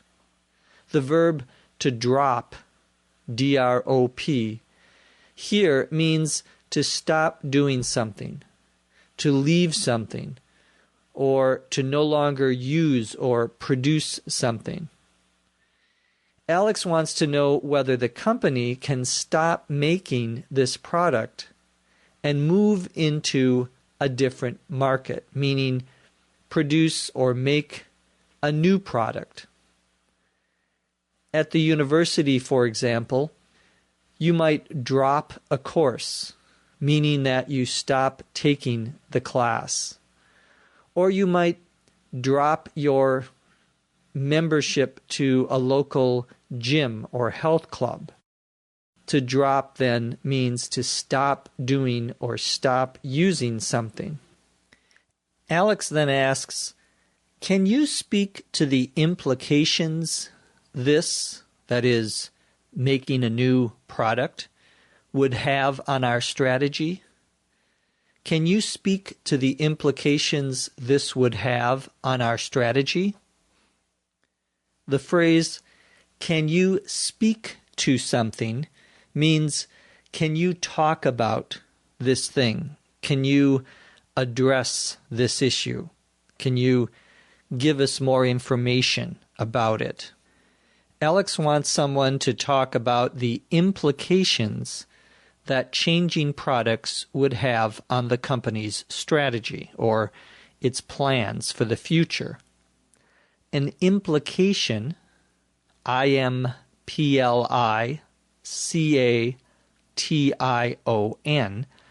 is a consequence or result of doing something. It's what something will mean or what will happen if you do something. What are the implications for us not getting gas for our car? The implication would be that you will run out of gas and you will not be able to use your car. That's a consequence or result of something. So Alex is asking what will happen if the company starts making a new product. Sean answers Alex's question by saying that the team did consider that option, but quickly dismissed it. An option, O-P-T-I-O-N, is a choice, a possibility, one way of doing something. When you fly on a plane, for example, they may give you two options for dinner, chicken or beef. The Vision Corporation team had three options: to change the product, to continue to sell the same product, or to begin to make a different product. Sean says that the team did consider the option of making a different product, but then quickly dismissed it. To dismiss, D-I-S-M-I-S-S, something, means to decide not to do something, to decide against something, or to decide not to consider doing something. Sean's team considered the option of making other products, but then they dismissed it or decided that it was not a good idea. For example, you might consider the idea of going to the state of Alaska for your winter vacation, but after looking at the temperature in Alaska during the winter time, you dismiss that idea. You decide not to do it. Finally, Sean says, we believe that we should stick to our core competencies and improve the product we currently have. To stick, S-T-I-C-K, to something means to continue to do something or to use something. To stick to something means not to change what you are doing. For example, you might stick to the same kind of toothpaste for many years, meaning that you continue to use that one kind of toothpaste. You don't change. Sean wants to stick to, or to continue to use, the company's core competencies. A core, C-O-R-E, competency, C-O-M-P-E-T-E-N-C-Y,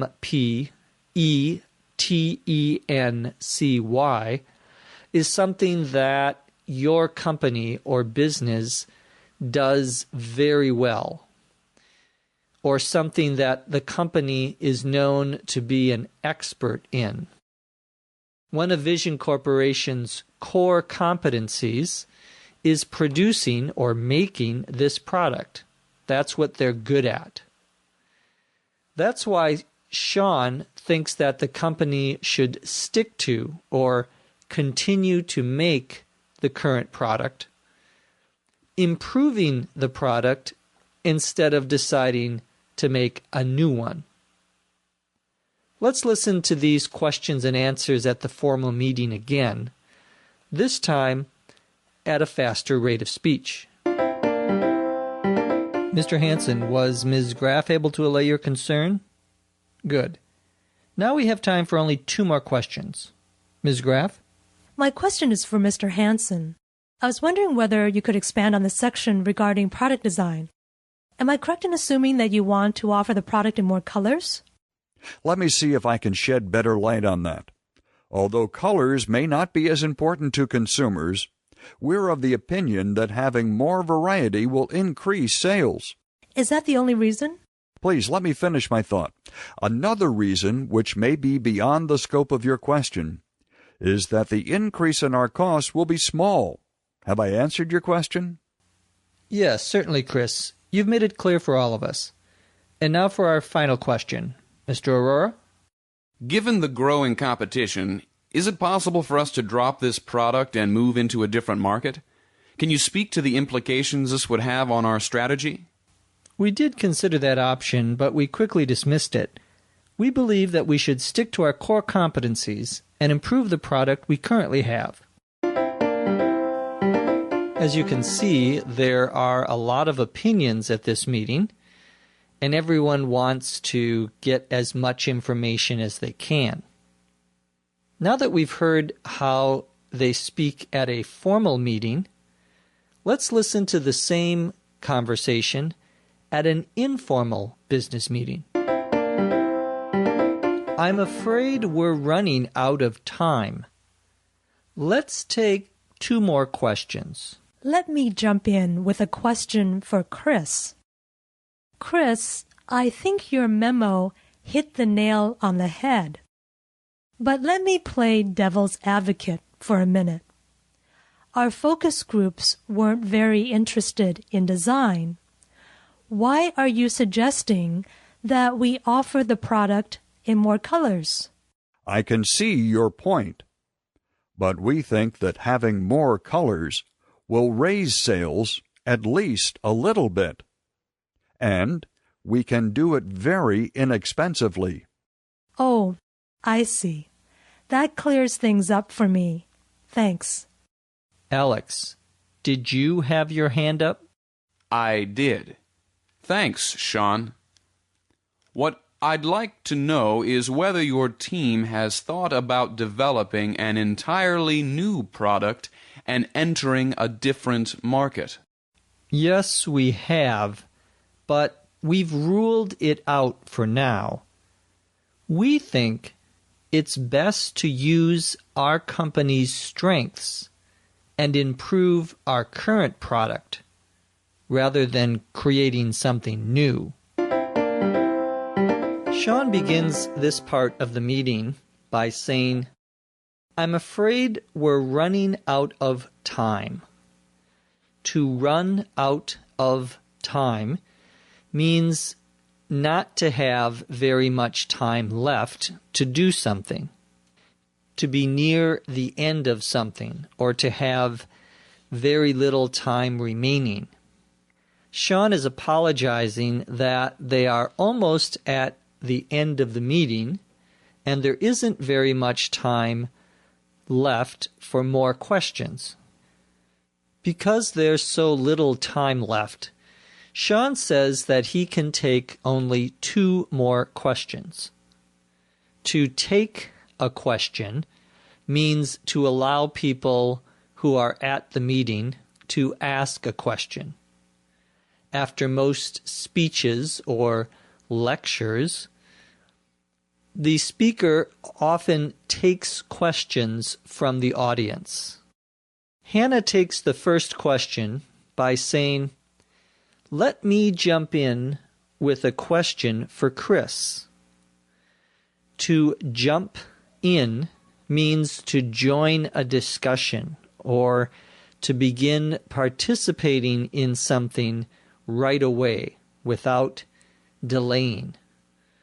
Hannah means that she has a question for Chris and she wants to ask it right now. We also use this expression to jump in when 2 other people or a group of people are talking and you want to ask a question or make a comment. You might say, "Let me jump in here," or "Can I jump in here and ask a question?" Hannah is telling Chris that she thinks his memo hit the nail on the head. A nail, N-A-I-L, is a long, thin piece of metal that has a point on one end. It's sharp on one end. And you use it to hold together 2 pieces of wood. You usually use a hammer to hit the nail into the wood. The head of the nail is the flat part on top that you hit with the hammer. Literally, to hit the nail on the head means to move the hammer so that it hits the top of the nail and pushes it into the wood. But here, we're using this expression to mean that Chris is exactly correct or is doing something exactly the way it should be done. Hannah means that Chris's memo said exactly what it should have said. It hit the nail on the head. It addressed or talked about the issues that it should have talked about and addressed. In other words, Hannah liked the memo. But she says she wants to play the devil's advocate for a minute. A devil's, D-E-V-I-L, apostrophe S, advocate, A-D-V-O-C-A-T-E, is a person who presents an unpopular or opposing opinion in order to make the discussion better. The devil is, in Christian belief, the spirit or the force that causes evil or bad things in the world. The devil's advocate would be the lawyer for the devil. An advocate is someone who is in favor of a certain position. A lawyer is an example of an advocate.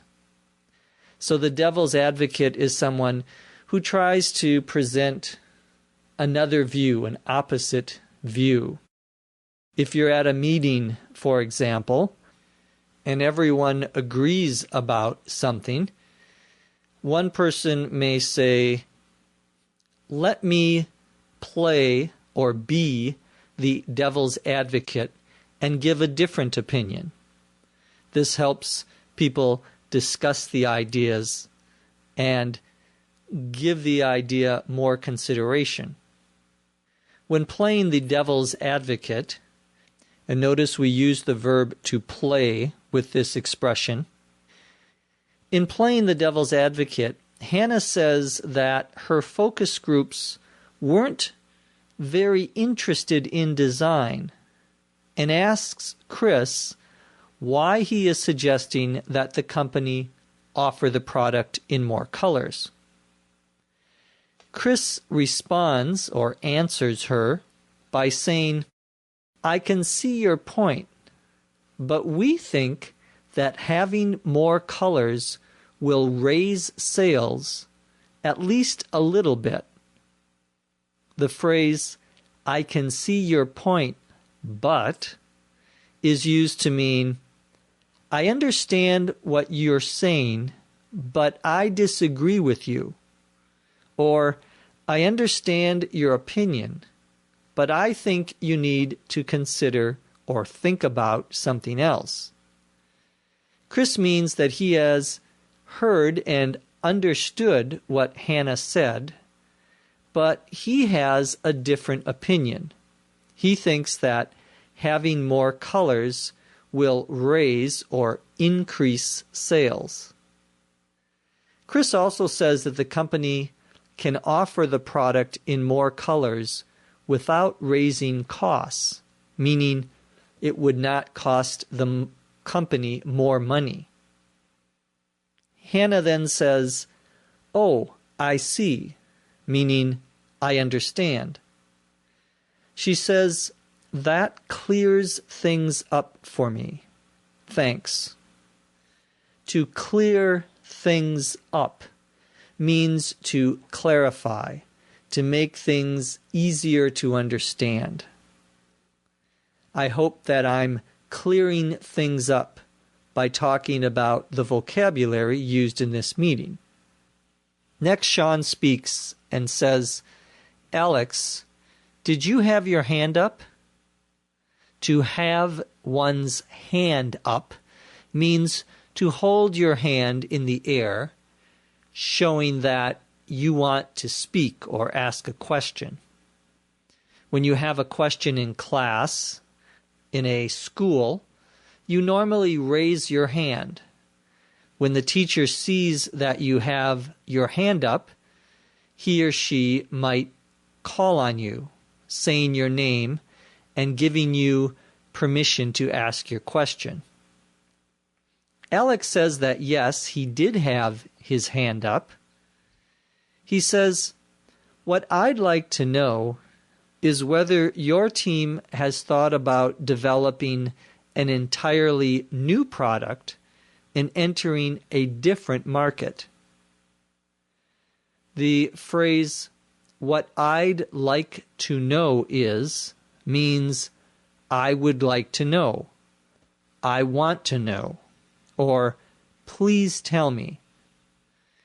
Alex would like to know, or wants to know, whether the team considered the option or the possibility of having Vision Corporation start making a different type of product. Sean replies by saying yes, the team considered that option, but it has ruled it out. To rule, R-U-L-E, something out, means to consider something, to think about something as a possibility, as an option, but then to decide not to do it, or to consider a list of things and decide not to use one of those things. We ruled it out. We decided we weren't going to do it. Sean's team began with a list of options, and one of the ones that they decided not to use was to make a new product. Why? because the team thinks that it's best to use the company's strengths or core competencies to improve the product it already has rather than or instead of creating a new product. If you get sick when you see blood, for example, you might rule out being a doctor as your career, as what you want to do in your life, because as a doctor, you have to see a lot of blood. Now let's listen to the informal meeting again, this time when they're speaking at a normal speed. I'm afraid we're running out of time. Let's take 2 more questions. Let me jump in with a question for Chris. Chris, I think your memo hit the nail on the head, but let me play devil's advocate for a minute. Our focus groups weren't very interested in design. Why are you suggesting that we offer the product in more colors? I can see your point, but we think that having more colors will raise sales, at least a little bit, and we can do it very inexpensively. Oh, I see. That clears things up for me. Thanks. Alex, did you have your hand up? I did. Thanks, Sean. What I'd like to know is whether your team has thought about developing an entirely new product and entering a different market. Yes, we have, but we've ruled it out for now. We think it's best to use our company's strengths and improve our current product rather than creating something new. I hope that this lesson has helped you understand how to take questions at a formal and informal business meeting. In our next lesson, number 9, we're going to study the business vocabulary for ending a topic and planning for the future at both formal and informal meetings. This course has been a production of the Center for Educational Development in beautiful Los Angeles, California. Visit our website at eslpod.com. This course was produced by Dr. Jeff McQuillan and Dr. Lucy Say. Copyright 2007.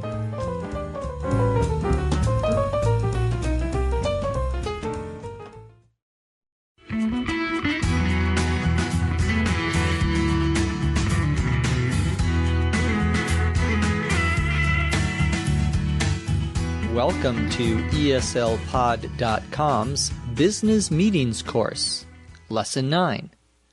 I'm your host, Dr. Jeff McQuillan, coming to you from the Center for Educational Development in beautiful Los Angeles, California. In the 8th lesson of Business Meetings, we learned business vocabulary for taking questions at formal and informal business meetings.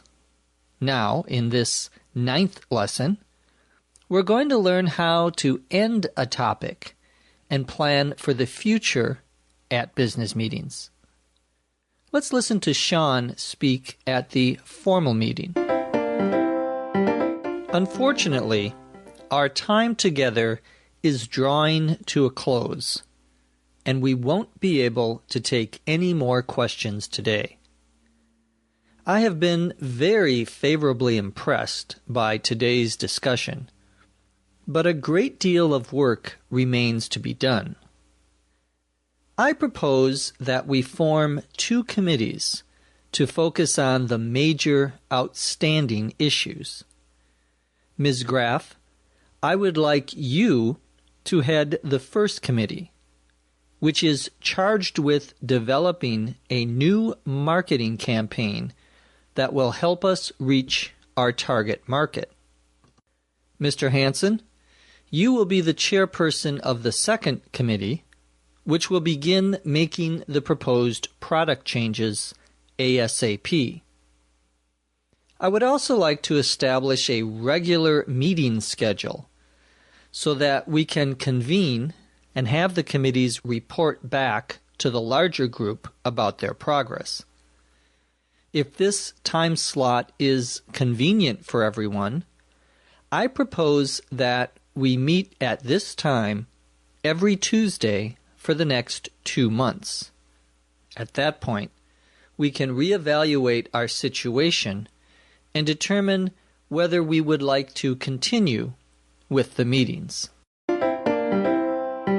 Sean begins this section by saying, "Unfortunately, our time together is drawing to a close, and we won't be able to take any more questions today." To draw to a close means to be ending or finishing something. You might feel sad when your vacation draws to a close, for example. Our business meeting course is drawing to a close because we are already in the 9th lesson and there's only one more left. Sean can't take any more questions because their time together is drawing to a close or ending. Sean says that he has been very favorably impressed by today's discussion. The expression favorably impressed, I-M-P-R-E-S-S-E-D, means having a positive opinion of something or a feeling of admiration or respect for something. In other words, he liked the discussion and is pleased with it. We always hope that our bosses are favorably impressed with our work, meaning they like it. Sean says that a great deal of work remains to be done. A great deal means much, a large part, or a large portion of something. So a great deal of work means a lot of work. You might own, for example, a great deal of land. You would have a lot of land. To remain, R-E-M-A-I-N, means to be present, or not to be gone, or finished yet. You might, for example, remain at the office until 8 o'clock if there's a lot of work to do. You will stay at the office until 8 p.m. When Sean says that a great deal of work remains to be done, he means there is still a lot of work to do, and they haven't finished working on these problems. Sean proposes or suggests a plan to form 2 committees. The verb to form here means to create or to make. It can also be used to mean to build something, to make it bigger. You might form or create a club or an association in your community. A committee is a small group of people that works on a specific project, usually in an office or in an organization. Sometimes it is difficult to have large groups of people all trying to work on something, so businesses often have committees do the work instead. These are smaller groups of people. There are sales committees, marketing committees, technology committees, and so on. Sean proposes forming 2 committees or making 2 small groups to focus on the major outstanding issues. If something is outstanding, we mean that it is continuing or ongoing, something that is not yet finished. That's one use of the word outstanding. The word outstanding can also be used to mean great or wonderful, someone who is the best in their area would be outstanding. Here it means not finished, not completed. The people at this meeting that we've been listening to have not decided how they are going to change the marketing campaign or the product. So these are still outstanding issues. They aren't finished yet. Sean asks Hannah to head the first committee. To head, H-E-A-D something, means to lead or to be in charge of something. Sean is asking Hannah to be the leader of the committee. A president of a company heads her business. That's because she is the leader. She is the one who takes care of or is in charge of.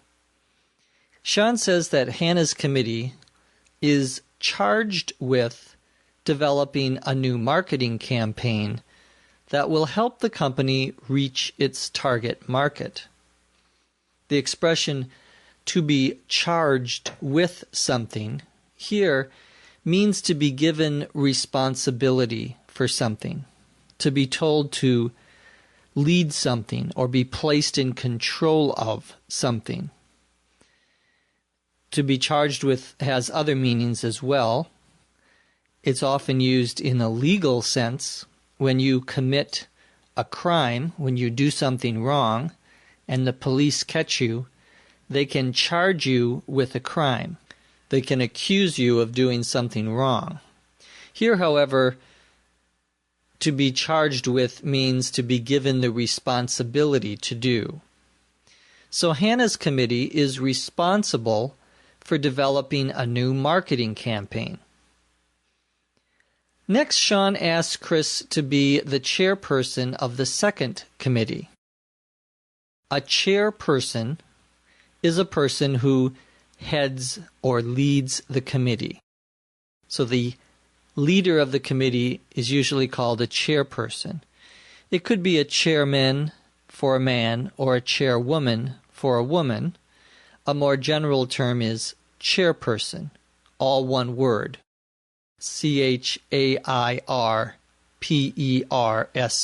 chairperson. The word chairperson has become more common in American businesses to refer to both men and women. Sean says that Chris's committee will begin making the proposed product changes ASAP.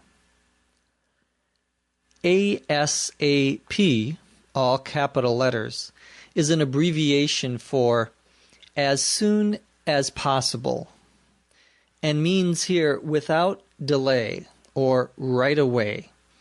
If someone says he needs something ASAP, he means he needs it immediately, right away. Sean here is saying that Chris's committee should start making the changes on the product as soon and as quickly as it can. Sean says that he would like to establish a regular meeting schedule. To establish, E-S-T-A-B-L-I-S-H,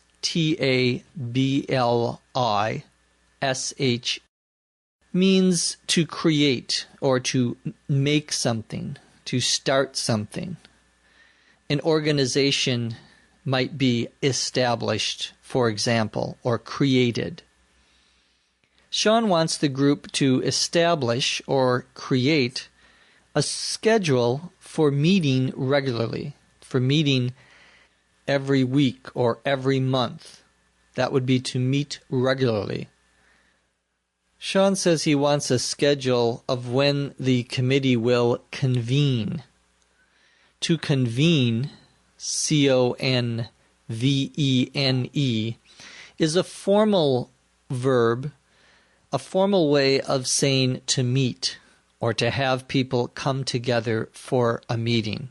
You can say, we are going to convene a meeting, meaning we are going to have a meeting. We are going to meet together to talk.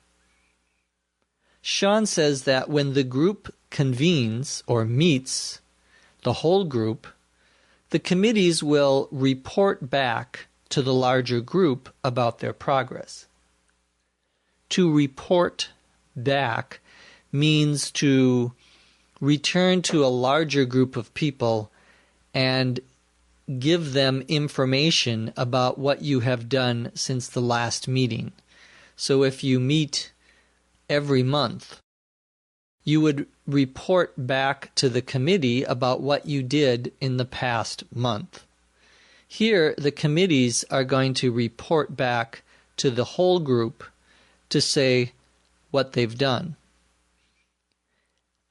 Sean says that if this time slot is convenient for everyone, he proposes or suggests meeting every Tuesday for the next 2 months. A time slot, S-L-O-T, is a date and time on your schedule. For example, many people have their lunch time slot between 12 and 1 o'clock in the afternoon. When Sean says he wants a time slot that is convenient, C-O-N-V-E-N-I-E-N-T,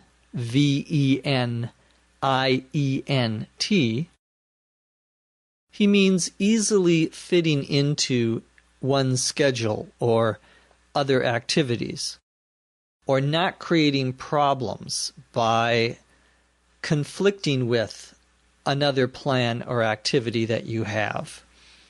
You want something so that everyone can make it to the meeting, everyone can go to the meeting. It should be at a convenient time that people are able to actually go.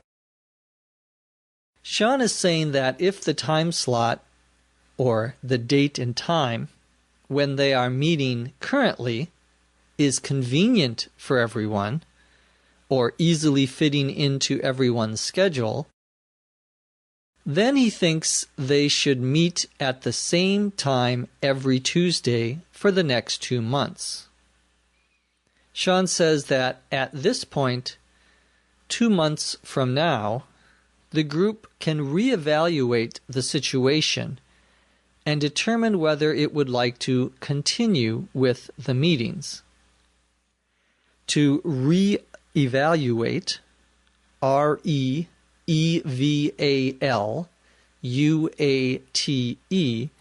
means to look at something again, to evaluate it again, to reconsider, or to think about something again and decide whether you like it or don't like it, whether it is good or bad.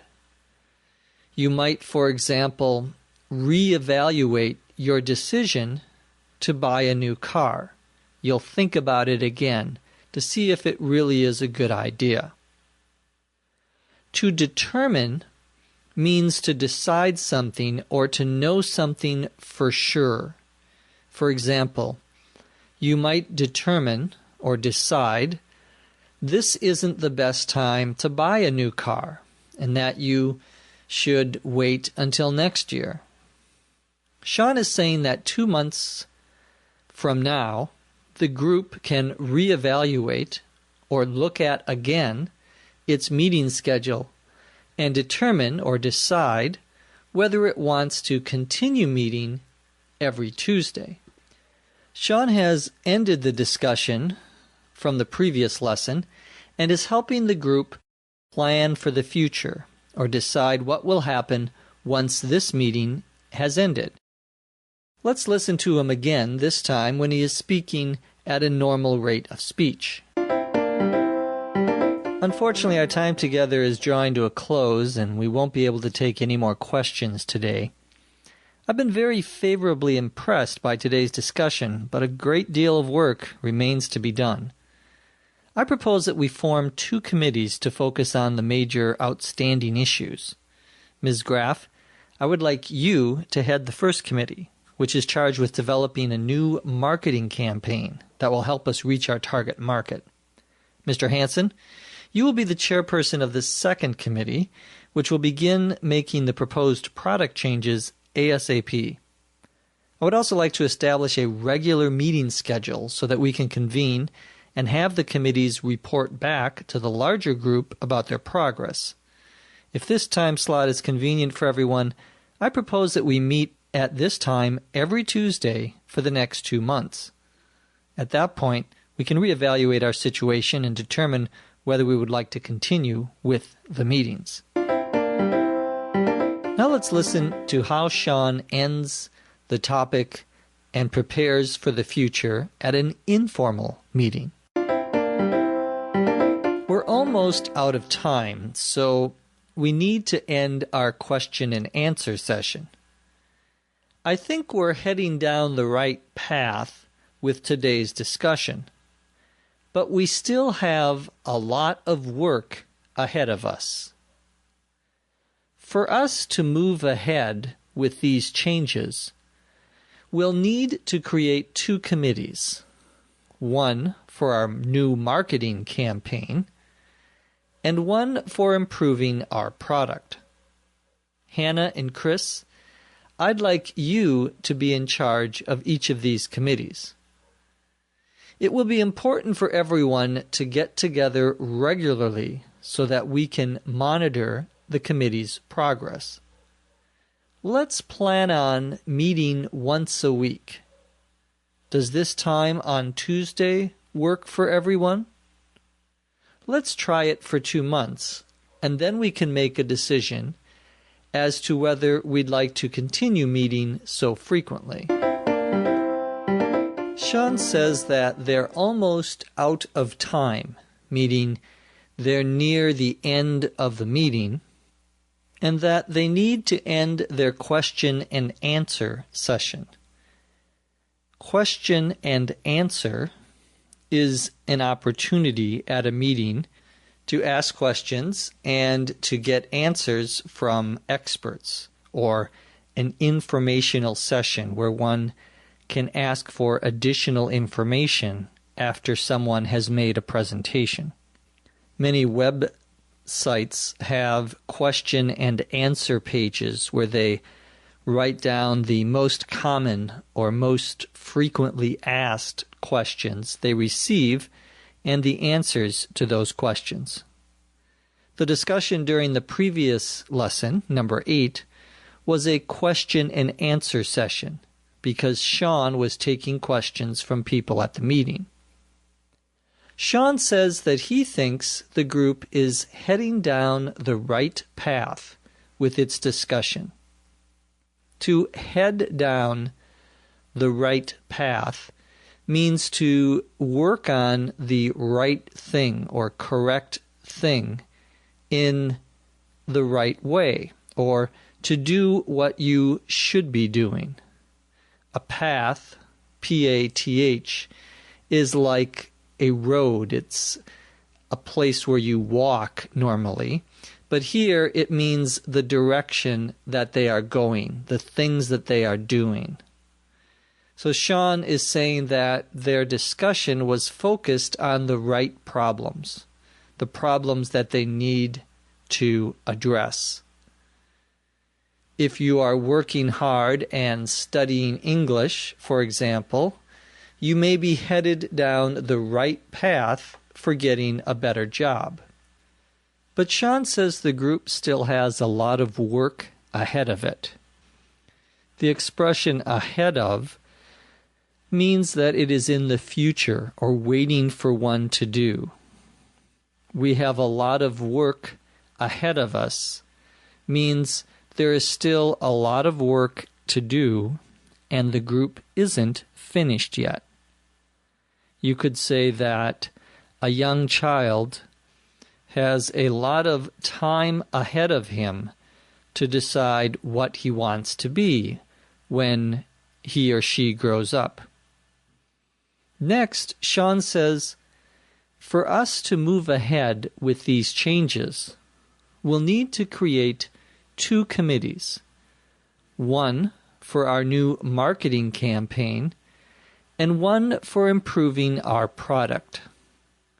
To move ahead with something means to begin doing the next step or next stage of something. You might ask someone when they are going to move ahead with planning their vacation. When are they going to continue or go to the next level or step of that process? Notice we have several similar words here. We have to head down, to head, meaning to be the leader of, and here we have ahead of, A-H-E-A-D, of something, which would be before. Now we are talking about moving ahead, going forward. So it can be a little confusing since each of these terms or expressions is slightly different. Sean wants to create two committees so that the company can move ahead with the changes or begin implementing the things that need to be done to improve the sales of the product. Sean asks Hannah and Chris to be in charge of each of the committees. To be in charge of something means to lead something or to have the responsibility for leading a group. As in the formal meetings, Hannah and Chris are going to be the leaders. We could call them the chairpersons of the committees. Sean says that it is important for everyone to get together or to meet regularly so that they can monitor the committee's progress. To monitor, M-O-N-I-T-O-R, something, means to watch something, to see whether and how it changes over time. It can mean to check on the progress of a project or something similar, to monitor something.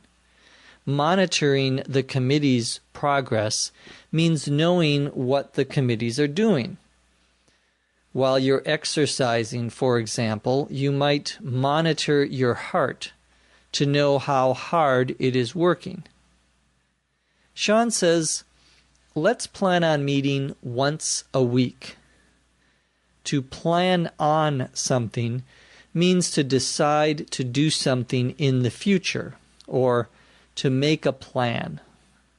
Once a week means one time per week. You could also say weekly, W-E-E-K-L-Y,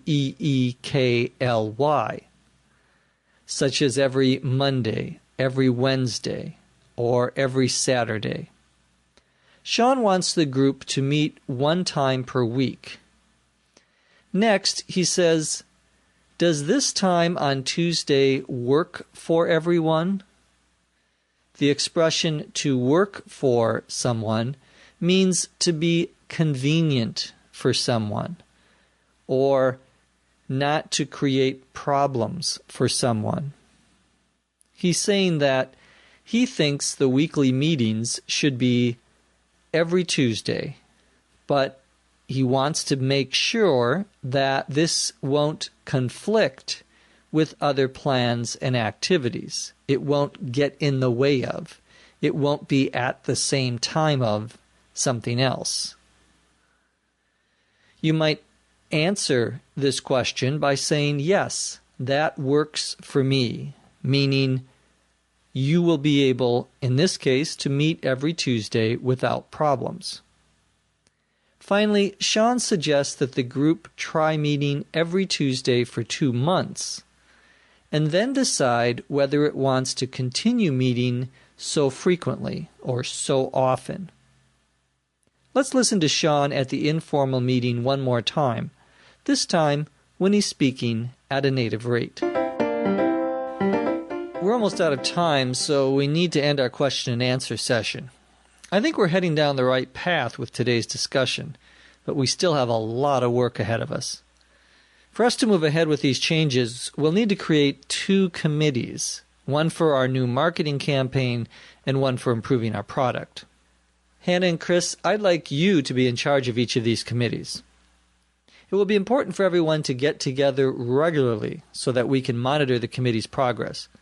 Let's plan on meeting once a week. Does this time on Tuesday work for everyone? Let's try it for 2 months, and then we can make a decision as to whether we'd like to continue meeting so frequently. I hope this lesson has helped you understand how to end a topic and prepare for the future at formal and informal business meetings. In our 10th and final, or last lesson, we're going to learn vocabulary for ending a meeting, and with that, we will end our business meetings course.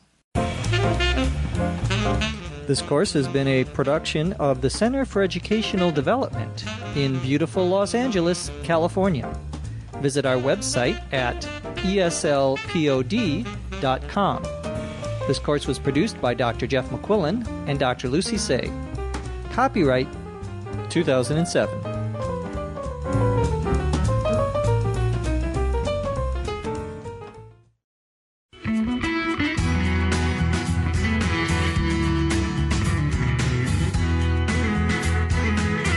Welcome to eslpod.com's Business Meetings course. Lesson 10. I'm your host, Dr. Jeff McQuillan, coming to you from the Center for Educational Development in beautiful Los Angeles, California.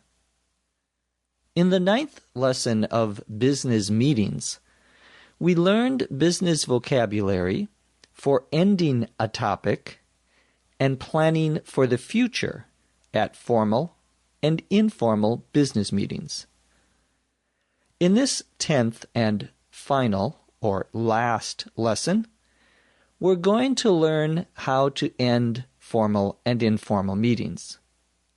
To begin, let's listen to how Alex ends the formal meeting. Sean, on behalf of all the attendees, I want to thank you for leading such an interesting and productive meeting. I think we have all learned something here today, and we have a clear action plan for the next steps. Our secretary will type up the minutes for today's meeting, and we'll distribute them via email for comments. She will also reserve a conference room for next Tuesday's meeting, and you'll be apprised of the location as soon as we know it. Please sign your names on this sheet of paper before leaving today, so that we'll have a record of who was at today's meeting. Our secretary will type up a list with your contact information, and we'll disseminate the participant list to all of you. For now, I'm adjourning this meeting. We will see each other again next Tuesday. Thank you to all of you for your participation. Alex begins by saying, Sean, on behalf of all the attendees, I want to thank you. The expression on the behalf, behalf,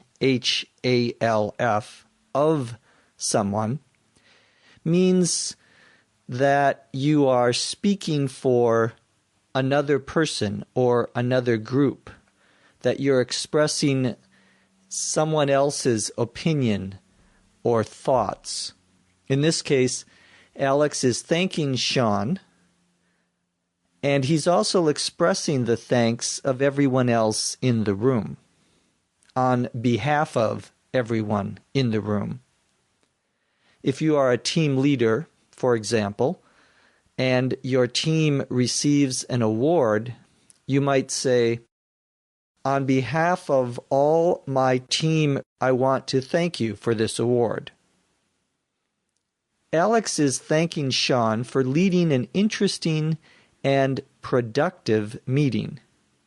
If something is productive, P-R-O-D-U-C-T-I-V-E, it's effective in getting work done well and quickly. For example, if you type 100 words per minute, you're probably more productive than someone who types 20 words per minute, because you can type more quickly.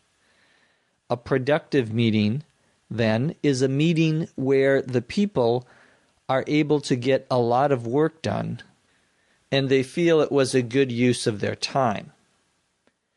Alex says, I think we have all learned something here today, and we have a clear action plan for the next steps. An action plan is a plan or a list of what you are going to do that tells you each part of what you need to do. We would say that gives you a step by step for doing a project over a certain amount of time. First you do this, then you do that, then you do this. It tells you what you are going to do in the future. That's an action plan. The action plan for Vision Corporation is to work in 2 committees or small groups on the marketing campaign and on the product changes. A next step is the next thing that you need to do or that you will do. Your next step after listening to this lesson, for example, may be to read the transcript over again. Alex says that the secretary will type up the minutes for today's meeting. In this context, minutes are a written, detailed description of what was discussed during a meeting. It's used as a record of the meeting to tell you what happened in the meeting. We call those the minutes. It's always plural. Normally, someone is assigned or asked to take minutes. Note the use of the verb to take with this noun minutes. To take minutes for a business meeting. Because then, later on, people can remember what happened at the meeting by looking at the minutes. The minutes are not usually a transcript. That is, they don't have every word that everyone said. It's like a summary of the main things, the main ideas of the meeting. Alex says that the secretary will distribute the minutes via email for comments. The word via, V-I-A, sometimes pronounced via, means through, by, or by way of. So, in the expression, distribute the minutes via email, we mean to send the minutes, the document that has the summary of the meeting, to people by email, probably as an email attachment. Alex says that the secretary will distribute the minutes via email for comments. A comment is, in this case, an opinion about something or a statement about whether one likes or agrees with something. The minutes will be distributed for comments so that people can say whether they agree with the minutes or if they think something needs to be changed or added. So perhaps you said something that you thought was important and it is not in the minutes. You can ask to have the minutes changed by giving your comments. Alex says that the secretary will reserve a conference room for next Tuesday's meeting. To reserve, R-E-S-E-R-V-E, means to arrange for something to be available, usually for a future date and time. You might need to reserve a hotel room so that you know there will be a place for you to sleep. To reserve means to call or to contact someone and say, I want to use this in the future, on this day, and at this time. In this case, the conference room is being reserved for next Tuesday. A conference room is a small room in an office building, usually with a large table and many chairs that you sit next to for your meeting. We would actually use the expression, you sit around the table. Everyone is sitting next to the table, and that would be a conference room or in a conference room. When Alex says that the secretary will reserve a conference room, then he means that the secretary will arrange to have their meeting in a large room next Tuesday. Alex says that everyone will be apprised of the location as soon as it is known. To apprise, A-P-P-R-I-S-E, means to explain or to tell. It could also mean to describe something so that you understand it.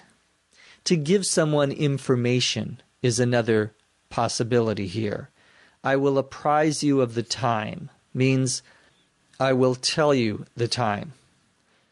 Once the secretary knows which conference room the meeting will be in, she will apprise or tell everyone. Alex asks everyone to sign their names on a sheet of paper before leaving. To sign one's name means to write your name on a piece of paper to show that you have read or agreed to something. We typically sign checks from the bank, for example, or letters, or maybe contracts. In this case, the people at the meeting are going to sign a piece of paper. We call that piece of paper a sheet, S-H-E-E-T. A sheet of paper is one piece of paper. In most American offices, it is 8.5 by 11 inches. That's the size of the paper.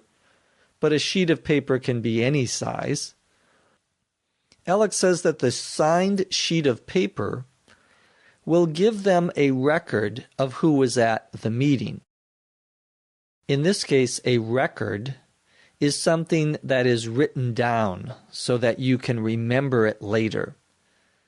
The sheet of paper that Alex is talking about will provide a record or a way of remembering who was at the meeting. Next, Alex says that the secretary will type up a list. To type up something means to take information that someone has written on a piece of paper and put it on a computer, to type it in or to enter it into a computer. Sometimes it is difficult to type up other people's notes and comments because it is difficult to read their handwriting. Handwriting is what you put on a piece of paper with your hand, letters and numbers and so forth. The secretary is going to type up a list of everyone's contact information. Your contact, C-O-N-T-A-C-T, information is your address, your email, your telephone number, perhaps your fax number, any information that can be used to communicate with you, to, we would say, get in touch with, to communicate with you, to get in touch with you. Many websites, for example, ask you to provide your contact information. Alex in the meeting is asking people for their contact information so that he will know how to communicate with them and they can communicate with each other. Alex says that the secretary will disseminate the participant list to everyone. To disseminate, D-I-S-S-E-M-I-N-A-T-E, I-N-A-T-E, means to distribute or to circulate, to give something to many different people. For example, if you want to disseminate information about your party, you might put up posters, signs, send emails, or make telephone calls to let people know about your party. To give information out to people is to disseminate the information. The secretary is going to disseminate or send the list of the people who were at the meeting. We call this the participant list. A participant, P-A-R-T-I-C-I-P-A-N-T, is someone who is part of something, someone who participates in something. Alex officially ends the meeting by saying, "For now, I'm adjourning this meeting." To adjourn, A-D-J-O-U-R-N, is a formal verb that means to end or stop something, usually a meeting. After someone adjourns a meeting, you might stay in the room for a while talking to other people who are there. But when the meeting is adjourned, it is over. It is officially finished. Alex says, "We will see each other again next Tuesday," reminding people that the next meeting will be on Tuesday. Finally, he thanks everyone for their participation. Now that we understand the new words, let's listen to how Alex ends the formal meeting again. This time, he will speak more quickly. Sean, on behalf of all the attendees, I want to thank you for leading such an interesting and productive meeting. I think we have all learned something here today, and we have a clear action plan for the next steps. Our secretary will type up the minutes for today's meeting, and we'll distribute them via email for comments. She will also reserve a conference room for next Tuesday's meeting, and you'll be apprised of the location as soon as we know it. Please sign your names on this sheet of paper before leaving today, so that we'll have a record of who was at today's meeting. Our secretary will type up a list with your contact information, and will disseminate the participant list to all of you. For now, I'm adjourning this meeting. We will see each other again next Tuesday. Thank you to all of you for your participation. And so our formal meeting has ended. Now let's listen to how Alex ends the informal meeting.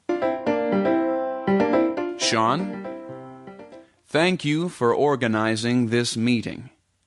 We all appreciate you telling us about the work that your team has done. The new committees have a lot on their plate over the coming weeks and months. Our secretary will send an email with the minutes for today's meeting. Please read them and let us know if you have any corrections or additions. She'll also try to find us a meeting space for next Tuesday, and she'll send a reminder with that info a few days before the meeting. Before you leave, I'm passing around this list with contact information for all of you. Please check off your name once you've double-checked that it's correct. You'll get a copy of this list within a few days so that we can all keep in touch between meetings. Okay, everybody. That's a wrap. Thanks for your attention. See you on Tuesday. In the informal meeting, Alex first thanks Sean for organizing the meeting. He says, "We all appreciate you telling us about the work that your team has done."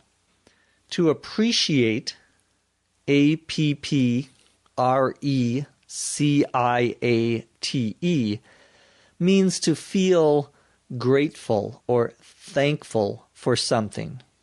I appreciate you coming here means I want to thank you for coming here. Alex then says that the new committees have a lot on their plate, PLATE, over the coming weeks and months. To have a lot on your plate means to be very busy, to have a lot of work to do, or to have many responsibilities. If you say, I have a lot on my plate right now, you mean you have a lot to do. You have perhaps too much to do. When Alex says the committees have a lot on their plate over the coming weeks and months, he means the committees have a lot of work to do. The word coming here means something that will happen in the near future. The coming weeks and months means the weeks and months that are near to us in the future. The coming weeks and months, then, are the ones that are coming soon. Alex says that the secretary will send an email with the minutes or written notes for the meeting. Alex asks people to read the minutes and let him know if they have any corrections or additions. Corrections are changes that are needed to fix a problem. Usually something that is in a written document. I have some corrections to your letter. I have some changes. There are some things that are wrong that you need to fix. An addition is something that is added to something else. You might make an addition to the minutes by saying that I said something that was not in the minutes, so I want to add it. Alex wants people to make corrections to the minutes if they read anything that is wrong, that is incorrect, and additions if they think that something is missing. Alex also says that the secretary will try to find a meeting space or place to meet for next Tuesday. He says that the secretary will send everyone a reminder with that info a few days before the meeting. A reminder, RIMINDER, is something that helps you remember something else. A reminder could be on your calendar, or it could be someone sending you an email saying, I am reminding you, I am asking you to remember our appointment, for example. Info, INFO, is short for information. It's a more informal way of saying information. Next, Alex says that he is passing around a list with contact information, names, telephone numbers, and email addresses for everyone. To pass around means to give to people who are usually sitting in a group. They might even be sitting in a circle, but not necessarily. To pass something around means to give it to one person and then give it to the next person and so forth in a group. Alex is going to pass around something that has contact information for everyone. He asks people to check off their names once they have double-checked that the information is correct. To check, CHECK, off something means to put a check symbol next to something on a list, a little mark on the paper.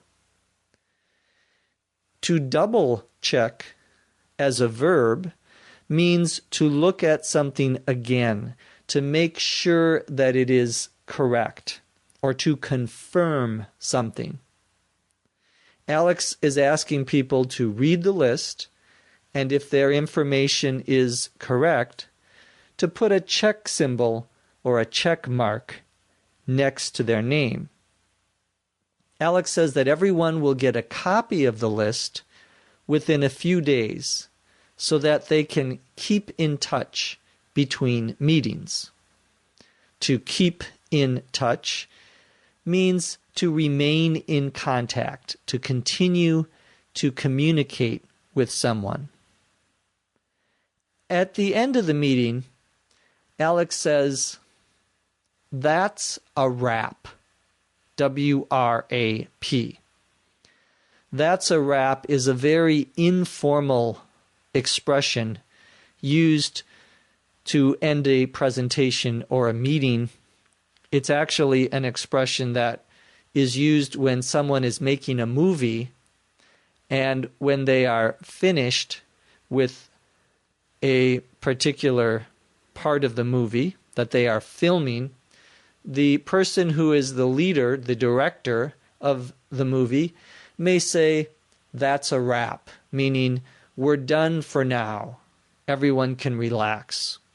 Finally, Alex thanks everyone for their attention and says, "See you on Tuesday," which is an informal way of saying, "I will see everyone here next Tuesday." Let's listen to the informal meeting again, this time with Alex speaking at a native rate of speech. Sean, thank you for organizing this meeting. We all appreciate you telling us about the work that your team has done. The new committees have a lot on their plate over the coming weeks and months. Our secretary will send an email with the minutes for today's meeting. Please read them and let us know if you have any corrections or additions. She'll also try to find us a meeting space for next Tuesday, and she'll send a reminder with that info a few days before the meeting. Before you leave, I'm passing around this list with contact information for all of you.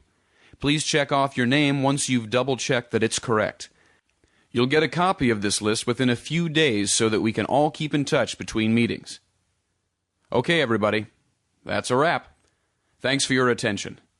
See you on Tuesday. And that's a wrap for our 10th and final lesson in this business meetings course. I hope you have all enjoyed these 10 lessons and that they've helped you become more familiar with the vocabulary used at formal and informal business meetings. Be sure to visit our website at eslpod.com for more useful courses to help you improve your personal and professional English. From Los Angeles, California, I'm Jeff McQuillan. Thanks for listening. This course has been a production of the Center for Educational Development in beautiful Los Angeles, California. Visit our website at eslpod.com. This course was produced by Dr. Jeff McQuillan and Dr. Lucy Say. Copyright 2007.